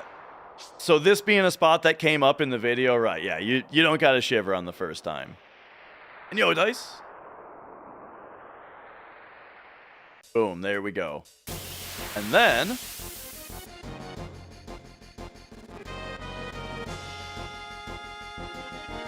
7 steps after this fight. I am gonna have to take some steps underneath the underneath the thing here, but we'll run to the spot like so. 1, 2, 3, 4, 5, 6, 7.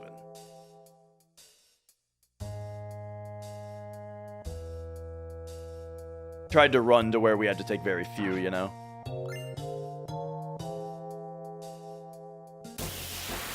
Okay. So I don't want to auto run because, well, we do. We want to fight a Stilva. Here's the potential problem that we have is I need to fight a Stilva at some point so that we can learn the Magic Breath E skill. And if we can't learn, if we don't get a Stilva by the time we're out, then I have to kill steps again, forcing a Stilva encounter.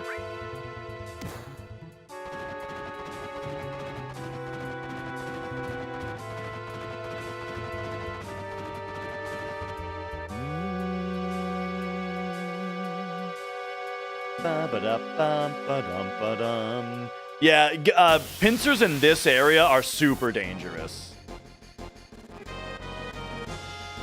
Oh, there's our Stilva! Alright, here we go. And he's Magic Breathing right away like a bro.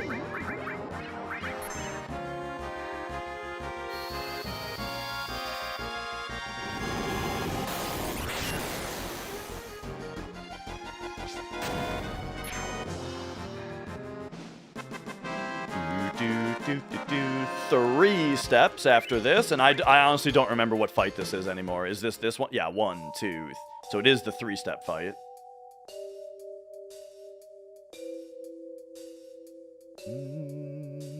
But there you go. That's how you recover steps.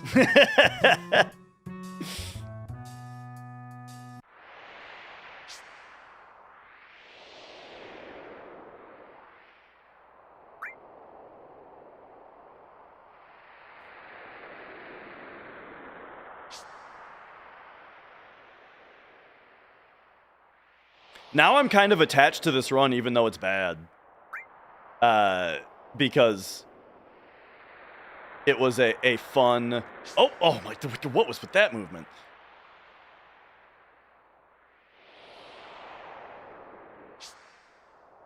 Okay, now this climb you do have to shiver on, even if you don't screw up your movement like I just did.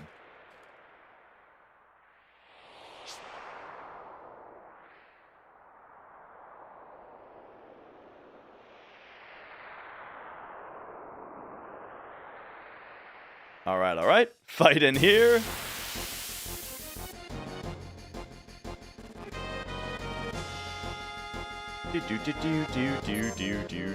Last time I played through a failed run for fun, I mean, I had to de-rust kind of recently, you know?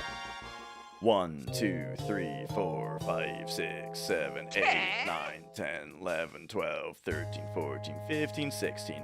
Like recently, I actually hadn't run in a while, and I kind of had to de-rust a little bit, so there was that. But then once I was de-rusted, I'm better than ever. Okay, this is also an awkward spot where you kind of have to take steps behind a thing. And so once again, the strat is to try to run out from behind it and then take the steps. So you can at least see the end of it. 1, 2, 3, 4.5. There we go.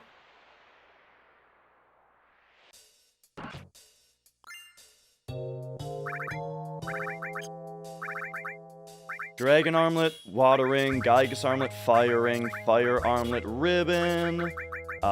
Restore all on you, added cut, elemental Shiva.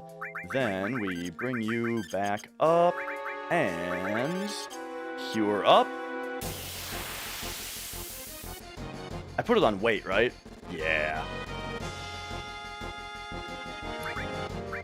Ooh, did we get first turn? Nice. That's good.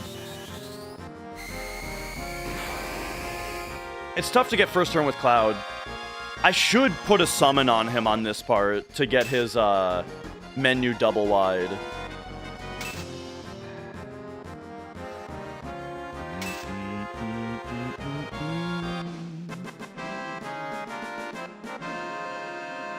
Completing one run every day and make a graph to see like if your average improves? No, I haven't really thought about something like that. But I mean, I did used to run every day back when I streamed full time.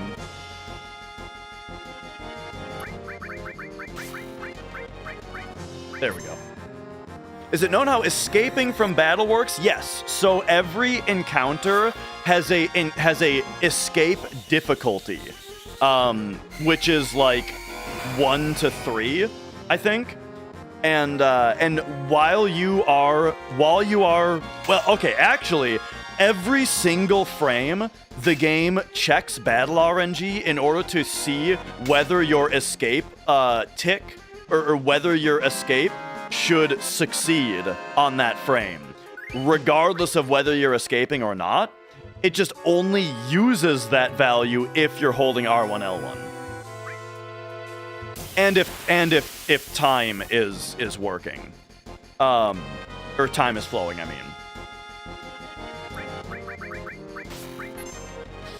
The advantage of a double wide menu would be that if E skill was right here, then I could buffer right and circle as his menu comes up to get into his E skill menu, but instead I have to go down, down, circle, which might give the enemy a turn. So then, anyway, so as far as escapes go, yeah. So every frame, the game rolls battle RNG, and then if the number rolls well enough, and you're holding R1 and L1, and time is flowing, then it will tick the escape value down by 1. And so the escape value starts at the escape difficulty of the fight, right? Most of them are 1. So as soon as you get a successful roll, then it ticks down to 0. Once it's at 0, your escape is queued. But yeah, there are some fights that are harder to escape, and what that literally means in the game design terms is that you need to roll a successful escape multiple times. For example, or no, not this guy. Nice crit.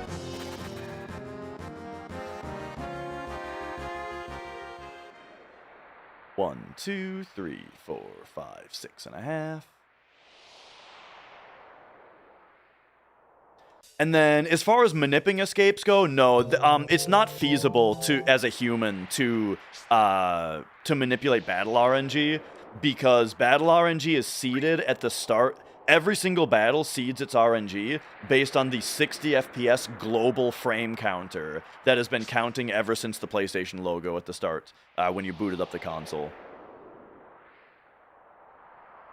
So that's why nothing about battles do we manipulate. So things that are determined by battle RNG that we're not manipulating that would be nice are like critical hits, steal attempts, drops, level up, stat level ups.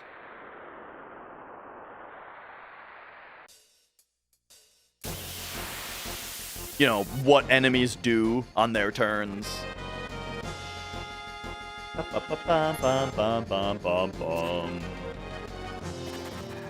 6.5 steps here. 1, 2, 3, 4, 5, 6.5. Whoop, hit me with the tent. Good, and then reset limits. Zeal has verified my runs in the past, yeah. The other two moderators are Ace Zephyr and RJ, though, and either of them could do it as well. Doesn't matter to me who does it. Alright, this is like the hardest boss fight in the run. A recommended ATB only run, it would be... some of our strats would be totally impossible. So you'd have to re-strategize a lot of stuff.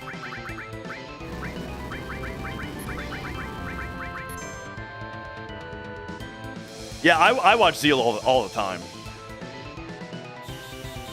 Ooh, that's really awkward. That's really awkward that she got ice breathed.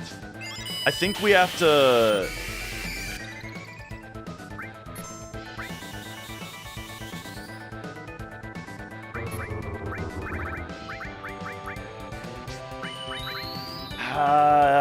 Do we laser first? I'll laser first. I'm gonna see if we can do it.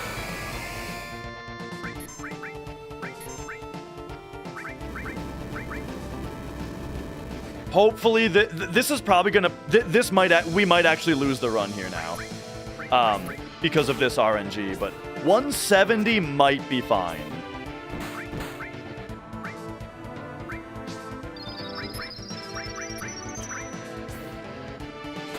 There's the hit.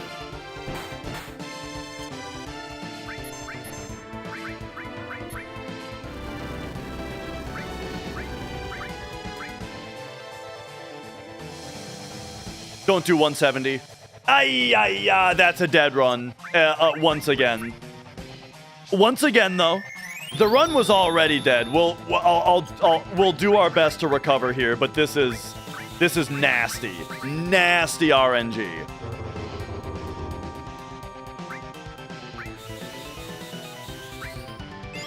Oh wait, she's supposed to be healed now. Oh, but now she's not going to do enough damage. So yeah, we do the attack. We heal her. And then we do another... Oh, that's the wrong character, you dumb dick! Okay, did that kill? No, now we're getting earth countered. Oh, it's bad, it's bad, folks. Okay, so now heal her again. Heal Cloud. And you know what? We just go for death blows now. Okay, nice kill. I can't believe it's not dead yet. There we go. Okay, head 1 is dead.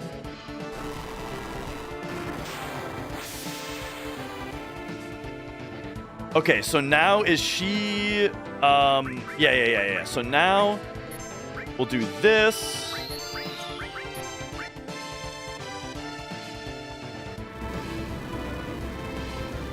And now we got to count the hits.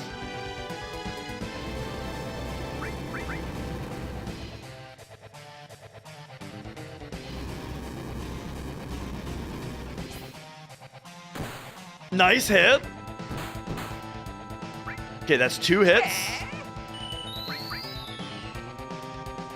Oh, I'm out of high potions. Hilarious. Lick my asshole.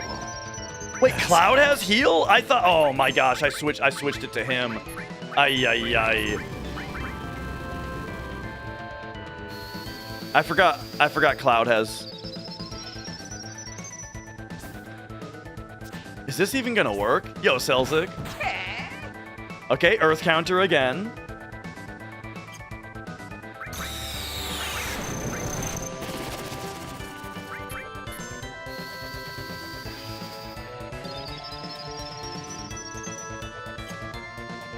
Wait. I didn't want to do that. Hang on. This is so off the rails that I'm like making even more mistakes.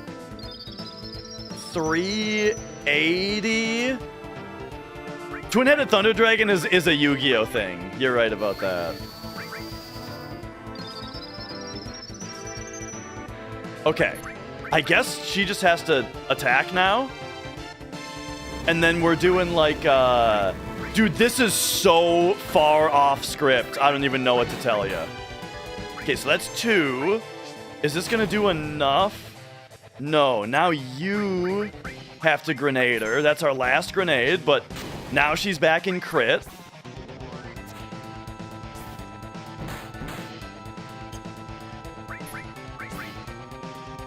Oh my gosh, Tifa. Oh, he's dead? And now this might kill the whole party? No, Cloud survived. Okay, there we go. All right. Worst schizo fight of all time. Oh, boy.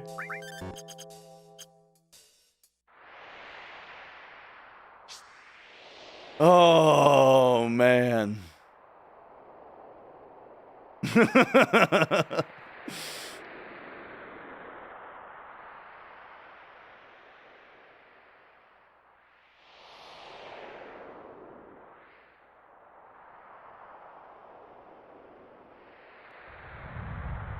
All right, but yeah, that boss is in this version he's called Schizo. On the Japanese version, I think his name is Twin Head or Twin Heado.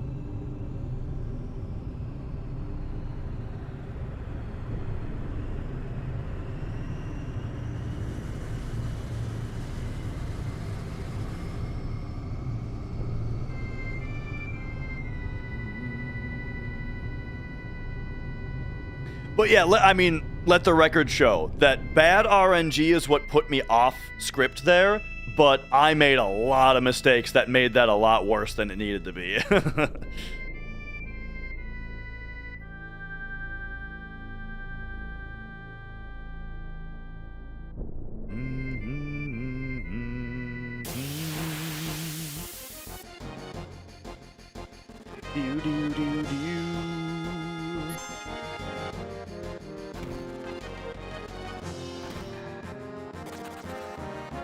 All right. 1, 2, 3, 4, 5, 6, 7, 8, 9, 10. Watering before icicles.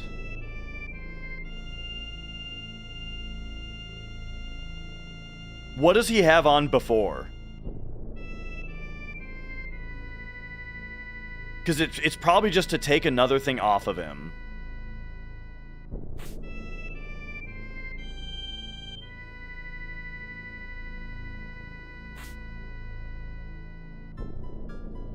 Because, yeah, come to think of it, I don't think the water ring is doing anything specific. But we're probably taking off an accessory that needs to go on someone else.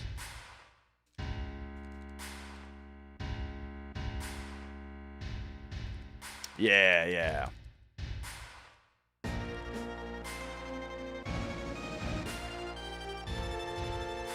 Yeah, that's Neo Bahamut back there that we pass up. No reason to grab it here, but we do grab it in the 100% run. And in... I wonder if we still grab it, we as in, like, I wonder if other people who are running any percent still grab it on any percent. Because... Uh-oh. I also screwed that up. Okay, no, we're good.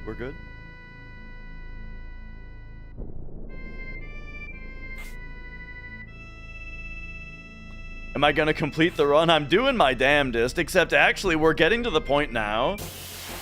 We're getting to the part up here that there's a lot of bullshit to have to get through for a run that's not going to be very good, you know what I mean?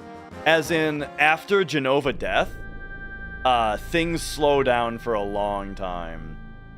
And so it's kind of hard to justify continuing a run past Genova Death that's not going to PB, because we have to get through kind of the boring part, you know?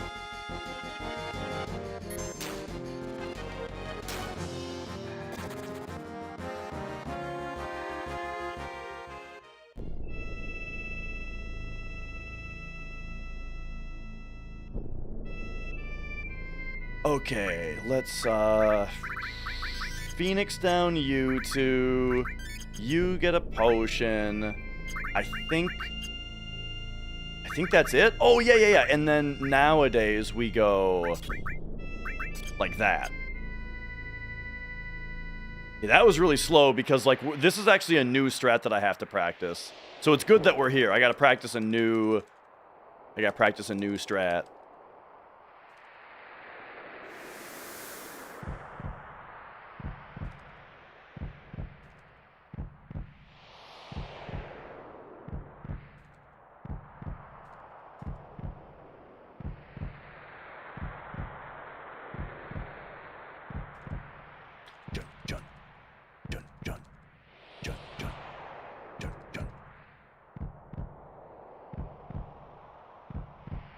But yeah, I am thinking about, like, okay, so let's say that we finish Genova Death here, and then say, like, okay, that's enough terrible speedrun. We'll try again on Friday. Could play drums for a little bit. It's hard to not play drums for too long, though, and I only have, like, another hour as far as, like, my normal time. Maybe we do just keep going with the run. We'll just keep going with the run, whatever. I'll try to finish. We'll try to finish.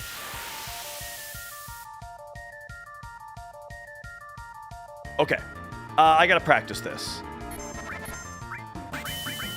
So, big guard. Did I already screw up? No?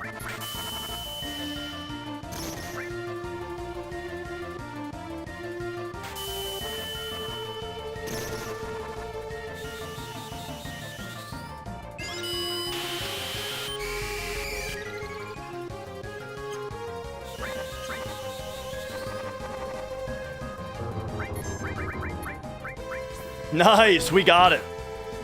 Boom, there's the Kuma strat. The new Kuma. It's kind of hard to explain what we did there, but it was really good. 2 death blow.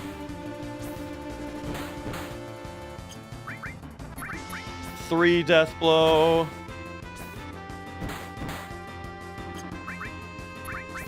4 death blow. Send an attack, buffering left. Boom. Good fight. Great fight.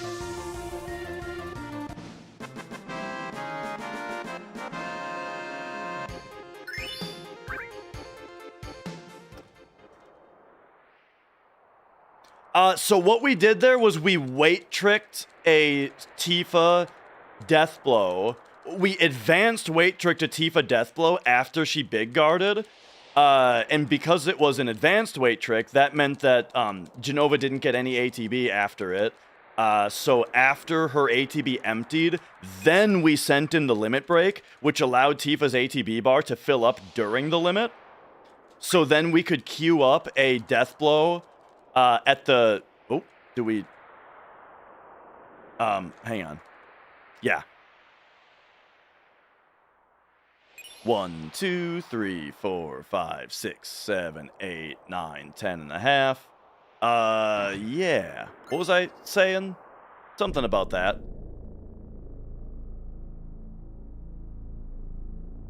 There we go. And then hit me with ATB active. But yeah, advanced weight trick. That way we get a Tifa death blow, or a Tifa attack in, rather. Before the cross slash is even queued. And then that allows Tifa's ATB to refill during the cross slash, which means that her first death blow starts at the beginning of Jenova Death's paralysis when you're already holding time, which allows you to get 4 death blows into the paralysis for free. And I'm terrible at replying to questions. The last message I see from you says message retracted in brackets. So I don't know what to tell you about that. I'm doing my best though, you know. Honestly, yeah, I'm gonna miss a ton of chat. I got 2 chats with over 200 viewers in both of them. So like, I'm missing shit. Guilty as charged. Just ask it again, you know, if you need to.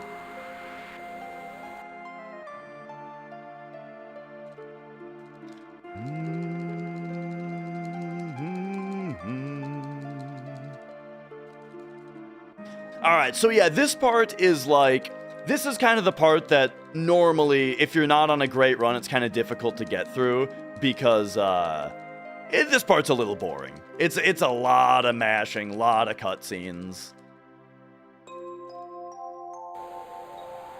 But that whole section of like, when we first get into the buggy, and we do Cosmo Canyon skip, that all the way up to Jenova Death right there, I think is such a strong portion of the run.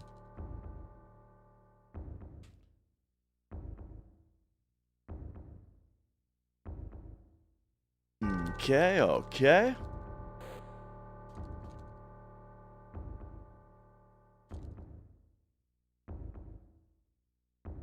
Yeah, hey, I actually have a story to tell. It's kind of a funny story. Way back, I started streaming in 2014. 2014 is when I started streaming. You know why I started streaming? Was The Binding of Isaac. Not even, Rebirth wasn't even out yet. The original Binding of Isaac, the Flash game, right? I just wanted to stream that game, you know? So that's what got me into it, right?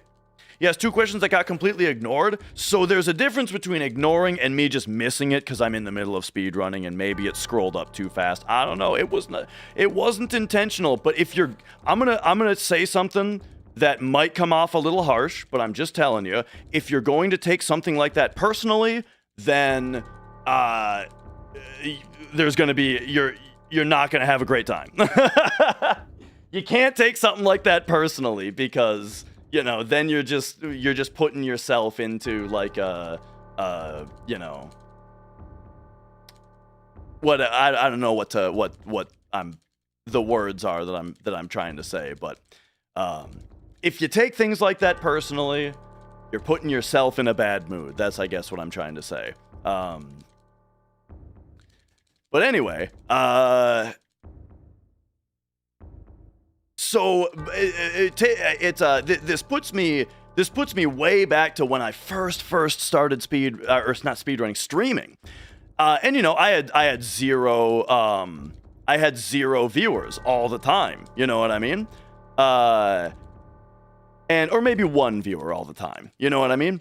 And then there was a website that was called like the Pwn Train or something, where it would host a different Twitch stream every like 15 minutes. It would randomly choose a Twitch stream that had like 1 or 2 viewers, and people could vote on which one they wanted to raid into, right? And then after like 15 minutes, it would put up another vote.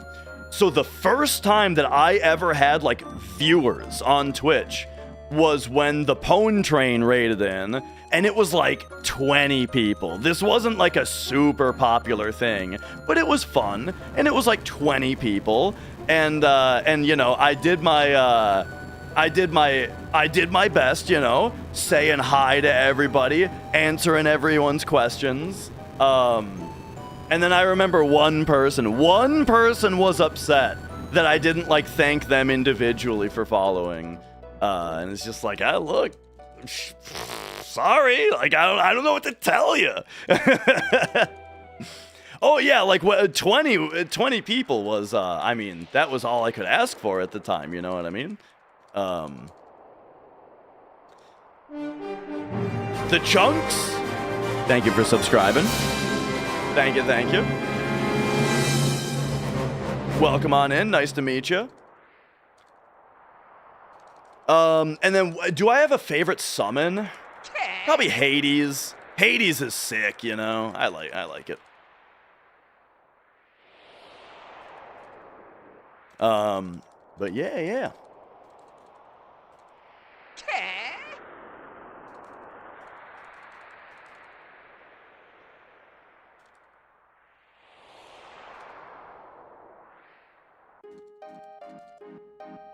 End of Eternity, what did I think of it? I'm not sure what End of Eternity is. Hades added effect. Yeah, dude, Hades added effect on your weapon with slash all. Oh, man. Good stuff. Titan gets no love. Titan is pretty sweet.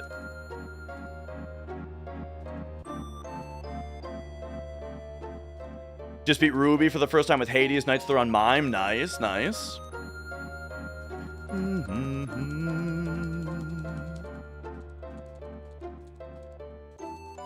Hades is your favorite game.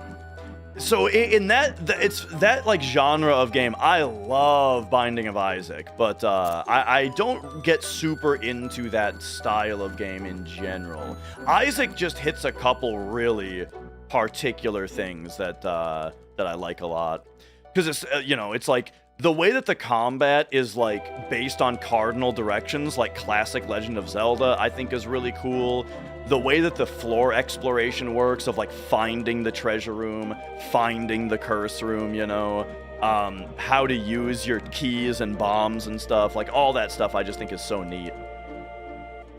I put a lot of time into that game. Love it.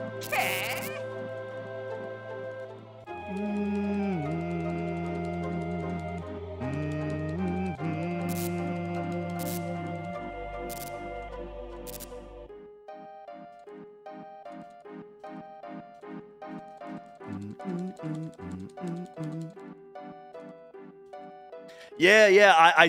The Genova Death Strat, I screwed it up on my PB, actually. So, we saved time.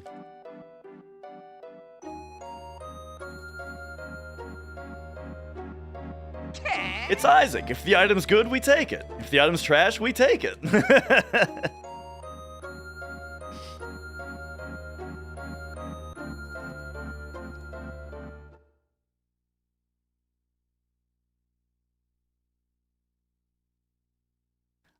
I think we don't have our, oh no. We still mash a little bit here. We do get a really nice break here. Oh, Resonance of Fate. Okay. I don't know what to think about that game. I think Resonance of Fate seems awesome. But every time that I've tried to play it, I fall off. I couldn't even tell you, like, I can't even really tell you how far I've gotten. I've started that game like 4 times and fallen off of it every time. But, like, it seems awesome. I like the idea of it a lot. And, like, the soundtrack is great. And, I really like the style of it, you know? Alright, there we go. Now, we get a nice handbrake here. Yeah, we are back on steps. I successfully recovered the step route. But yeah, we're still off formations. Formations don't matter a ton anymore, though, because we got Magic Breath. Like, we got Laser, we got Magic Breath, so we're basically fine now. We're just probably gonna get a couple more pincers.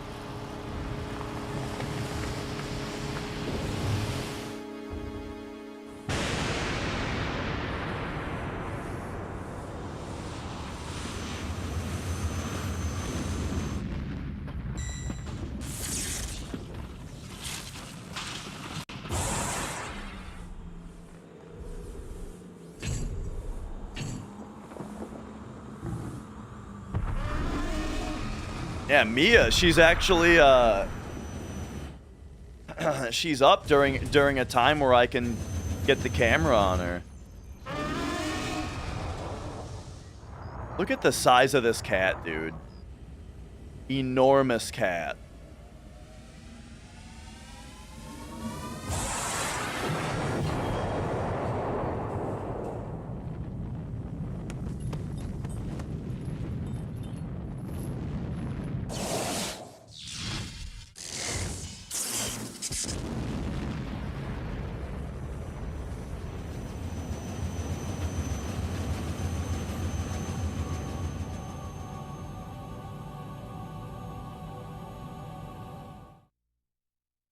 Oh, all right. We're getting back to Mashtown. Oh, she loves a stomach rub. Yeah, you're curious what the chair is? Oh, yeah, I don't know, like, a brand or anything like that. My grandma just gave me this chair, so I have no idea where it came from. Here's the thing, though, is people have actually been asking about my chair, like, 5 times a day lately, so maybe I should flip it over and check. Yeah, I think I maybe should. All I can tell you is it's a recliner, and it used to be covered in fake leather. Like, it had, like, a thin layer of that leathery-looking stuff, but it's like paper thin, you know? It used to be covered in that, but all of that is gone now, at least on the part that I sit on. And it has revealed underneath a layer of much more comfortable fabric.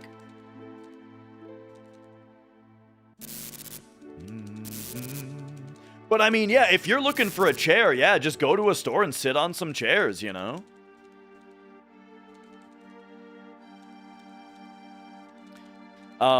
Yeah. Did I enjoy Remake? So I liked Remake more than I expected, but I expected to like it not at all.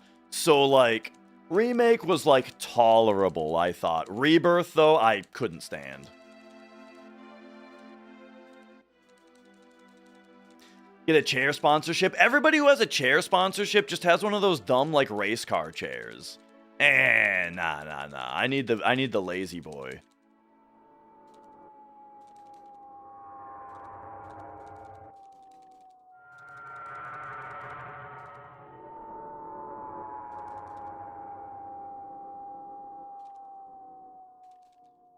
I would say I would even, like, I feel like I sacrifice quite a bit to be able to sit in the big chair, because the thing is, it is easier to stream at a, what do you call it? Computer desk. It's easier to stream at a computer desk. I would be able to use, like, an actual monitor that has a lower latency, you know... I could have my CRT closer to me. I don't know. It's just a computer desk is easy. But with the chair, I gotta have like, you know, I gotta have like the coffee table in front of me, the big TV. The camera, my camera has to be like 7 feet away from me.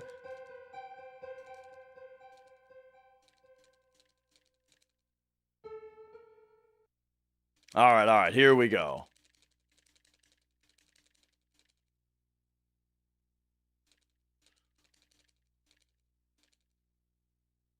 As far as the race car chairs go, I bet they are super comfortable. I mean, you know, if they weren't, they wouldn't be popular. Like, of course, it'll be up to preference. I bet they are at least comfortable. But yeah, actually, the cat chair is actually a huge part of the reason that I do want to stream from a big chair.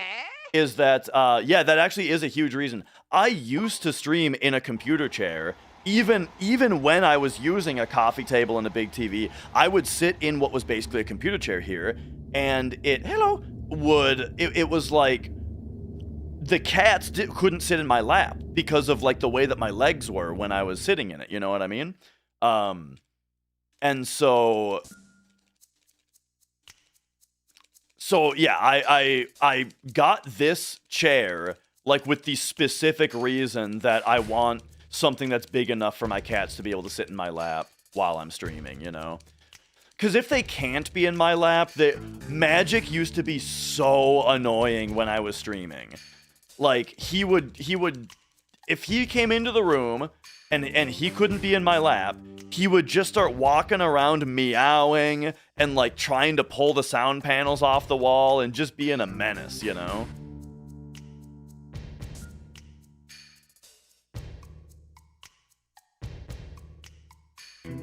You can get in front of Tifa there if you're quick.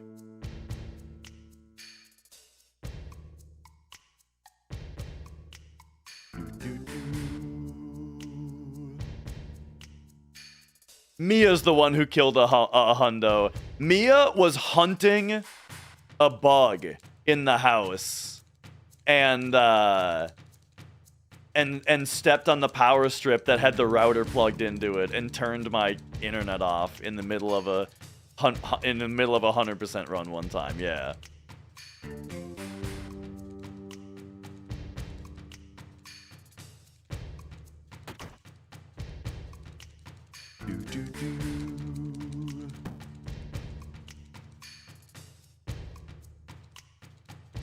Oh, she's back in the crevice. Yo, Rectum. Oh, yeah, this run went far off the rails forever ago, but you know, we're having a good time.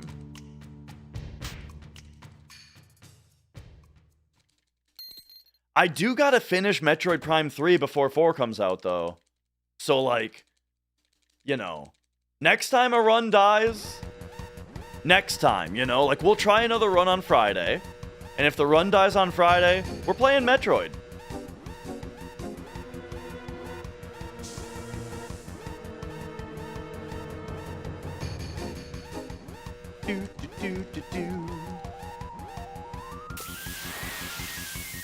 Oh, yeah, that's a good idea, Zoa. Yeah, new Metroid, I think it's December 4th, right?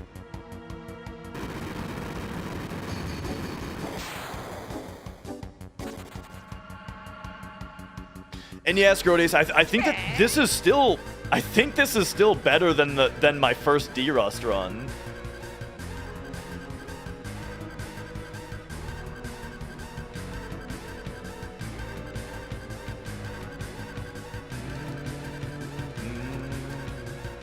I did see Abasoft's video, yeah.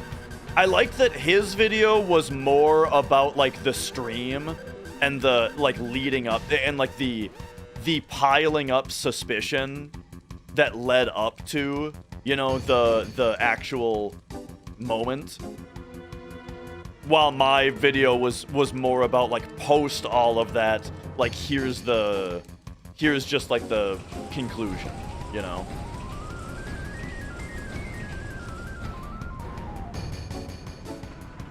Yeah, because there were like a bunch of different things that that just kind of had me on alert, you know.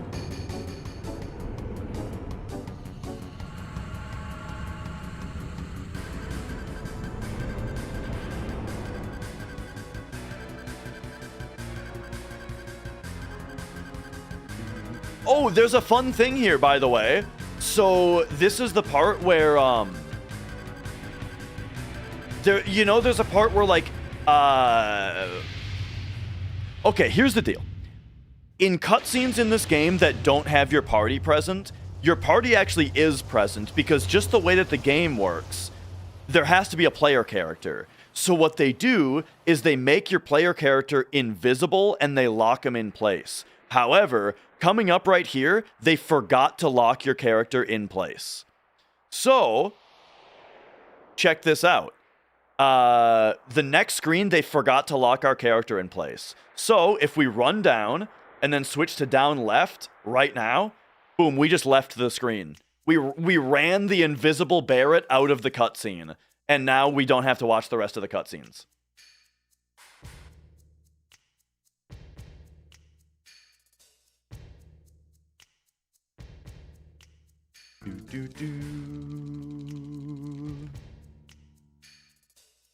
Whoop.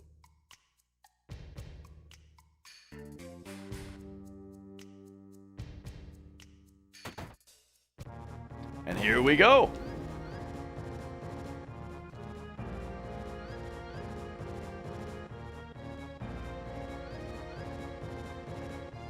So there's another part where the same thing happens. There's another part where the same thing happens, except your character is you can only move your character for 1 frame. They just, like, did the script kind of poorly, where your character can move for the first frame for some reason. And it just so happens that your character is placed 1 frame of movement away from the trigger that we need to hit, though. So, and that skip is way bigger when we get to it. Yo, Flying Gibu.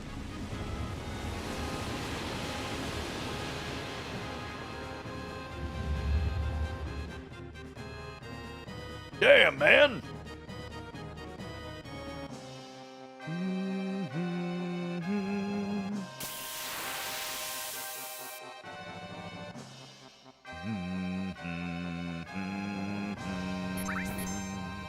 This guy doesn't counter, does he?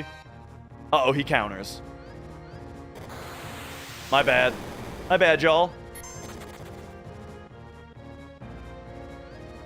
Attacking a dude who counters when you're trying to escape is bad, because you have to wait for their counter.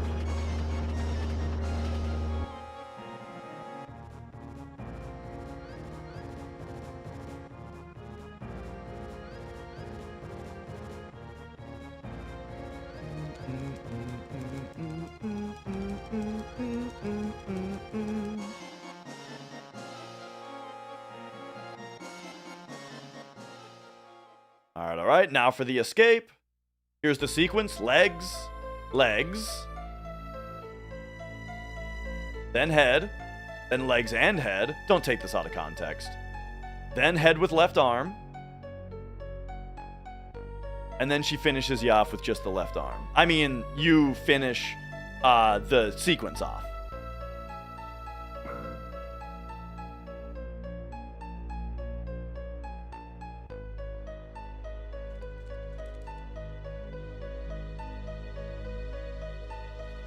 Wow. Wow. Wow. Wow.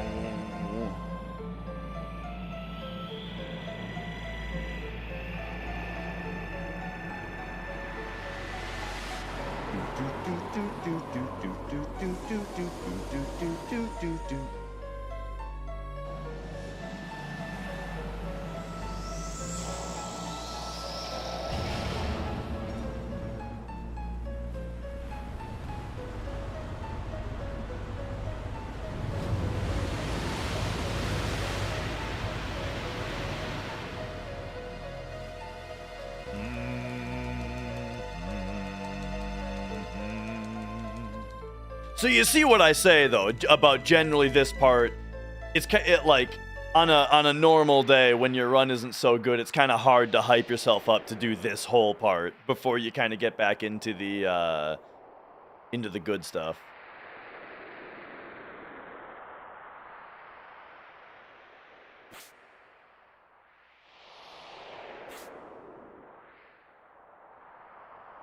By the way, I'm new to YouTube streaming. Some people have crowns in the YouTube chat. What the hell does that mean? Crowns and numbers?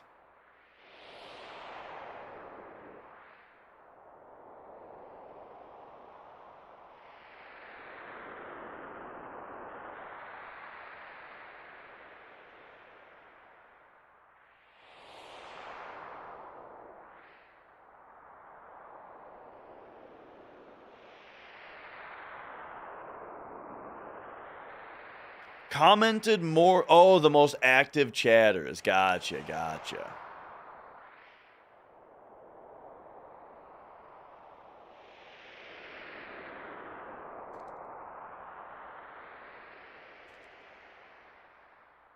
Oh yeah, here it's fastest to lose the slap fight, but because we're behind anyway, why don't we just slap the shit out of her? Yeah. Oh, see, we lost that one. That's what makes it slower. Yeah. Yeah. Ay, ay, ay. Oh, it's a bad one. Oh, man, she barely won that one.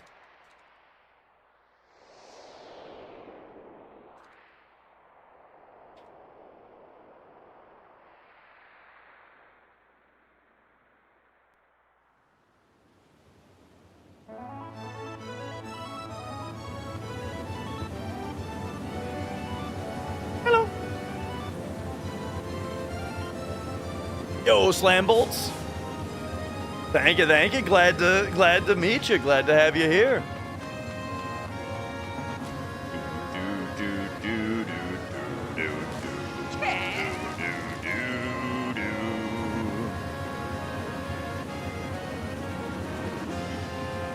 So, one thing that I have mentioned is that Tifa gets 4 times as much damage when she's in death sentence. And the reason being that she has the Power Soul weapon equipped. Power Soul gives double damage when she's in critical HP and quad damage when she's in death sentence, and they stack for 8 times damage. So we are about to get another very, very useful thing for the run, which is the Curse Ring. And yeah, Jester, have a good one. Nice to meet you. There we go. So we're about to get the Curse Ring, which it gives her a ton of strength at the and dexterity, I think. Yeah, it gives her a ton of strength and dexterity at the quote-unquote drawback of putting her in death sentence. However, that's very good for us, actually. So Power Soul, Curse Ring. And then the best thing to have on her armor right now is the Gygus Armlet, which is what Demon's Gate dropped, because that also gives her a big strength buff.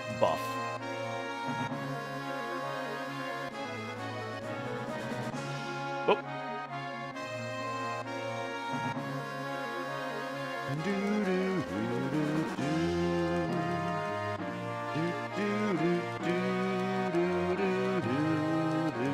And yeah, one thing I like about this game a lot, speaking of that kind of stuff, is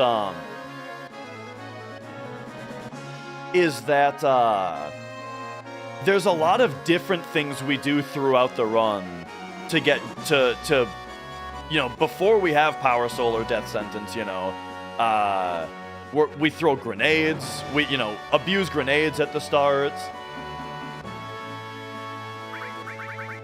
Then we're doing Molotovs. Then we're doing Yoshiyuki. For a while, we're just going to be using, like, Magic Breath a bunch and stuff like that.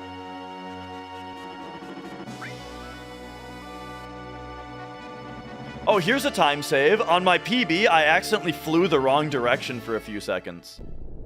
So there you go. Saved a little bit of time there.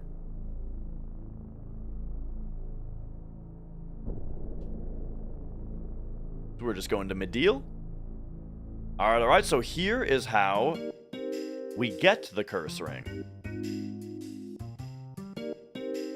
You gotta come in here.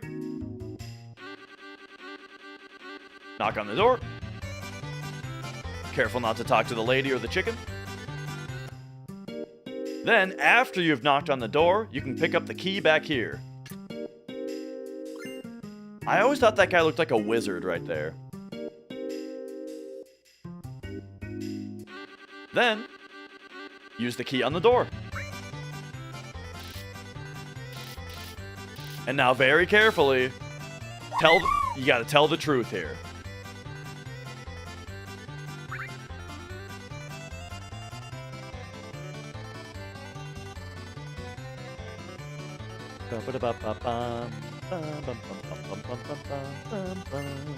And there it is. It says cursed ring in that text box, but then it's called the curse ring in your inventory. There's a bunch of weird stuff like that. Like the Lucille nut. It's called Lucille nut in your inventory, but when you're actually using it for breeding, it's called a Ruchin nut.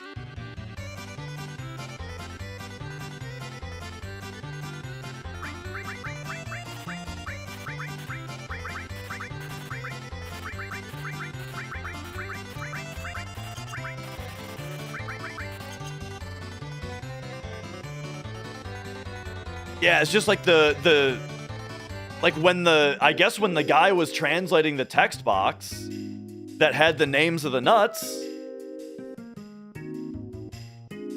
he didn't relate it directly to the actual nut items.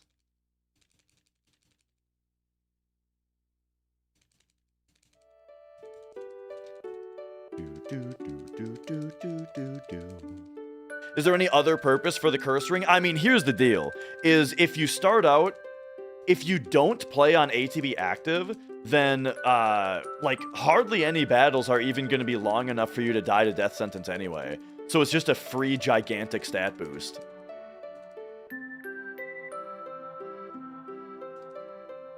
The tactics translation is pretty funny. Like when you cast Lich and it's called Rich, and, just all kinds of other stuff throughout that game. However, let me tell you something though. I think that the original names of all of the abilities I think are cooler than the retranslated ones, you know? Like Wave Fist, for example. Wave Fist.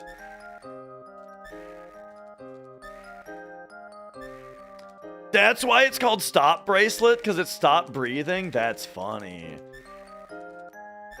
But yeah, you know what I mean, though? It's like, Stop Bracelet sounds cool, though. And Shadow Stitch. But you know, like, okay, like, let me give you a perfect example. The names of all of the, Divine Knight. The Divine Knight, right? All of their moves on the retranslation, I can't remember what they're called, but they were called a bunch of stupid stuff. But in the original, they were called, like fucking Ice Wolf Bite, and Hellcry Punch, and Shell Bust Stab. They had a bunch of cool names. And then in the new one, they're called, like, fucking, what are they called in the new one? It's something, it's like isn't it just called, I don't remember. It's like blank helm, blank armor, blank weapon, right? And the blanks are all the same.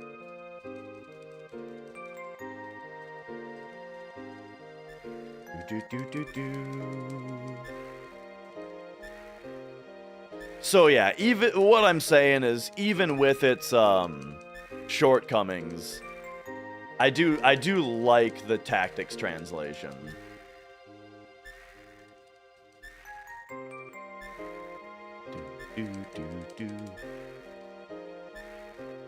Crush armor. Yeah. Crush helmet. There you go.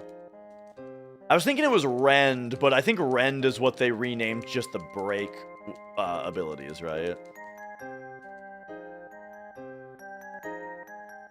Arcale 7's solo archer run. Oh, no. I actually have not really seen much, like, tactic stuff around. Like, I haven't, like, watched videos about tactics very much.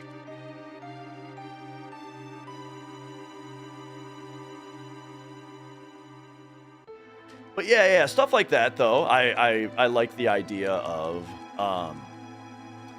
like, I know Caleb did a, Caleb Hart, if you're not a Twitch guy, did a all monsters Final Fantasy Tactics run, like monsters only.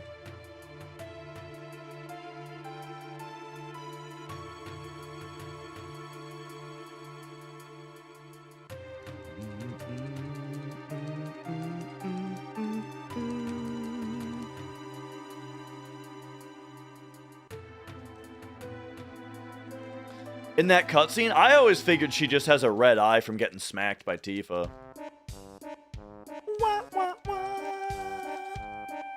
You know, David Bowie style.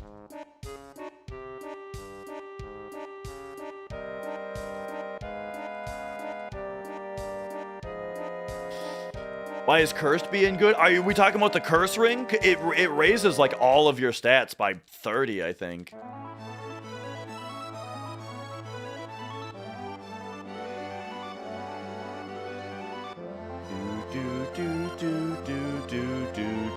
Yo, K-double. Where would he have been in the rankings if that run had been legit? You know, I don't even remember. It wasn't like particularly high though. Oops. There we go. Okay. Here we got to do a ATB wait and then equip wizard bracelet. Fire? No, curse ring, dummy. Wizard bracelet, curse ring, ribbon. I think. E-skill, E-skill, E-skill. I think that's it. I don't think it was 734. I think his PB was 726, and then the run was better than that. And it was in the digital category. Not the... Oops, I'm going the wrong way again.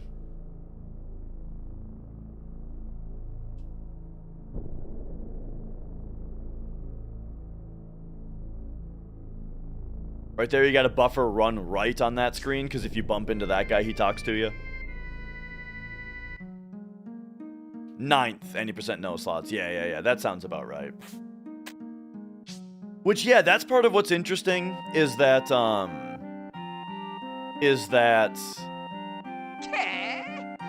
it's not like a, you know, it's not like a, it wasn't like a crazy run put together, you know.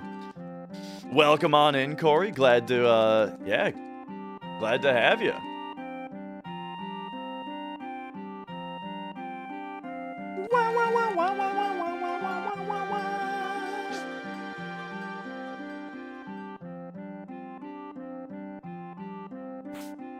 Alright, now we do have a pretty hard fight coming up.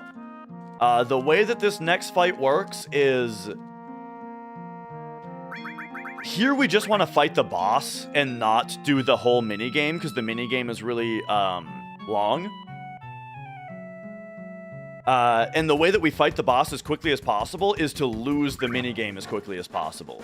So, we do that by... Oh!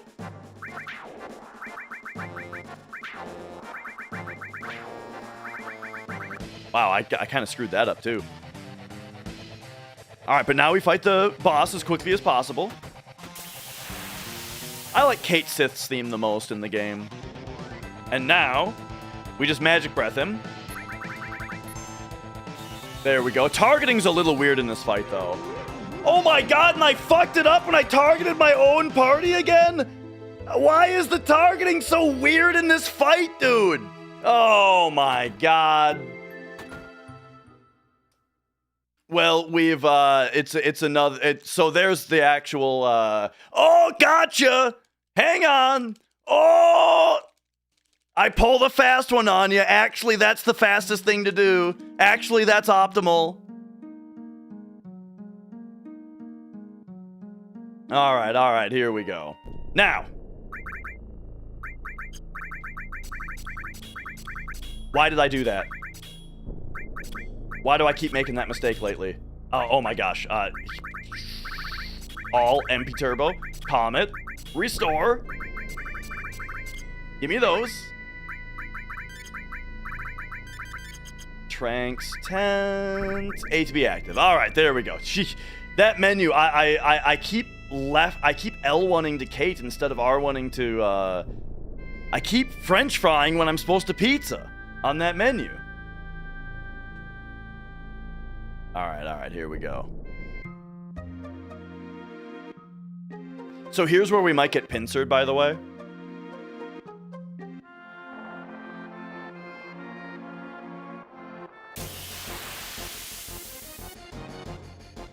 It's that damn pizza. All right, here it is.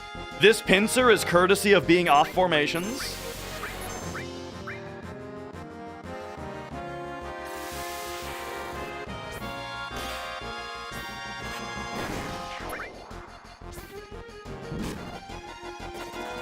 There we go.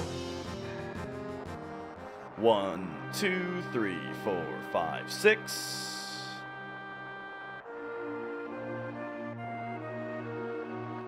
Oh, we've got another preemptive setup coming up, so that's fun. La da da da. Oh yeah! So actually, this saved us 2 formation jumps. Because getting the pincer put us up by 1 instead of 2, and then getting a bomb here put us up by 2 instead of 3. So that actually did bring our formations back a ton.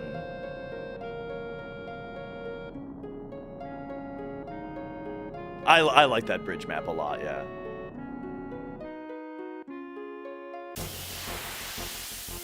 All right, 10.5 steps after this.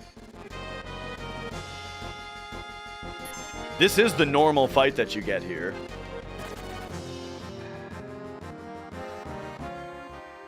One, 2, 3, 4, 5, 6, 7, 8, 9, 10.5. It's possible. It's possible we're back.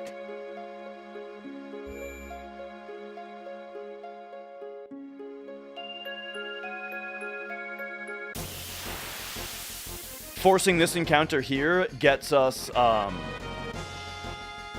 no, this is definitely wrong. But forcing that encounter there gets us a preemptive here.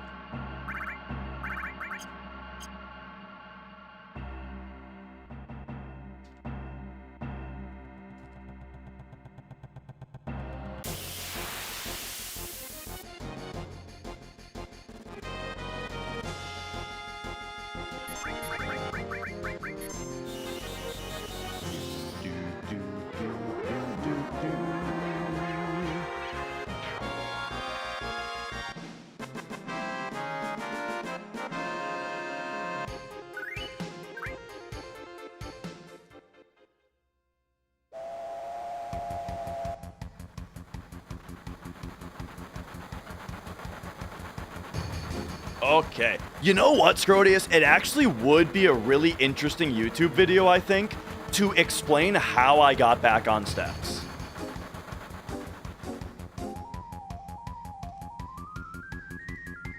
Like, yeah, formations are still fucked, but I think that part of it is, you know, probably something that people would find interesting. Because we could recreate everything I did in Big Shoes. To show the step graph part of it. But, like, conceptually.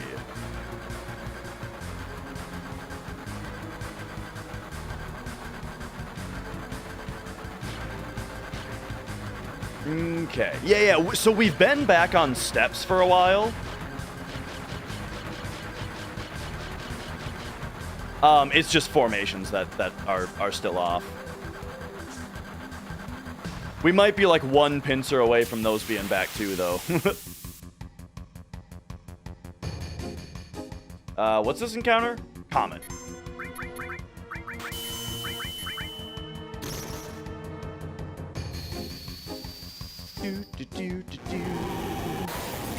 Nice. Alright, next encounter, Kate Sith, Magic Breaths, and somebody else Dragon Fangs. Kate Sith has the ribbon on, so we don't need to worry about them silencing him.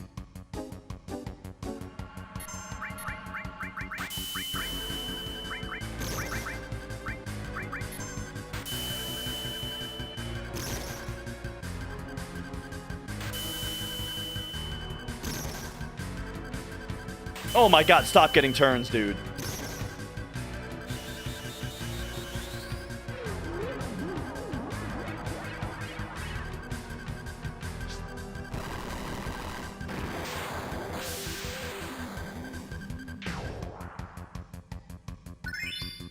Okay, dude, they romped me, so we gotta go,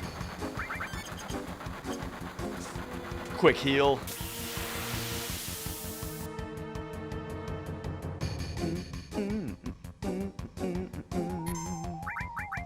Whoop. Laser. Would I say the battle system is the game in a, like this is the FF7 game right here. This is like the most representative FF7 experience is the battle system.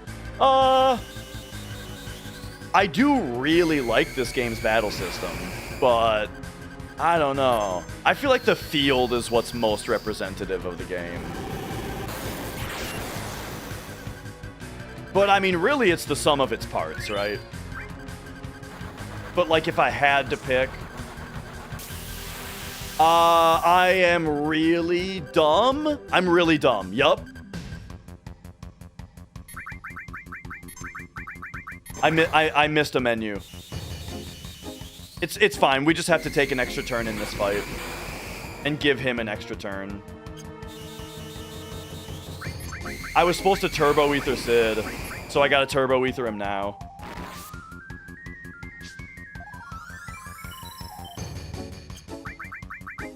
Oh.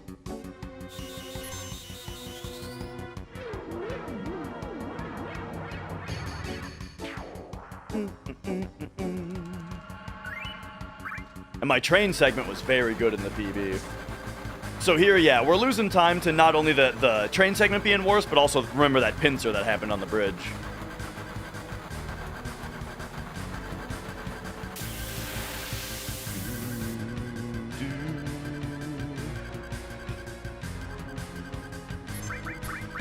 Oh, there we go.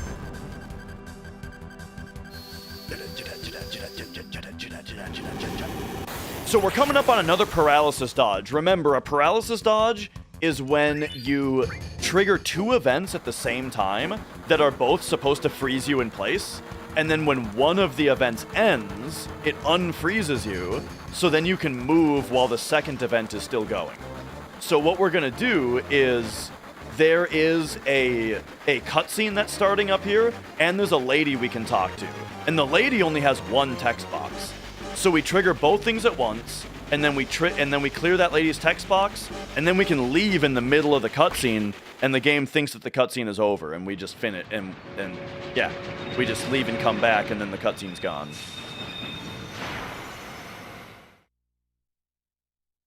So, the way that you do it is buffer down and run until you bonk. And then you run left into position. Boom, right there. Now we do our menu.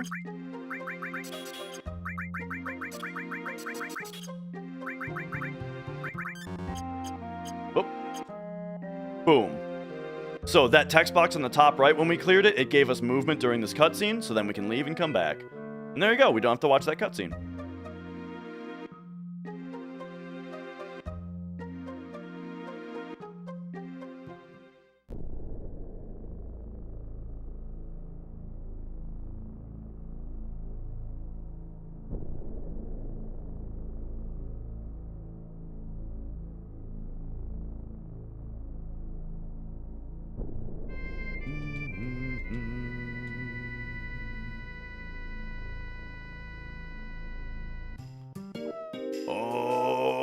Okay.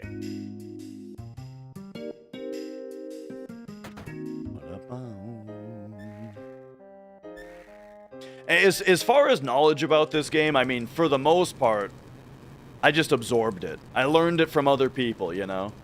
There's a few things that I found myself, but for the most part, it's a large community effort of the speedrunning community that, you know, everybody shares what they find. And I'm just very receptive.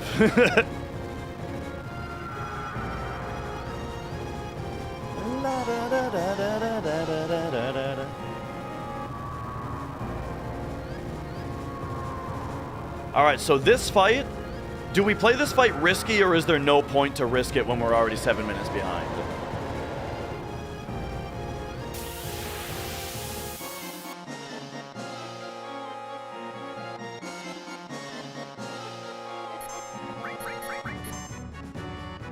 Risky is to defend with Sid here,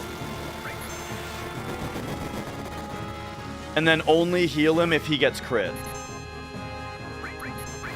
Okay, he's fine. So now this next attack should do less than 687 damage to him. It sure did. All right, Sid survives. We did it the fast way. I don't know if it's possible for him to die there if you do that fight.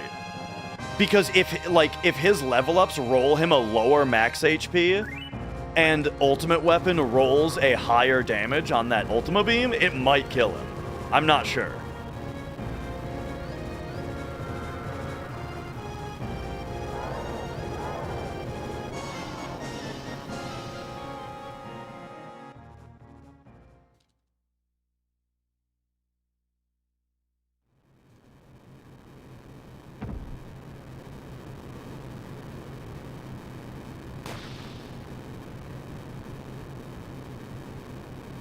All right, all right. Oh, shit. So I got the start of a root canal done. You know, I'm gonna try to finish the game, yeah. I got the start of a root canal done, you know, and I got some penicillin with it because there was like a, you know, it was inflamed, and I totally forgot to take it today. And you're supposed to not forget your antibodies. Or antibiotics, I mean.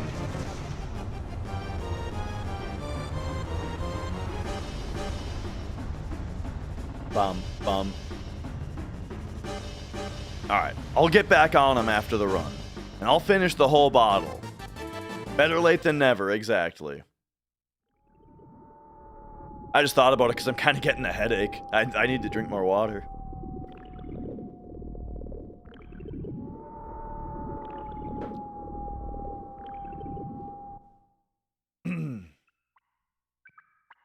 There's a real good chance that Mrs. Dash is already asleep. Or, you know, she's just like in turbo comfort mode right now. She might even have a cat on her lap.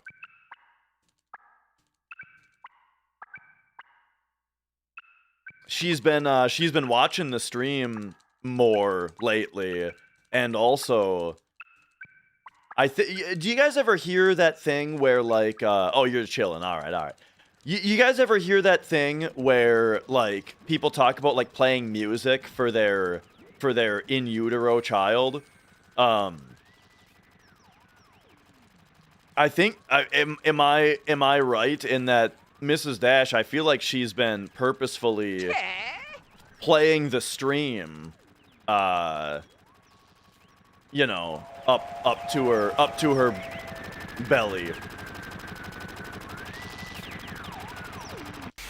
So that our in utero child is getting, well, my voice is a big part of it, but then also, the FF7 soundtrack is a funny thing though, because it is usually like a music thing that people say. Baby is due in April, is how far along we are. Right. Yeah, like now we're gonna have this baby and it's not gonna be able to sleep without jun.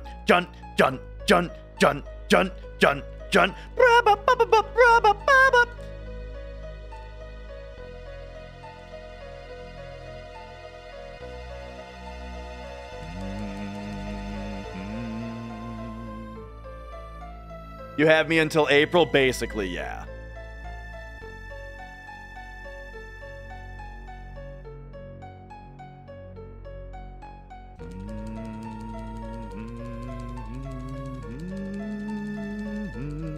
But thank you for the congrats. And yeah, of course, I'm looking forward to it big time. Baby's first words are gonna be Sephiroth.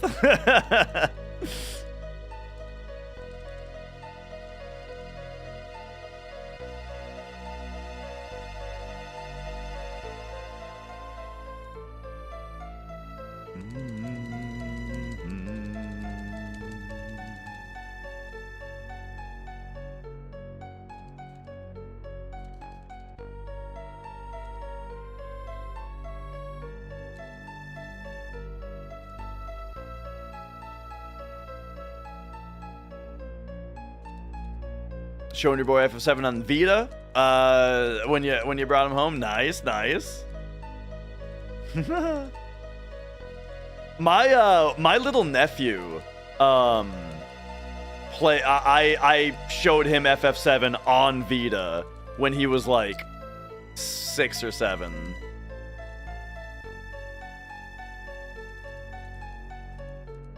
It's funny. Yeah, he was like 6 or 7. He played it on Vita. He got through the reactor. And then like a year later, when he was older enough, I was like, "Hey, we can like get you that game." And so then he looked it up and he didn't want it. He said it looked weird. He was like, I don't know, I looked it up and it looks weird. I'm like, all right. What are you talking about? But all right, whatever. I'm not going to jam it down your throat.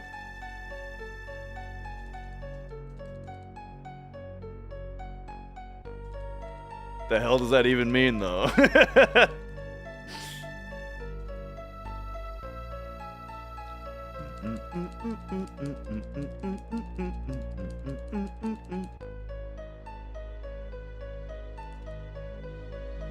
The baby's gonna pop out of the womb, and my first words to it are gonna be, "Come on, newcomer, follow me!"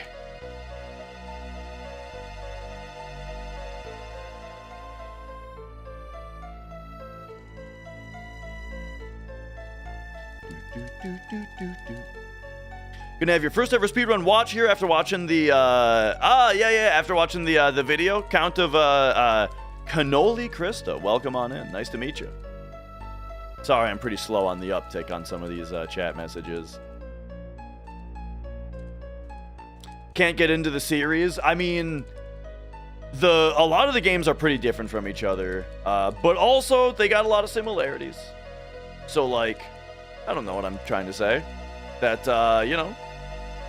some people aren't into this kind of game. I think 7 is like the best one as far as, I mean, I like it the most. I think it's got the best story and soundtrack. Well, it's FF8 soundtrack is like pretty stellar as well. But I feel like this one is very approachable in general. You have 10 and 10.2 on Steam. 10 is awesome. I'm not a 10.2 fan, but 10.1 is real good.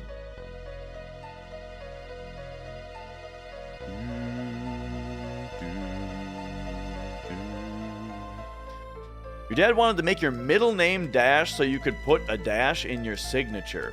Let me tell you something about your signature, though. You can just do that anyway. Your signature doesn't even have to be your name.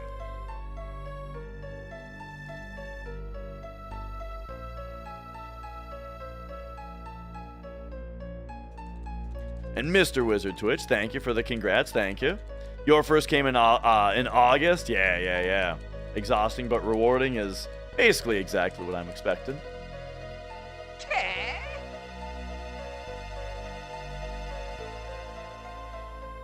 I may or may not have taken 10-2 out of my PS2 and thrown it in the garbage at some point during the playthrough.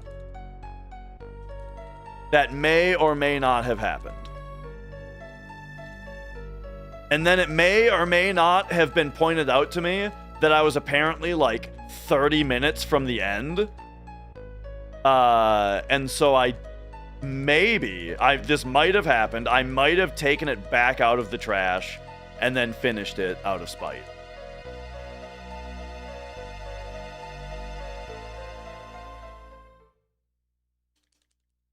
But honestly, nowadays, like today, if somebody is like, I want to get into turn-based RPGs, I kind of feel like one of the first things I would point them to would be Expedition 33. That game seems like a real good gateway into getting into turn-based games, you know?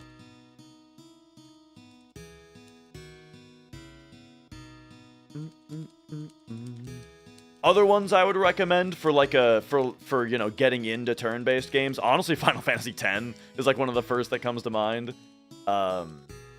Metaphor. I'm not super far into Metaphor yet, but it seems top tier. How we doing on time? Like the speed run? Oh, it's awful. This run went very far off the rails, and we're just finishing it for fun.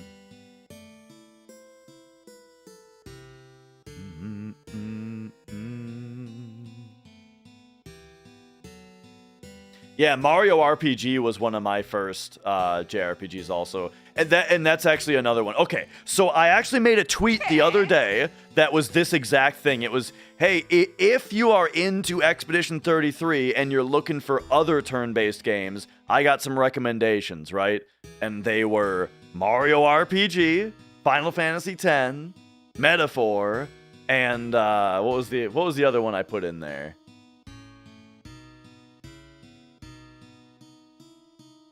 I actually don't remember what the other one I put in was.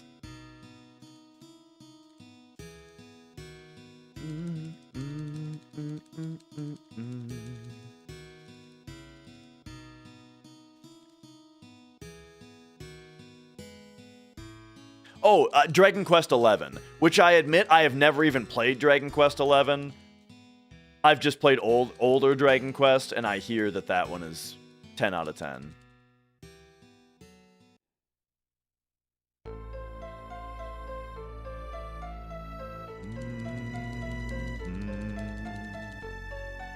Lunar Silver Star Story. Dude, I see that game every time I go to the retro game shop, and I've never picked it up. Yeah, no, this particular category, N% no slots, is the most popular category of this game. Lately, PC has been pretty popular as far as running goes. But like viewership included, this category is most.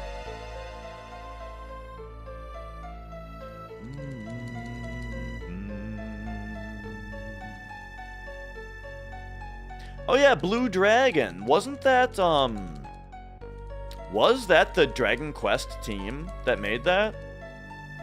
Or no, wait. Yeah. 4 discs, you might be thinking of Lost Odyssey. Which is... So Lost Odyssey is made by Sakaguchi, or it's made by Mistwalker, which is the team that Sakaguchi started after he left Final Fantasy. Square.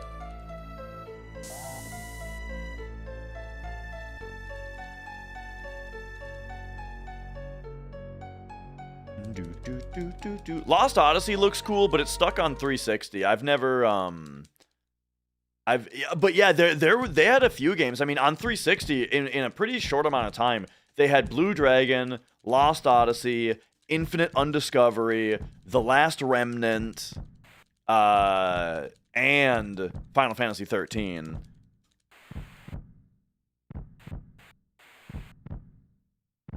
Yeah, Legend of Dragoon is really awesome. But yeah, I've always been interested in playing Lost Odyssey, but I mean, I don't have a 360, and I don't have enough reason to get one. Yeah, I have tried Final Fantasy 14. I played Black Mage for a little bit. I never got into like raiding or anything, but I played it for a little while. I liked it. I've not played Breath of Fire. That's one that looks really good, but I haven't played it. Yeah, Legend of Dragoon's menu music is really good. The town music is really good. Last Remnant? Did I say Last Remnant? I meant Lost Odyssey.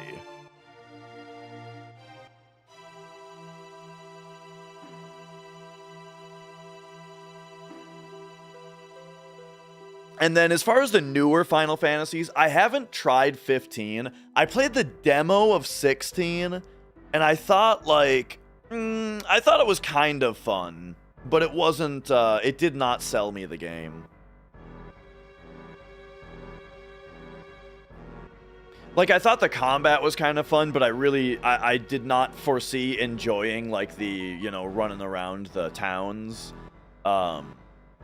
Or the story. Like, really, what I saw of the story really didn't grab me. I'd be willing to try 15, though. I'm willing to try 15 at some point. However, there's a million games I want to play, and it's hard to, it's hard to commit to anything.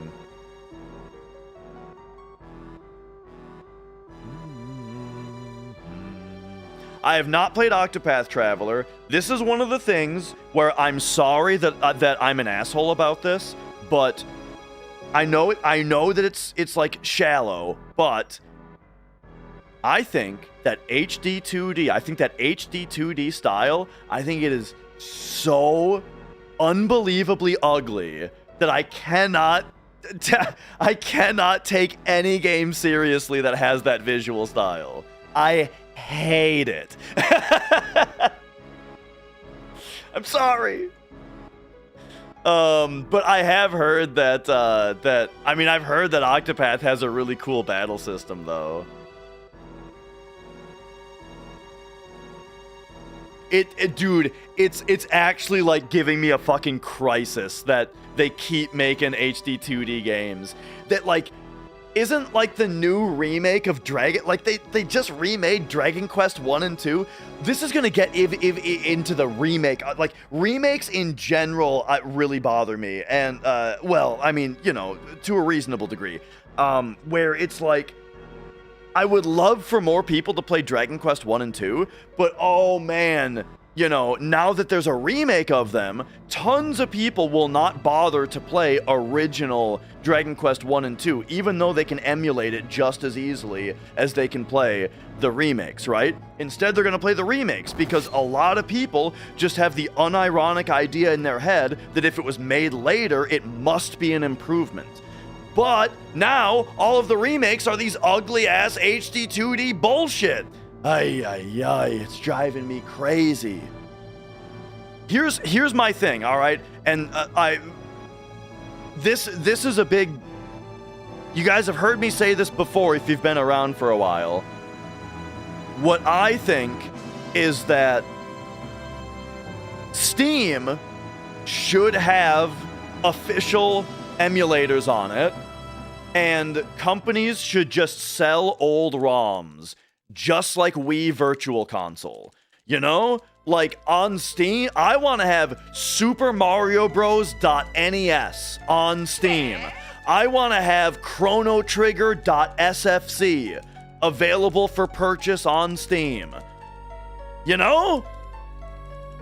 And I like, oh man. I don't want these remakes. I don't want remasters. I don't want ports of remasters of mobile games, right? Like Chrono Trigger. Just fucking sell us the old ROMs.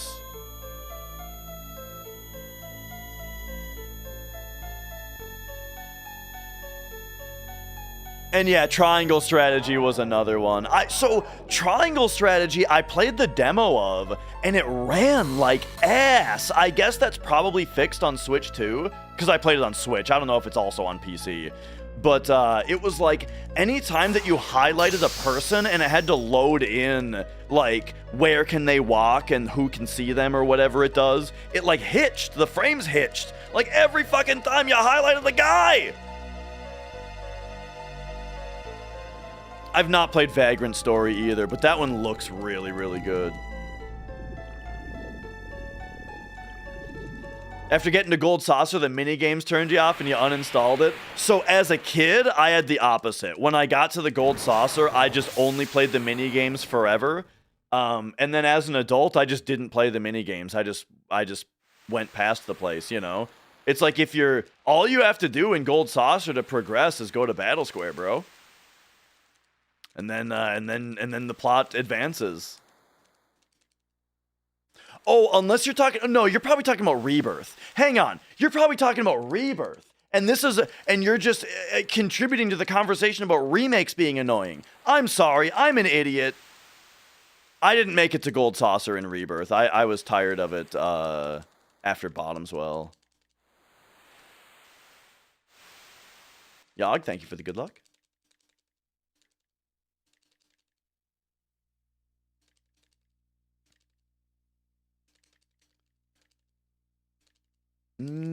Okay.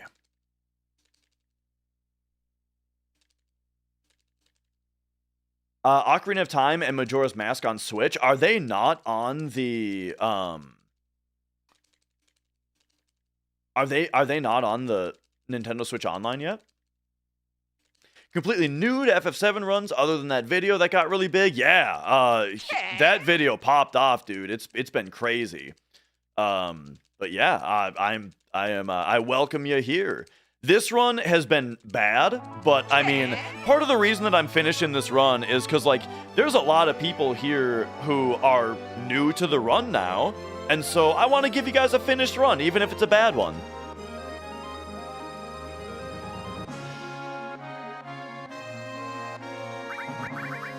All right. So, speaking of what's great about this run, we got a real good menu coming up here. Oh, it's a good menu. So I got to think about it, though, first. It's equip, boom, boom, boom.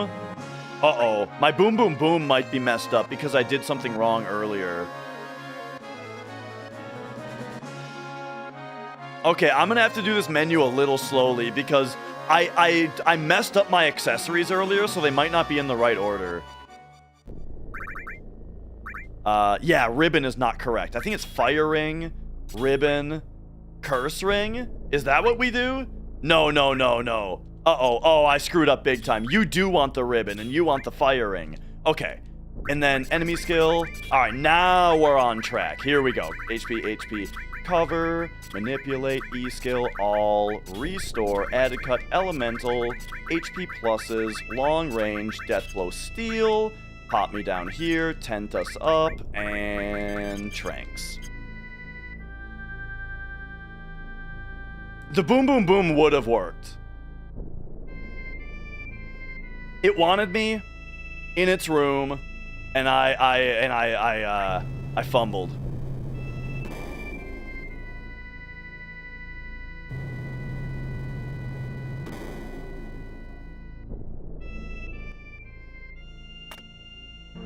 Okay.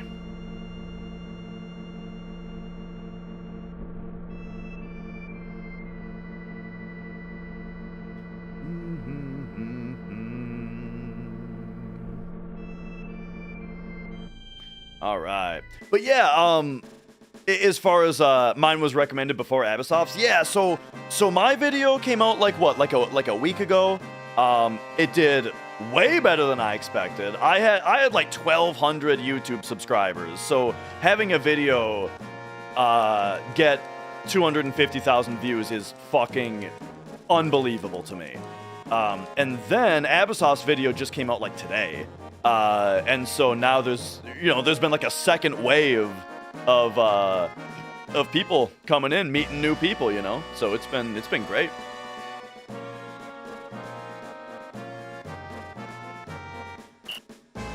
My pleasure, emotional derps. Here, I got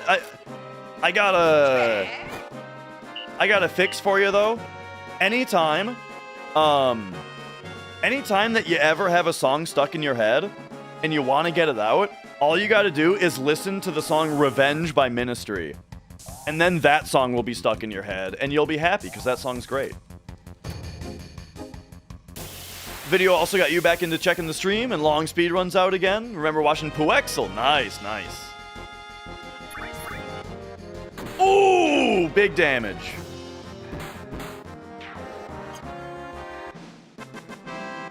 It's at 270 now. Yeah, I think Abyssof's sending a lot of people to that video is gonna do quite a bit here.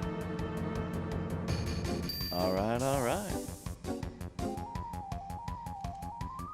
And yeah, I mean, as far as like John Rizzo, I just don't want to be an asshole, you know? And I especially don't want to be a wrong asshole. It's one thing to be an asshole but be right. It's a whole nother thing to be an asshole and be wrong.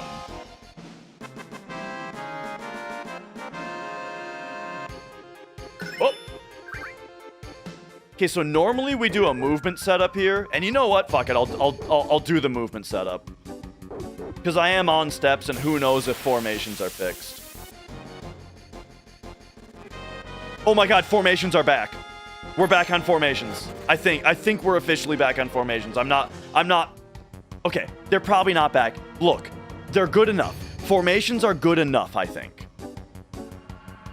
But that was the correct formation for that fight.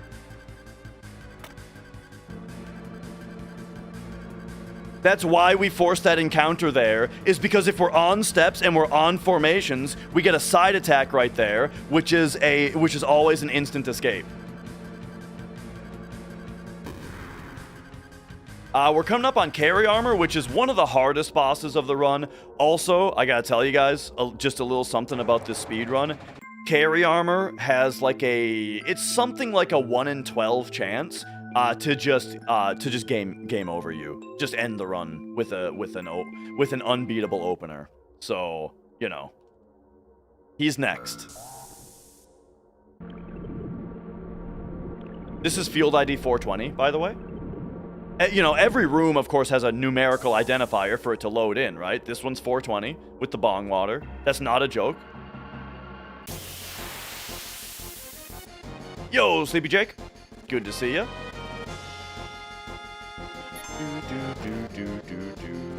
I think this is not the right formation. I think the right formation here is the robot guy.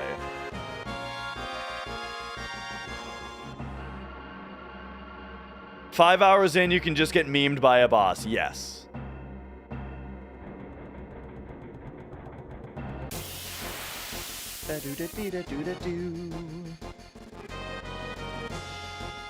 Oh! This almost makes it seem like we're ahead on formations now? Like we saved too many?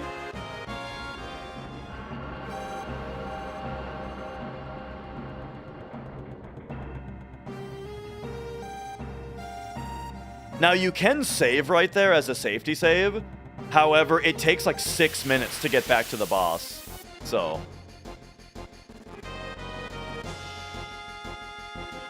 sounds like I don't know. About the formations thing? Yes. I've never really, like, taken... oh, why did I do that? Oh, I wasted time. The step route on this run has been absolutely crazy because, like, I got off steps and then I recovered steps but then formations have been like sometimes on, sometimes off. So we're back on steps, and we have been for a while. It's just formations have been an enigma. I got no idea where we are on the formation table. Ooh, that's good.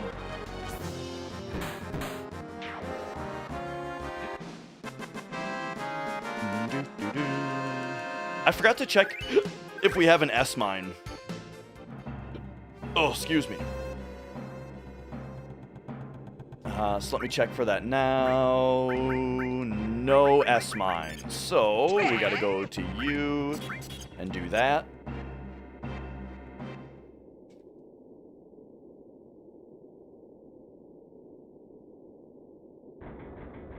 Is there no way to, like, for sure not get double lapis by him? Double lapis being the thing that just kills you? No. The way that battle RNG is seeded in this game, it's seeded based on the 60 FPS global frame counter that has been counting 1 every frame ever since the system powered on. And so the only way to manipulate battle RNG is to start the fight on a frame-perfect frame, but it gets even better.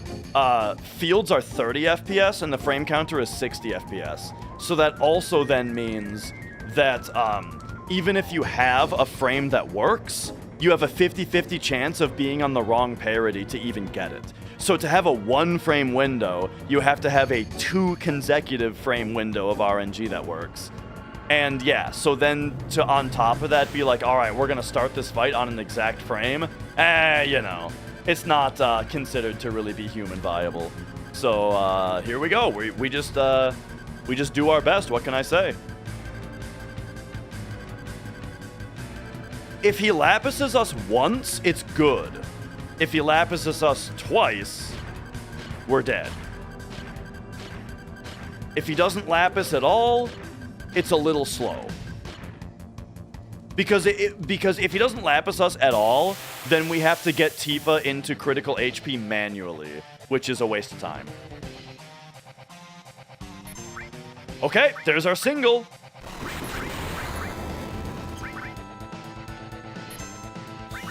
So far, so good. Nah, this formation is not preemptible.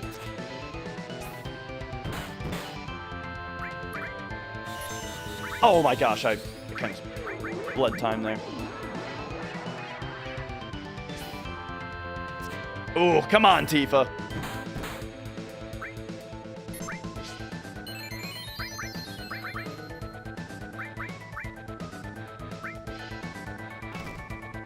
Nice cover.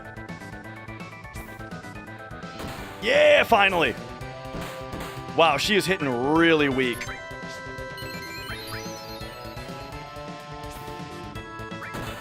Nice. Give me one more, please. Ah, the lapis.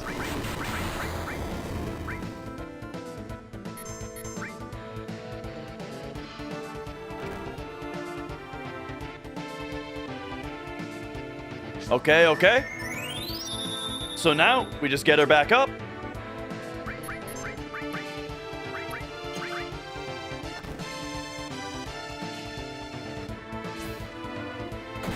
Nice. There it is.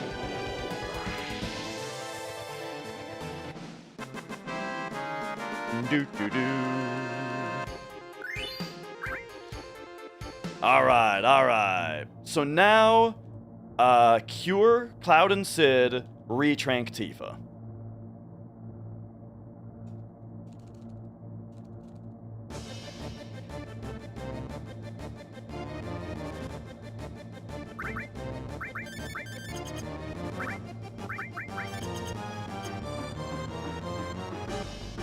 Bum bum bum bum. Do do do do do do do do do do do do.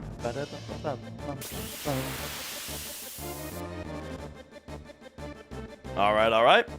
Trank makes them take 30% less damage. Oh.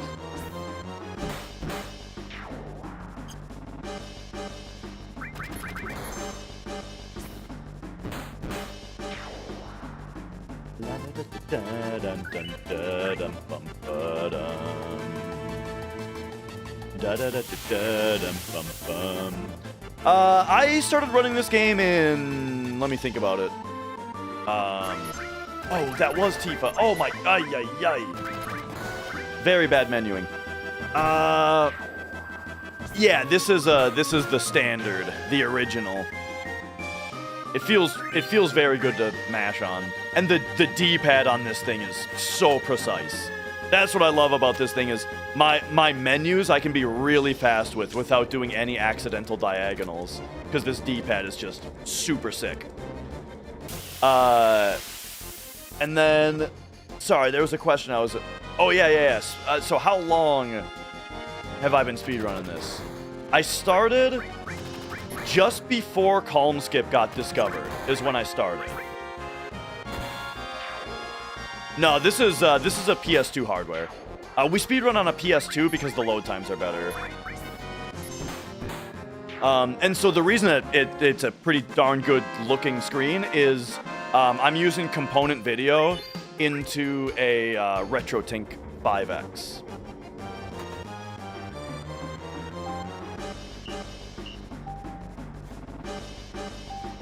And then,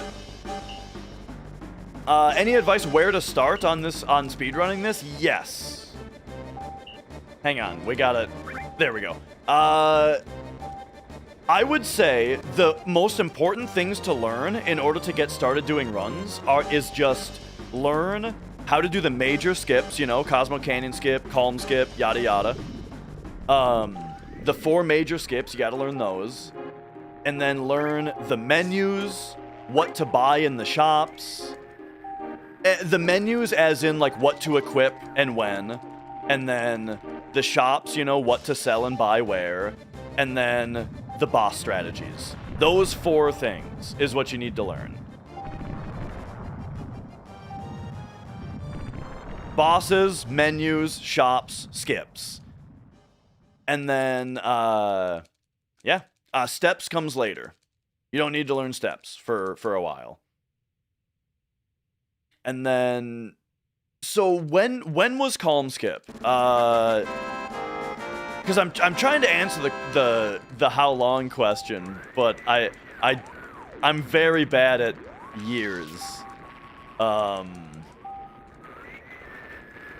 I think it was late 2022 or late 2023 or something.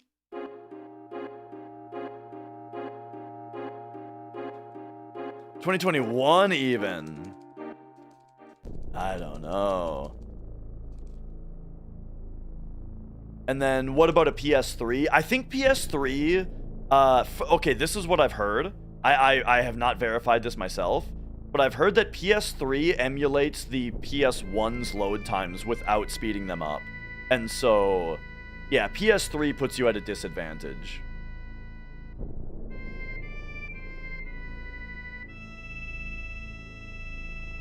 You know what's something that a lot of people don't know, though, and someone was arguing with me about it recently, and I tested it, and I was right? You can play PS1 games off disc on any PS3. Now, I know only some PS3s play PS2 games, and so people think that they also don't play PS1 games, but nah, they all play PS1 games.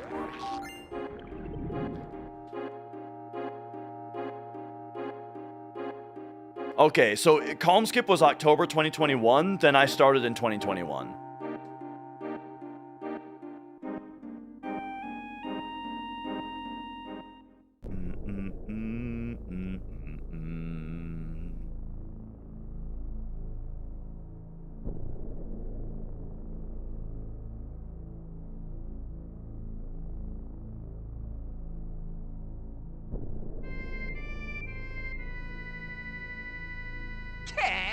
All right, we got the key.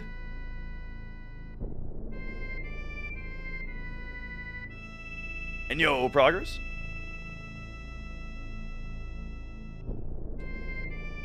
Whoa. Yeah, my schedule is a lot different versus when I was streaming full-time, but I'm still here.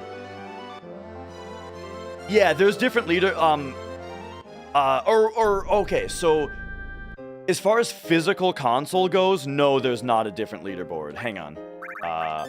Elixirs, and then... Oh! I fucked up.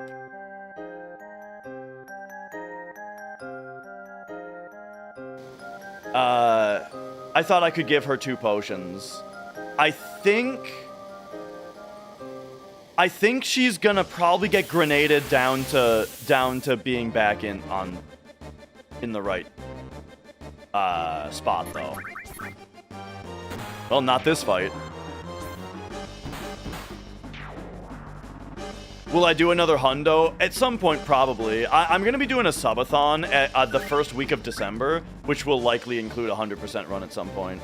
And then, okay, yeah, so to answer the question about hardware, there are not different leaderboards for different physical consoles. However, you do, when you submit a run, you do submit what platform you ran it on.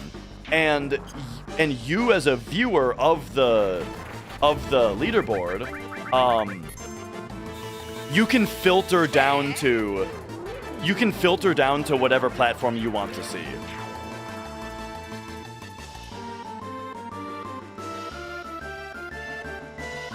But I mean, like, basically nobody runs you know, non-PS2. PS2 Slim or Original? Slims, specifically a 75,000 and above model, are the ones that have the best load times. Oh, that didn't kill because she's not critical. Dude, I need one of these guys to throw a grenade, and it's not happening. Okay, this Rude fight is gonna be a disaster because I screwed up and I overhealed Tifa.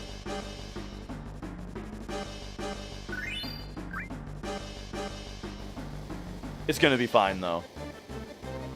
Oh, it's gonna be more time lost. Don't you worry about it.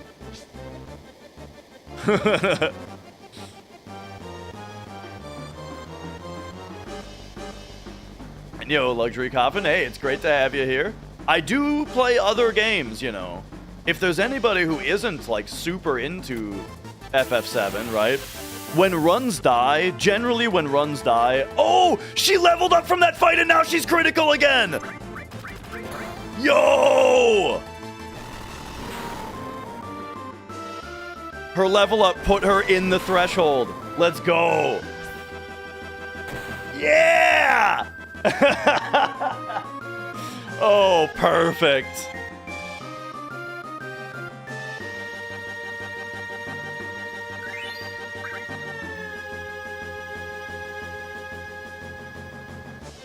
All right, anyway, what was I saying? Oh yeah, someone better splice check that.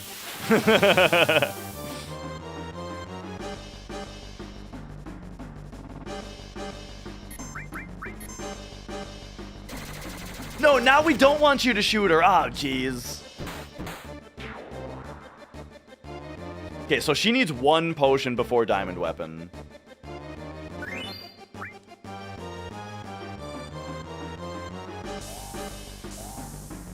All right. But yeah, generally though, just to kind of introduce everybody to like the kind of the stream format that I have is that generally I like to start a run with a FF7 speedrun. Most FF7 speedruns don't finish because it's a hard run to finish, and it takes a lot of RNG and whatnot. So what we do is we if a run dies, I will swap over to whatever the current backup game is. You know, backup game just being something to play for fun. For example, right now, what I've been doing is just last stream we started revisiting Metroid Prime 3 since Metroid Prime 4 is coming out soon. You know, I busted the Wii out and we're playing that. And then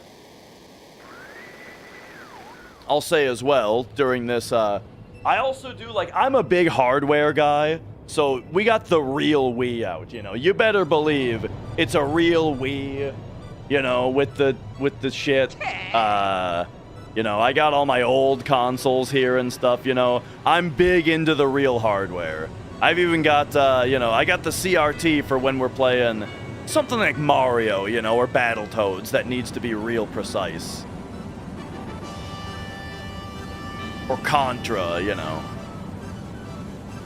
Luckily, let me tell you something. So I mentioned that I'm going to be a dad in April.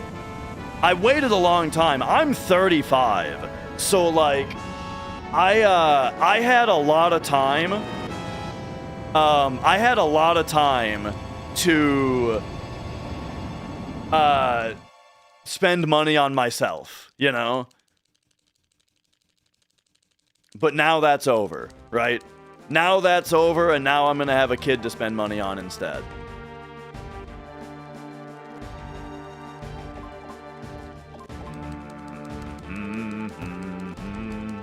But yeah, specifically that CRT, it is it's a Sony Trinitron PVM 20L2 is the model. Also, back when I collected a lot of this stuff, it was not nearly as expensive. I got a lot, I bought a lot of my collection in like 2018, and stuff was so much cheaper before COVID.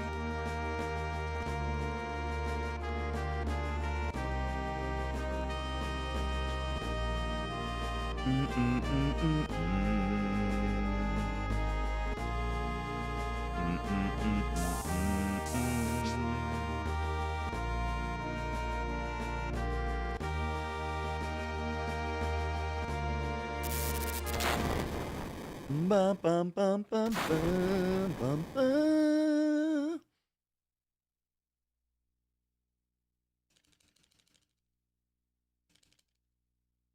Yeah, there's a lot of songs that we don't get to hear, you know, as much as we might like.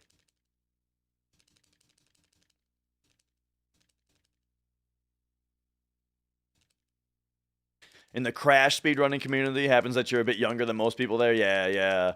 The FF7 speedrunning community is mostly people in their like 30s, which makes sense because of when it came out. But we've got some youngins.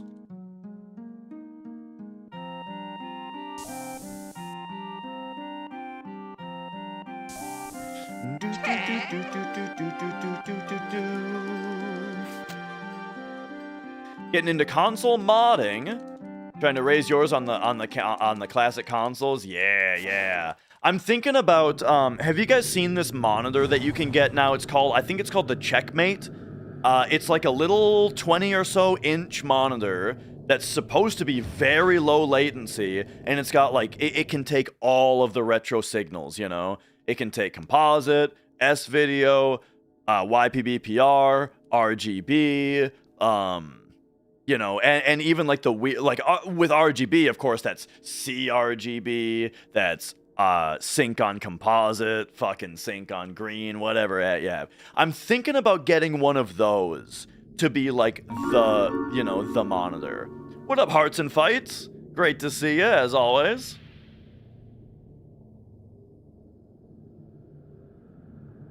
There's been a lot of Dash lore today. Here's Dash lore. Hearts and Fights.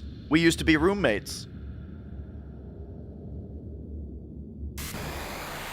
How about that? Hope the run is going well. Everything except for the time. It's a slow run, not a great time, but you know, I'm having a great time. I'm having fun. Are there public resources for what works best for speedrunning FF7?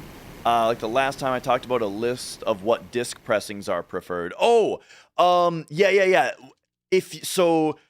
Anybody can get to our Discord by going to speedrun.com/FF7, and there is a Discord button that's kind of up by the name of the game. In there is a channel called Resources. Specifically, I think it's called Resources No Discussion or something. And in there... Oh, there's also a place called Hardware. There's a room in the Discord called Hardware, and I want to say that there is a pinned comment on that channel that is a Google Sheet of everything that we know about the hardware. But yeah, as far as whether things are public or where to find things, you can always find what you need just by asking the Discord, and someone will point you in the right direction.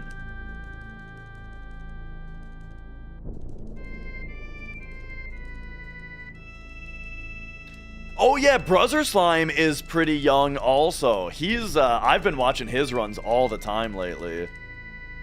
He's been my, like, until... Oh, fuck, he's here! Quit talking about him! He's been my watch before bed streamer.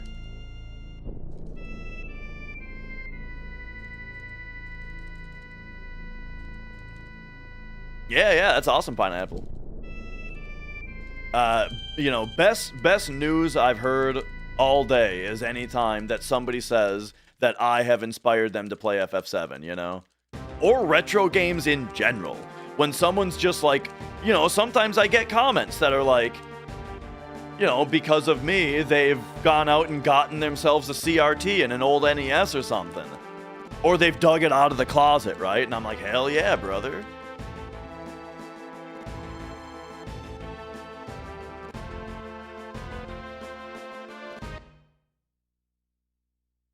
All right, we are kind of ending our... Oh! Hey, do you guys remember when... Oh, wait, watch Cloud, by the way. Everybody's eyes on Cloud. Eyes on Cloud. Don't take your eyes off Cloud. There you go. That's it. That's all I wanted to show you. So, remember when I went into Bone Village earlier? And I said 12, 28, 44, 56? What that did was... It sets... It basically oh my gosh, it's hard to explain. It rearranged the... Oh my gosh, this is... I get this encounter so often, dude.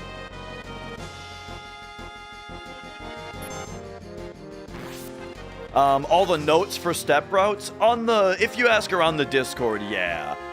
Or maybe on speedrun.com/FF7 itself, there's a page called Guides. You'll have to make sure that you get one that's properly updated, though. I think RJ's notes are on there. If you find RJ's guide that is, like the most recent thing, I think that one's really good. That's how I learned to start speedrunning the game, was I watched Caleb Hart's tutorial, and then I followed RJ's notes. Nowadays, I have a tutorial that goes into exhaustive detail of every single mechanic in every room, which might be a little overwhelming for someone who is just wanting to dabble. So I would say, if that's you, then follow RJ's notes. Anyway, there is a windmill on the left of this screen. Take a look at this windmill, okay? This windmill decides how many fights we get at the final descent. Oh, we got perfect RNG. Awesome. There you go. The windmill decided perfect RNG. I didn't have to wait for it.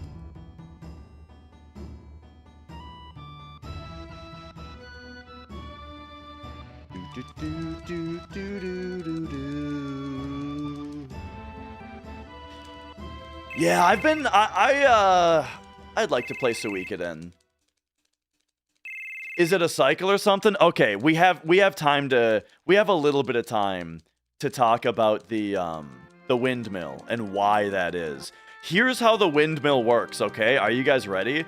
So, first of all, there is the field RNG table. The field RNG table is a list of every number from 0 to 255 hard-coded into a scrambled order, right? We all know about this. It's the same table that Step ID uses. Just every number from 0 to 255 scrambled up and hard-coded into that order that the game says this is random. Here's about Bone Village, Mawile, is that there's another thing called stone. What we call it stone. What it really is your RNG index incrementer. What it is it can be any number, any multiple of 16 plus 1 is what stone is allowed to be. And what it does is every time that a field script wants a random number, instead of just incrementing on the field RNG table by 1. By the way, your bookmark on the field RNG table for just field RNG scripts, we call list. So I'm probably going to call it list by accident at some point. So I'm just going to start doing it now. So your list position, instead of just incrementing by 1 every time a random number is wanted, it increments by stone.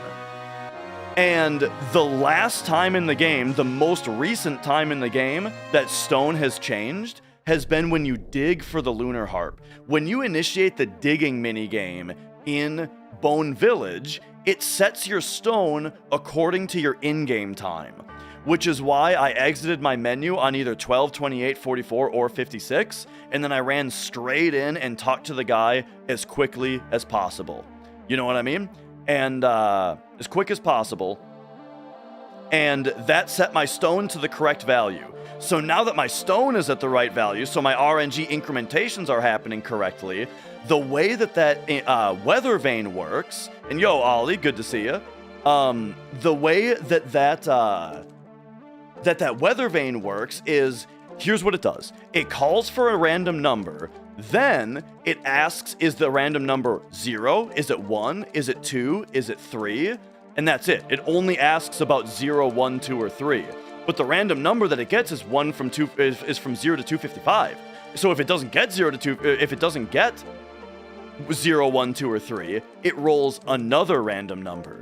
So what that weather vane does is it sits there and rolls random numbers until you land on the list value that either produces the number 0, 1, 2, or 3. We want it to be on a specific one of those, and so the reason that it's even rolling a random number is it's deciding how long to wait before it should wiggle again. And so if you get in there and you see it wiggle, and then it does not wiggle for enough time for the satellite to spin more than 2.5 times, it's on the correct value. The correct value that now, if I play the whole rest of the game perfectly, when we get it to final descent, we are going to land in a window of RNG that is going to produce 0 encounters. So yeah, basically that weather vane position, it's a usable offset back from a window of RNG.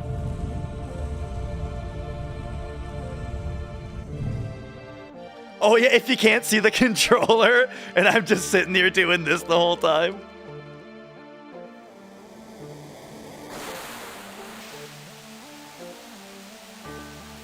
Do, do, do, do, do, do. All right, all right.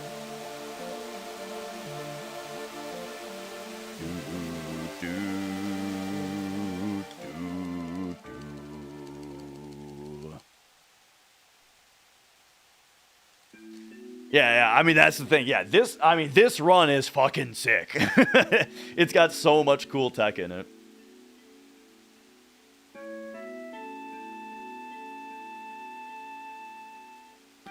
Do my hands get sore? I just stretch them. So there was a period of time where I had wrist problems. Maybe, I think mashing was very much part of the problem, but it was only something that aggravated an existing problem. The existing problem is that I am extremely not flexible. Like, I can't bend at all. And that, coupled with the fact that I never stretch, was very bad for my hands. And so then the thing that like aggravated that out into an issue is basically everything I do, which is drumming, playing guitar, and mashing this button all day. But now I went and saw a physical therapist. Physical therapist showed me some stretches to do. Ever since I started doing the stretches, it's been perfect. No problem at all.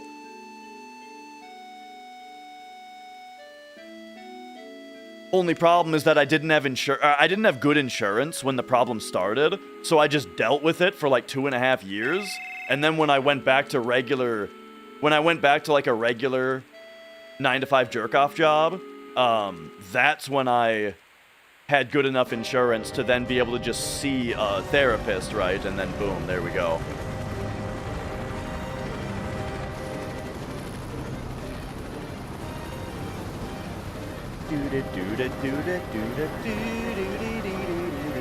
And yeah, the thing about running a really long game, there's a double-edged sword to it. On one hand, yeah, your runs are really long, so you can't, like, grind runs. The nice part of it, though, is that, especially early on, if you lose, like, a minute, you can still make that up, you know? You can have a huge problem and still come out on top if you push through it, you know?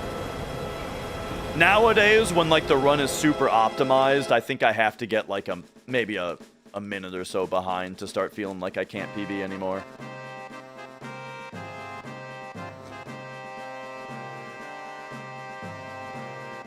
La da da da da da da da da da da. All right. So, in order to stay on track with RNG like I've been talking about, my movement out of here has to be perfect. So there you go, perfect movement. But now this screen, RNG doesn't move, so we don't have to worry about it.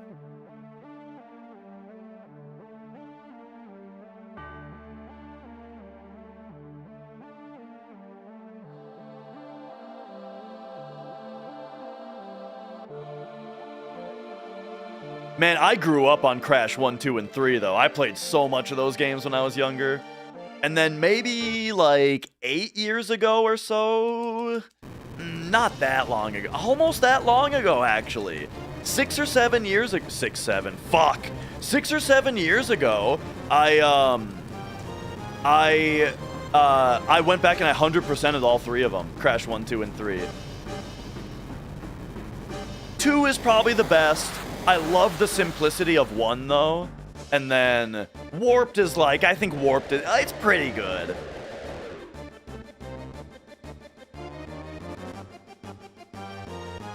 Dun, dun, dun, dun, dun, dun, dun, dun, bum, bum, bum.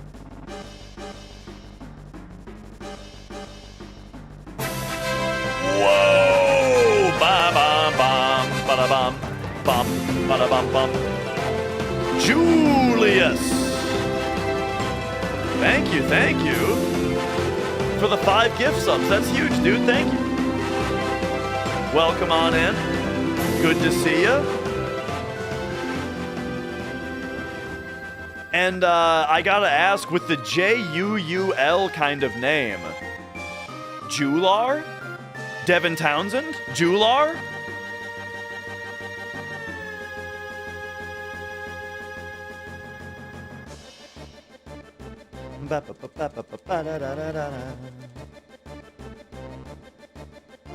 Zen6, how's it going? Oh, and the comment earlier, every music track in this game being burned into my head, absolutely. I mean, I grew up playing this game a ton. I listened to the soundtrack all the time.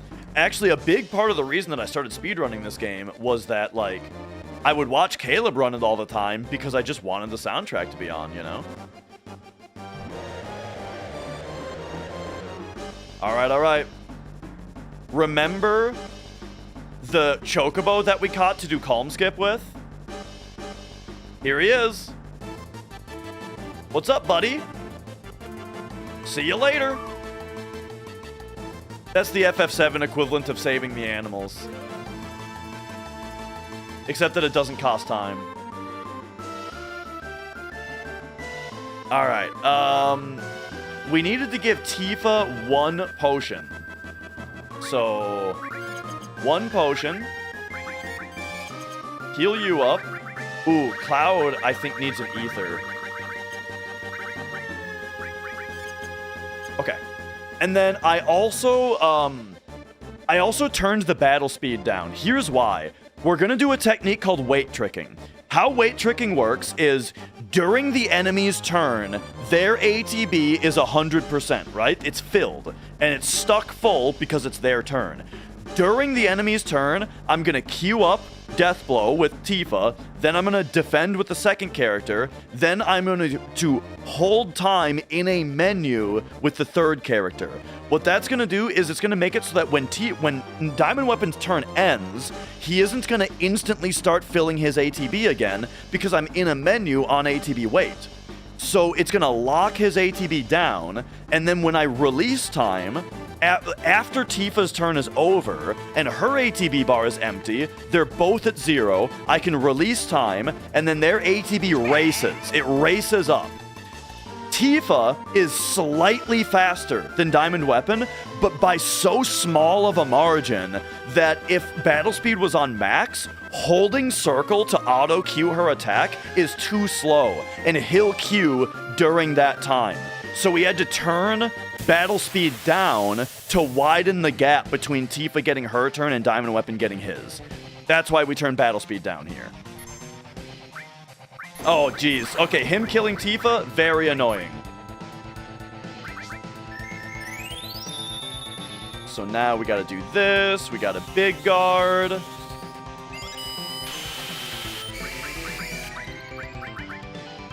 She's got a trank.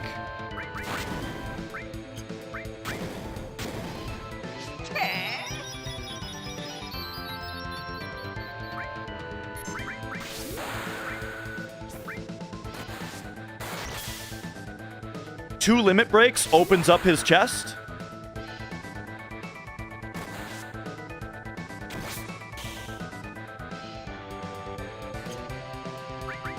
And so here we go. Death blow, defend, hold time in a menu. So check it out. His turn goes. And now watch this. Tifa gets 1 turn. Boom, she hits. Excellent. ATB empties. Hold circle. Tifa gets a 2nd turn. That's the wait trick. Now we release all time, so Tifa gets her ATB back during the enemy's turn, and we set up the trick again. Diamond Weapon got 1 turn. Tifa got 1 turn. Tifa got 2 turns. Boom.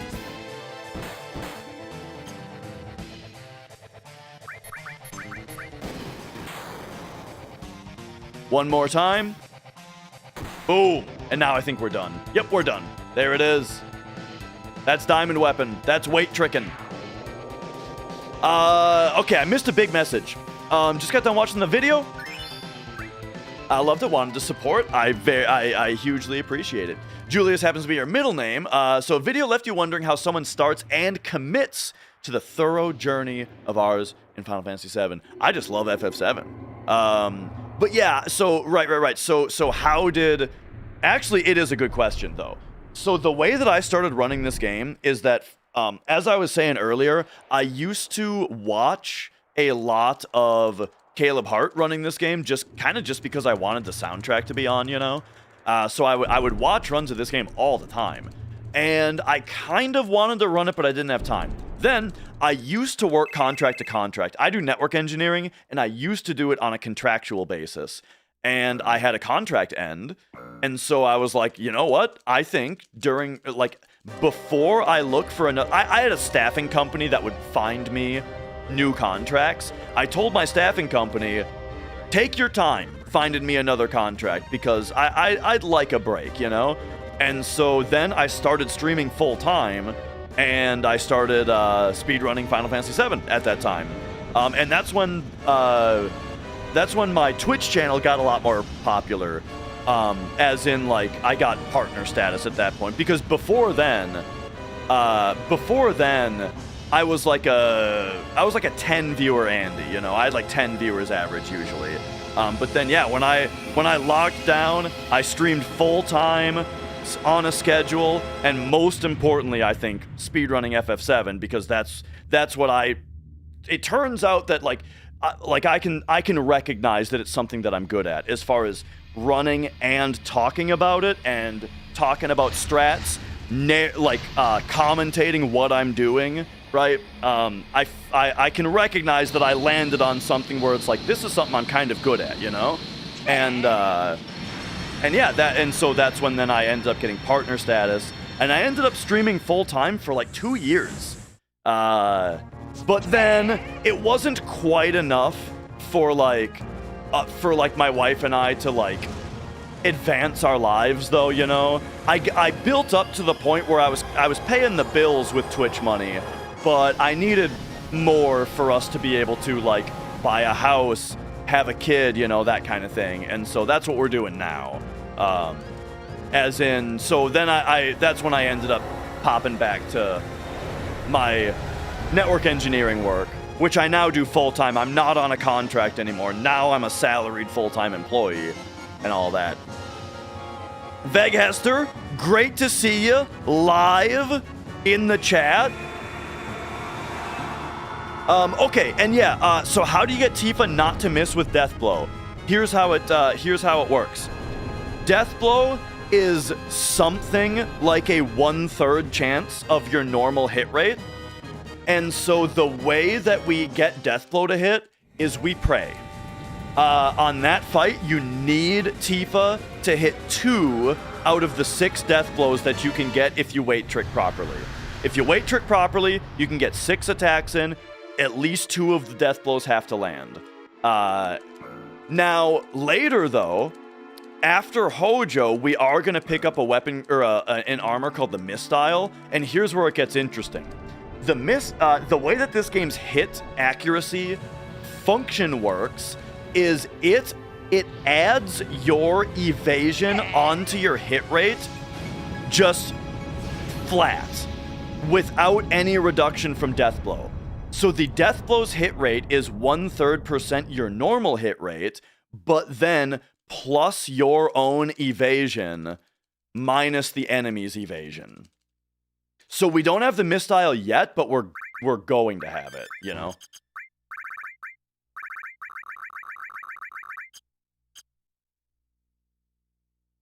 But yeah, so that's how we consistently do the last few fights. Okay. I really appreciate it, Julius. It's nice to have you here. Okay, we are now into the final major skip of the run.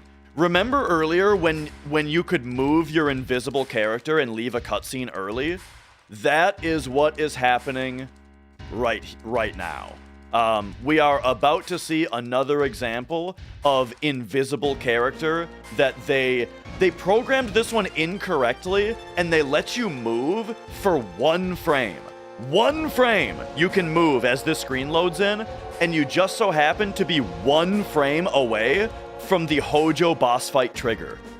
So instead of doing the entire revisit to Midgar, all you have to do, check this out, all you have to do is hold right and run right now. A baby could do this by accident. Just hold right and run, boom, we just triggered the Hojo boss fight.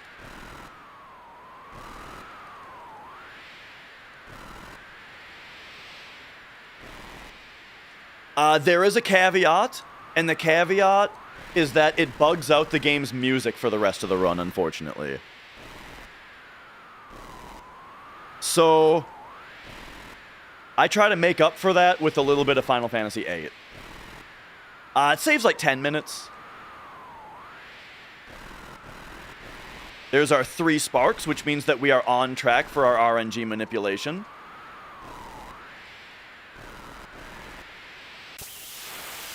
Oh, give it to me. There it is. Oh, that's the wrong one.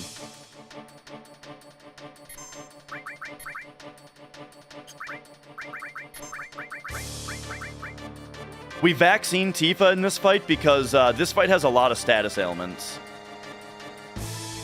And we don't want Tifa to get confused or slowed. Nice. Good start. I would like to play Dirge of Cerberus. You know, I'm morbidly curious about it.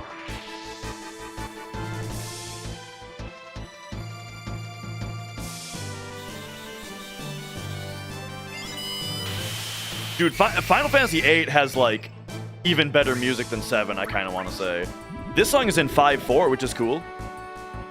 1, 2, 3, 4, 5. 1, 2, 3, 4, 5. 1, 2, 3, 4, 5. 1, 2, 3, 4, 5. 1, 2, 3, 4, 5.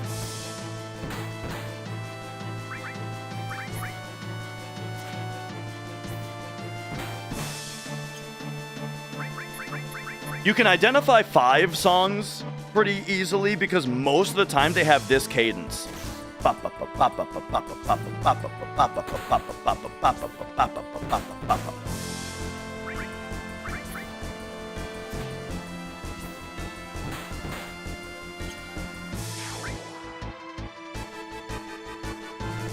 Do, do, do, do, do.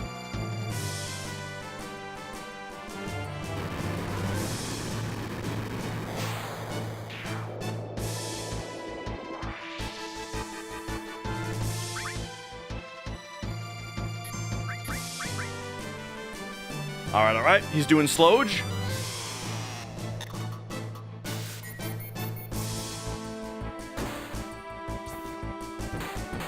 So now Sid is slow. There we go. Oh. So here's also how the music... So the battle module is still able to properly play music, but now the field module, which once again is bugged out on music, it doesn't know how to end the music and like play its own music now. So now we just listen to the FF7 battle theme for the whole next cutscene.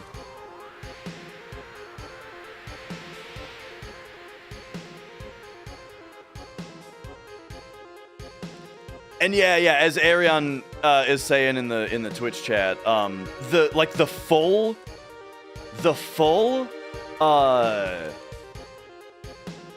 hit percent. What do you call it? The full hit percent formula is like the character's stated hit percent plus 1/4 of their dexterity. And then for Death Blow, you put that part over 3. And then you add your evasion, and then you subtract the enemy's evasion. And then if they're Furied, then you multiply it by 0.7. And any time along the way that there's a decimal point, you round it down. Oh, and by the way, someone asked me something about Darth microtransaction. I've never heard of them. Never heard of that.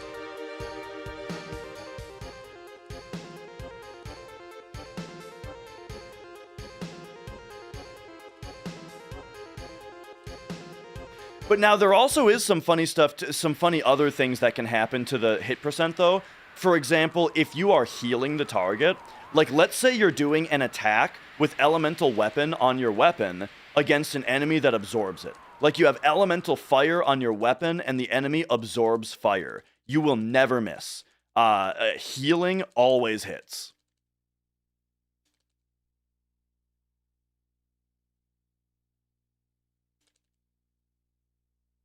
PoE Diablo, gotcha.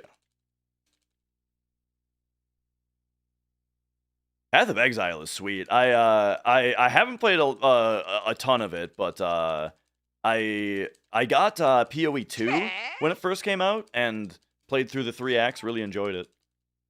And then I'll get back into it at some point, I'm sure. And yeah. Thanks, Julius. Great to meet you.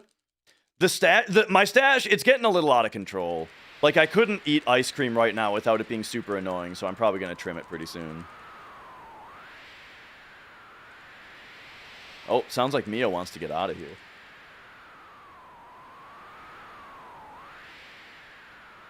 Oh, this is, hang on, now it's quiet again, so now we can get back to FF8.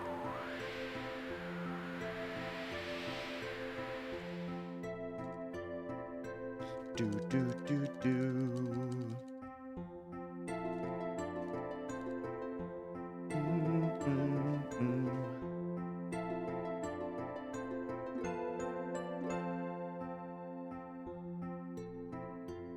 So if you elemental it with something that heals the enemy, and also Odin for death does it never miss. The death effect I don't think is affected.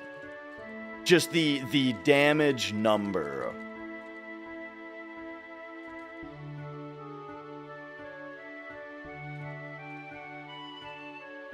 You like 9's music the most? 9 does have great music. I have to go help my cat. I might lose time.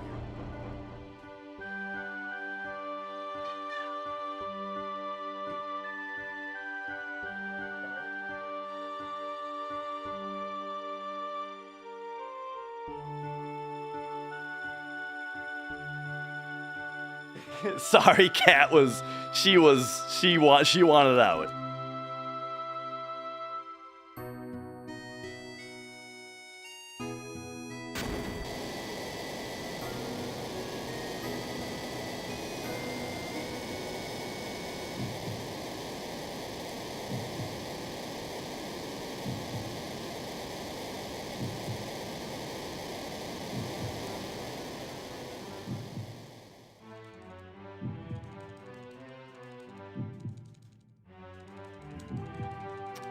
Why do I like playing FF8? Yeah. So the glitch makes the music in the game not work. And so I just really like the FF8 music is why I pick that. We could we could do something else though. We could do here, let me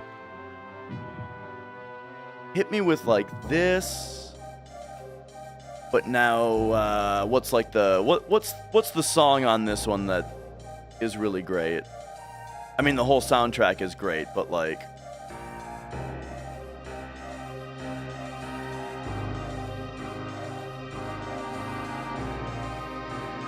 is it this one? No. There's a certain song on here.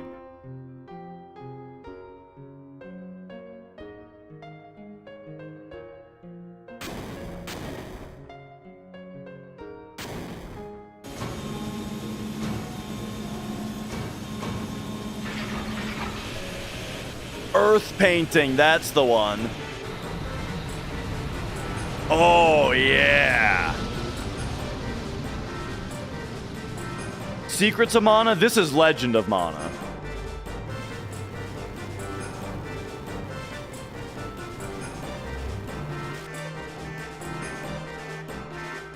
All right, disc swap time.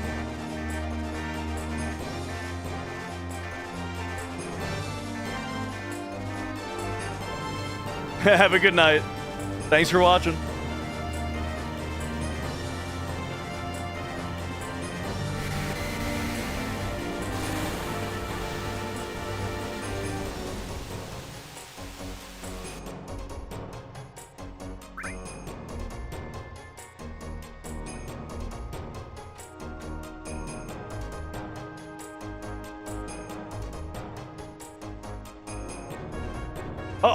Uh-oh, are we having disc 3 problems again? Apparently my disc 3 might be getting bad.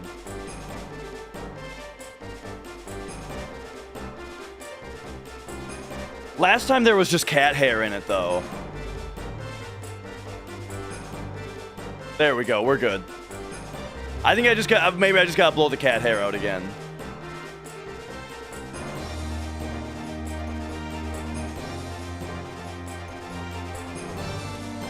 In my Discord OST recommendations, I would say, I don't know, like either the general gaming channel or the whatever you call it. There's a dude, I have gotten stuck on that part every run for the last like 3 times I've gotten to Northern Crater. I've gotten stuck on that rock. I got to get my shit together.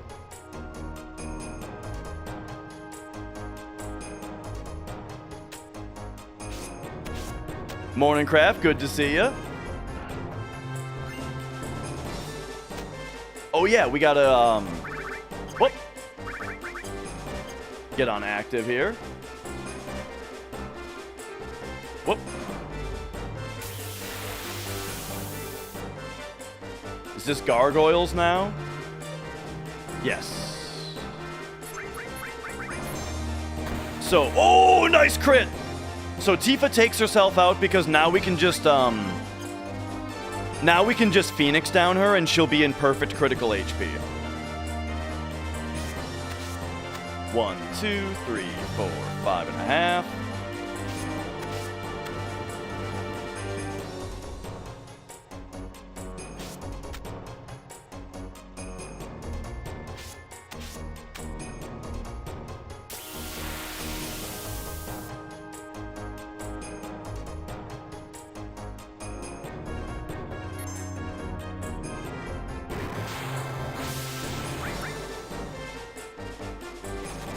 It's a long animation. I feel like I've never seen that one.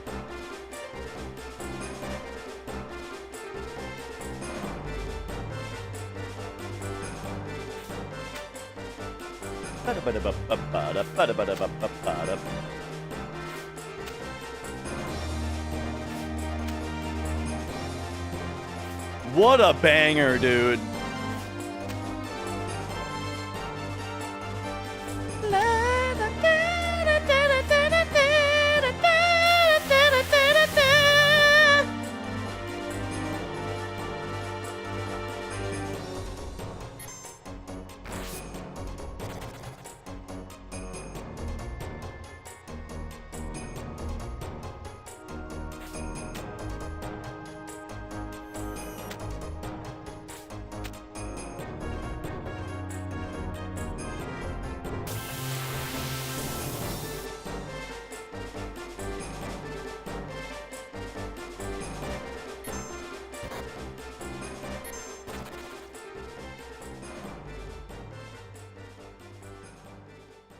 Okay. 1, 2.5.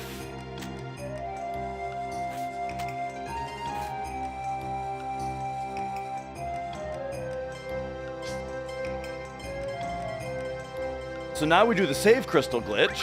Whoops. Which is where we grab this ladder and use the save crystal at the same time. Grabbing this ladder starts this cutscene, which then when we hit no on the save point, that lets us move during the cutscene. So we can choose which way our characters go, because if we don't do this, bad things happen. But then right when we choose Sid, we can leave. We don't have to watch the rest of that minute-long cutscene.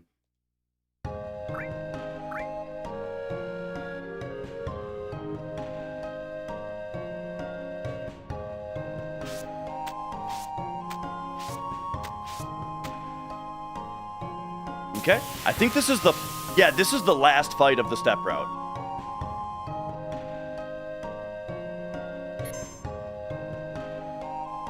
If you skip the directions, it applies like a default party, and then I think you don't get the misstyle, because,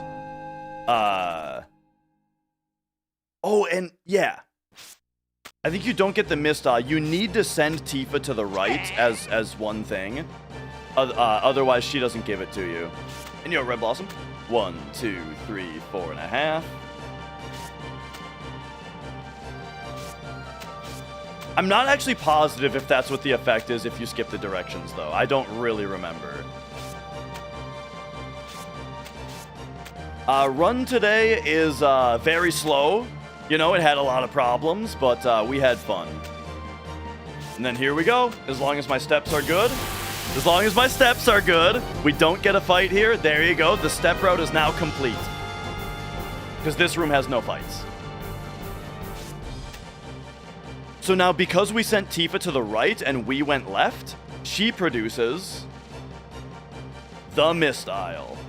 They call it the Mithril right there, but it's the Mistile, and that's what's going to make her hit 100% of her death blows for the final fights.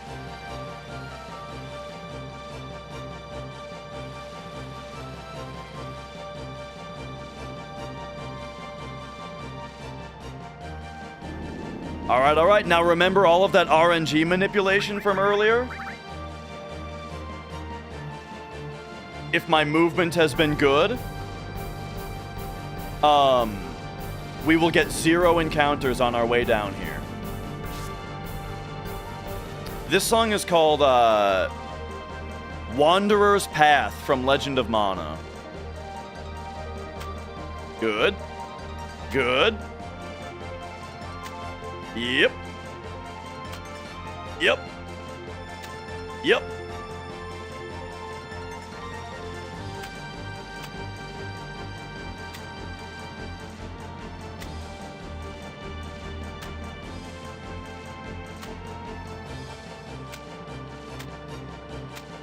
There we go. Mistile, Curse Ring, pop over here, arrange, destruct, take that off, HP pluses, and then it's like long range, death blow, Adicut, elemental, Rama, there we go. Give me Tranks on all, high potion her, do some of those as well. Where did I lose so much time on that split, actually? Like, for real? Where did I lose 45 seconds on that split? 9 seconds was letting the cat out.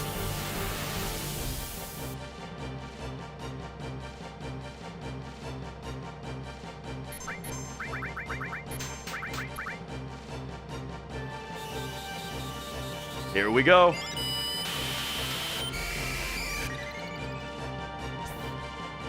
Boom! So yeah, now all of Tifa's death blows will hit. She's a little weaker now because Gygas Armlet was a big buff on her attack power. But... Oh, there was also the disc swap delay. Yeah, that was a big part of it for sure.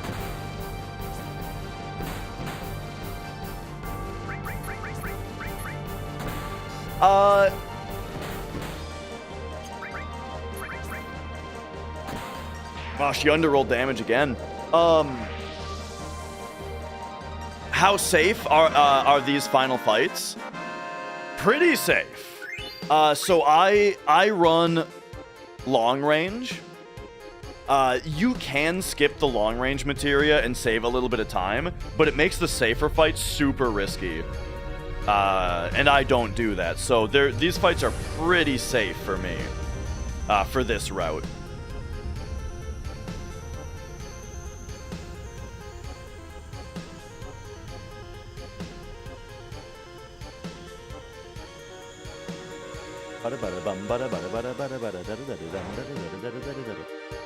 Oh, sorry. I went right over my head.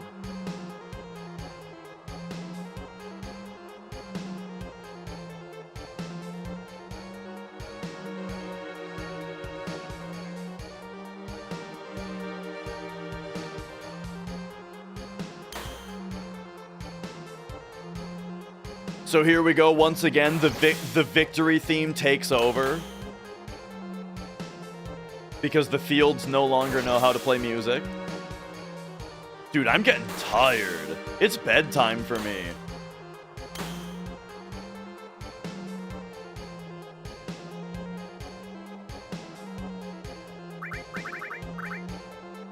Hit me with that question. Whoa, I need to do this. By the way, remember when I ran out of high potions in the Schizo fight? Good thing that didn't turn out to kill the run. Yo, Pendragon. Pendragon? I feel like that's a phrase or word or name or whatever that I've heard a lot of times, but does it mean something? No, Sephiroth will not be using Supernova. You make my words. King Arthur's last name. Oh, well, there you go.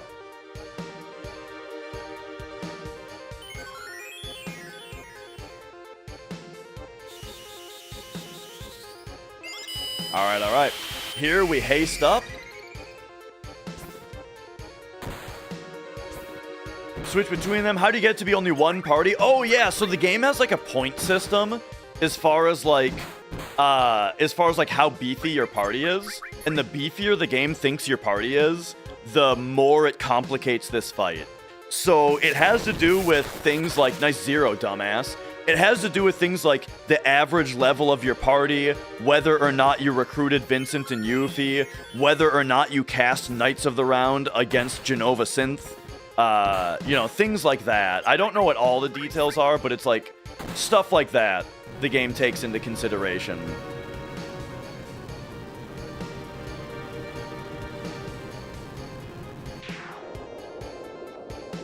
Whoa.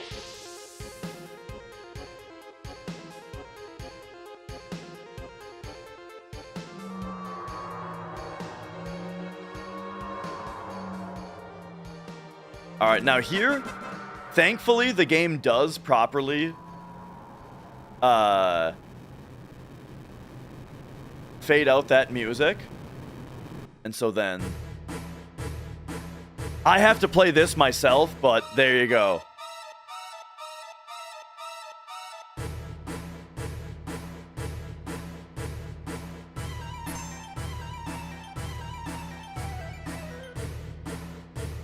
Bow, bow, bow, bow, bow, bow.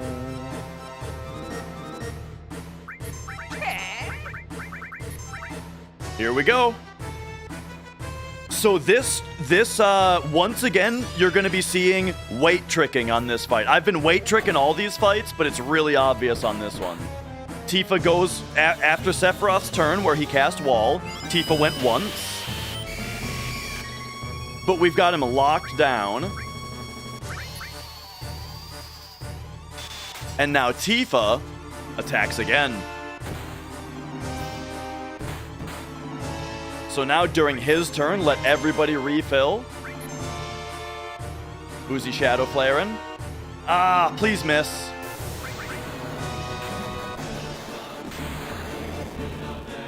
Dude, everything has to go wrong on this run. Everything on this run has had to go wrong. We got the shadow flare.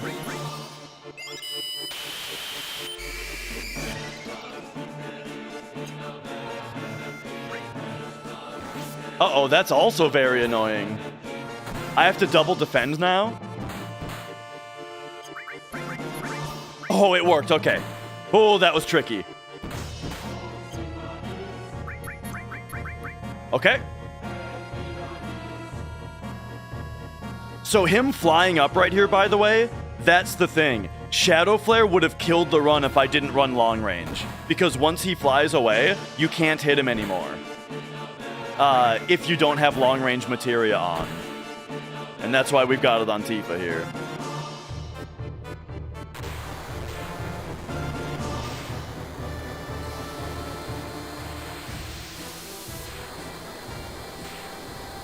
Alright, alright.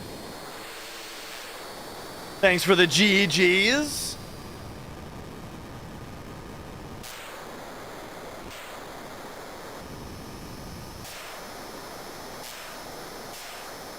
When I was a kid, you were too poor to afford memory cards when you first got the game. Your brother and you used to see how far you could get in one sitting. First time you made it to this point, Mom unplugged because you hadn't slept in 2 days.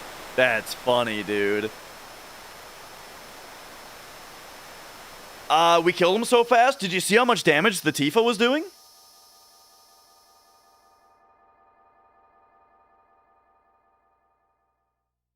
Alright, alright. Shadow Flare does have a really good chance to miss there because of the misdial. It's like a 50-50.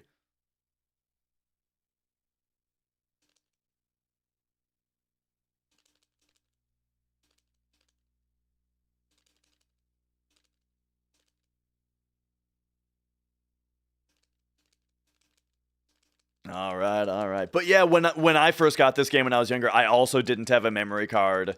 And I would basically play up to like Wall Market every day, you know. Do the 2 reactors, meet Eris, do the whole church thing, and then maybe go through Wall Market.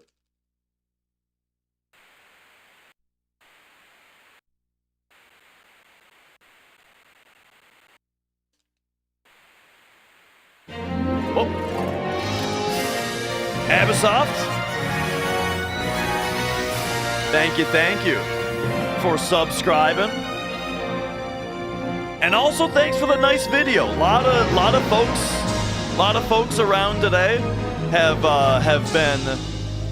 tuned in because they saw the video and they came over here afterwards. So I appreciate it big time. It was fun. It was fun working with you on that.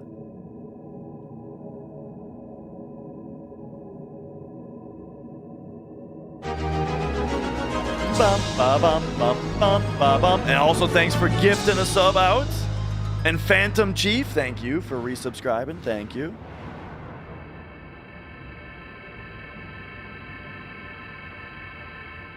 And all right. The Cloud, the Tifa, it's, dude, the fun, it's from, I got that habit from an old Flash cartoon that was about Mario enemies. And it's like Mario jumps over a chain chomp and the chain chomp goes, God damn it, the Mario jumps over me every time. And it like that, I thought it was so funny and it locked in my head so hard that it's just how I talk now. Yeah!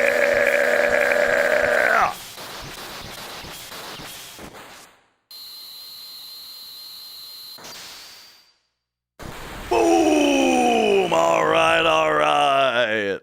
Well, there you go.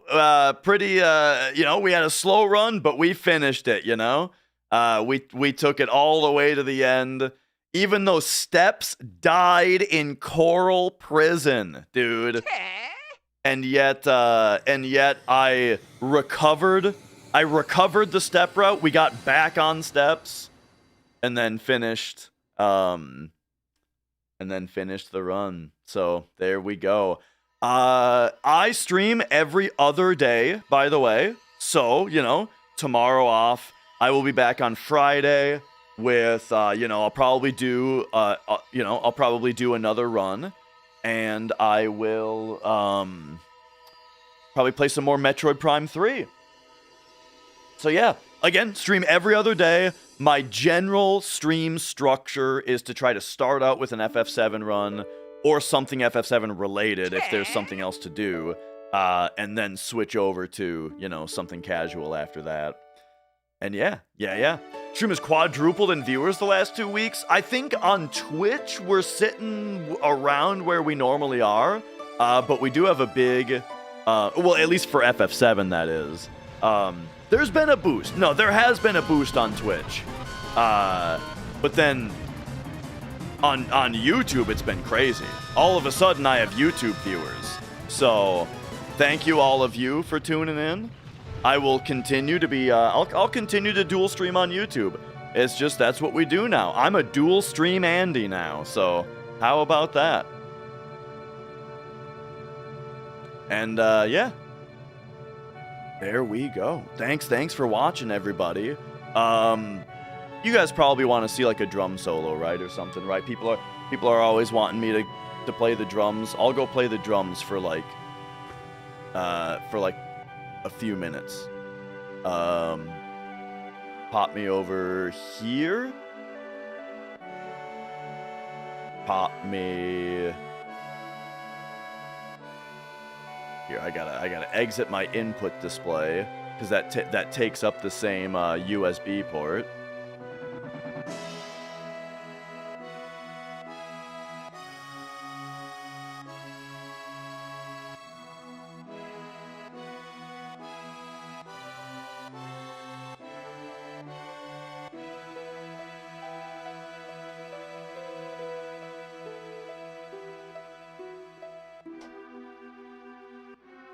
I do gotta turn this mic off, because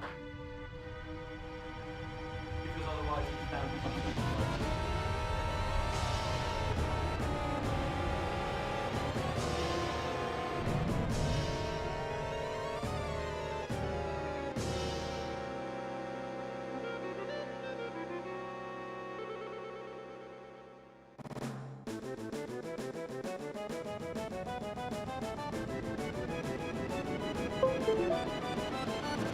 Yes.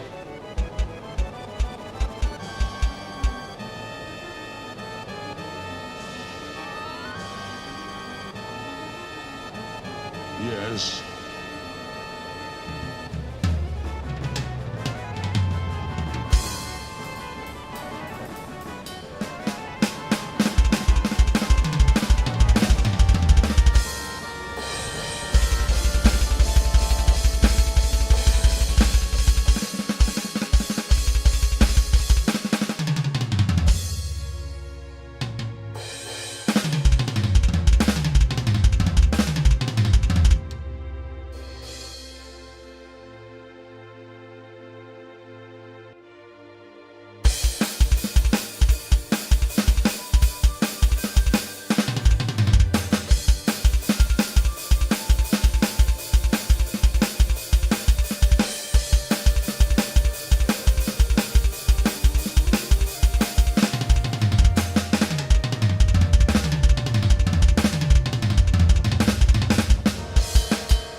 All right. The people asked for Painkiller last time, so I threw Painkiller in there. Woo! All right.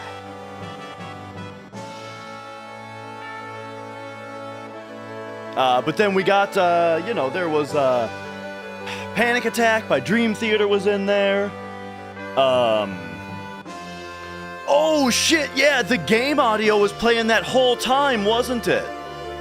Dude, when I take my headphones out, I totally forget about that stuff. Totally forgot that the game audio was playing on that. Fuck!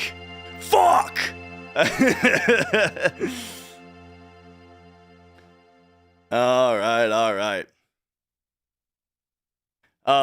Anyway, thank you for watching. Numa, yeah, Numa is a song where if you ever pop in during a drum stream where I'm playing playing the game, I can play like the first half of that.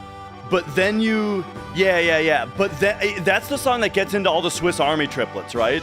There's that whole part in the middle of it that's just Swiss Army triplets for like fucking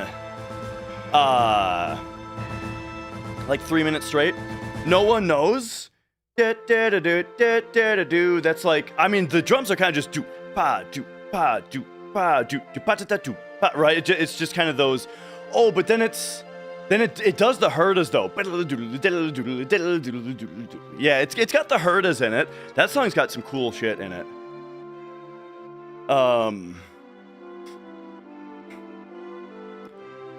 Do I run randomizers?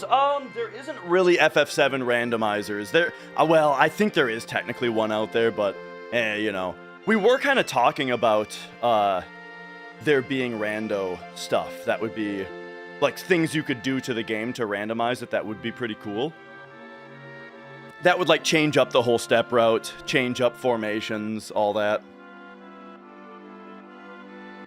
But yeah. What's the equivalent of asking for Freebird on drums? I would say, Dance of Eternity, probably. There's one part of Dance of Eternity. How many of you in chat know the song The Dance of Eternity by Dream Theater? Because there's one part of it that I'm not very good at, but it's like the coolest shit. I'll try to give it to you.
I saw someone say schism. I couldn't really remember the chorus.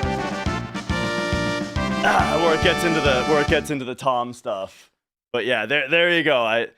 I gave you at least what I remember of schism there. All right. Well, it's bedtime for me, so I gotta drink some water. I gotta have a snack. I gotta go to bed. Once again, I stream every other day. I'll be back on Friday with a speedrun and yeah. And some Metroid or something probably. There we go. That's the end of that sentence.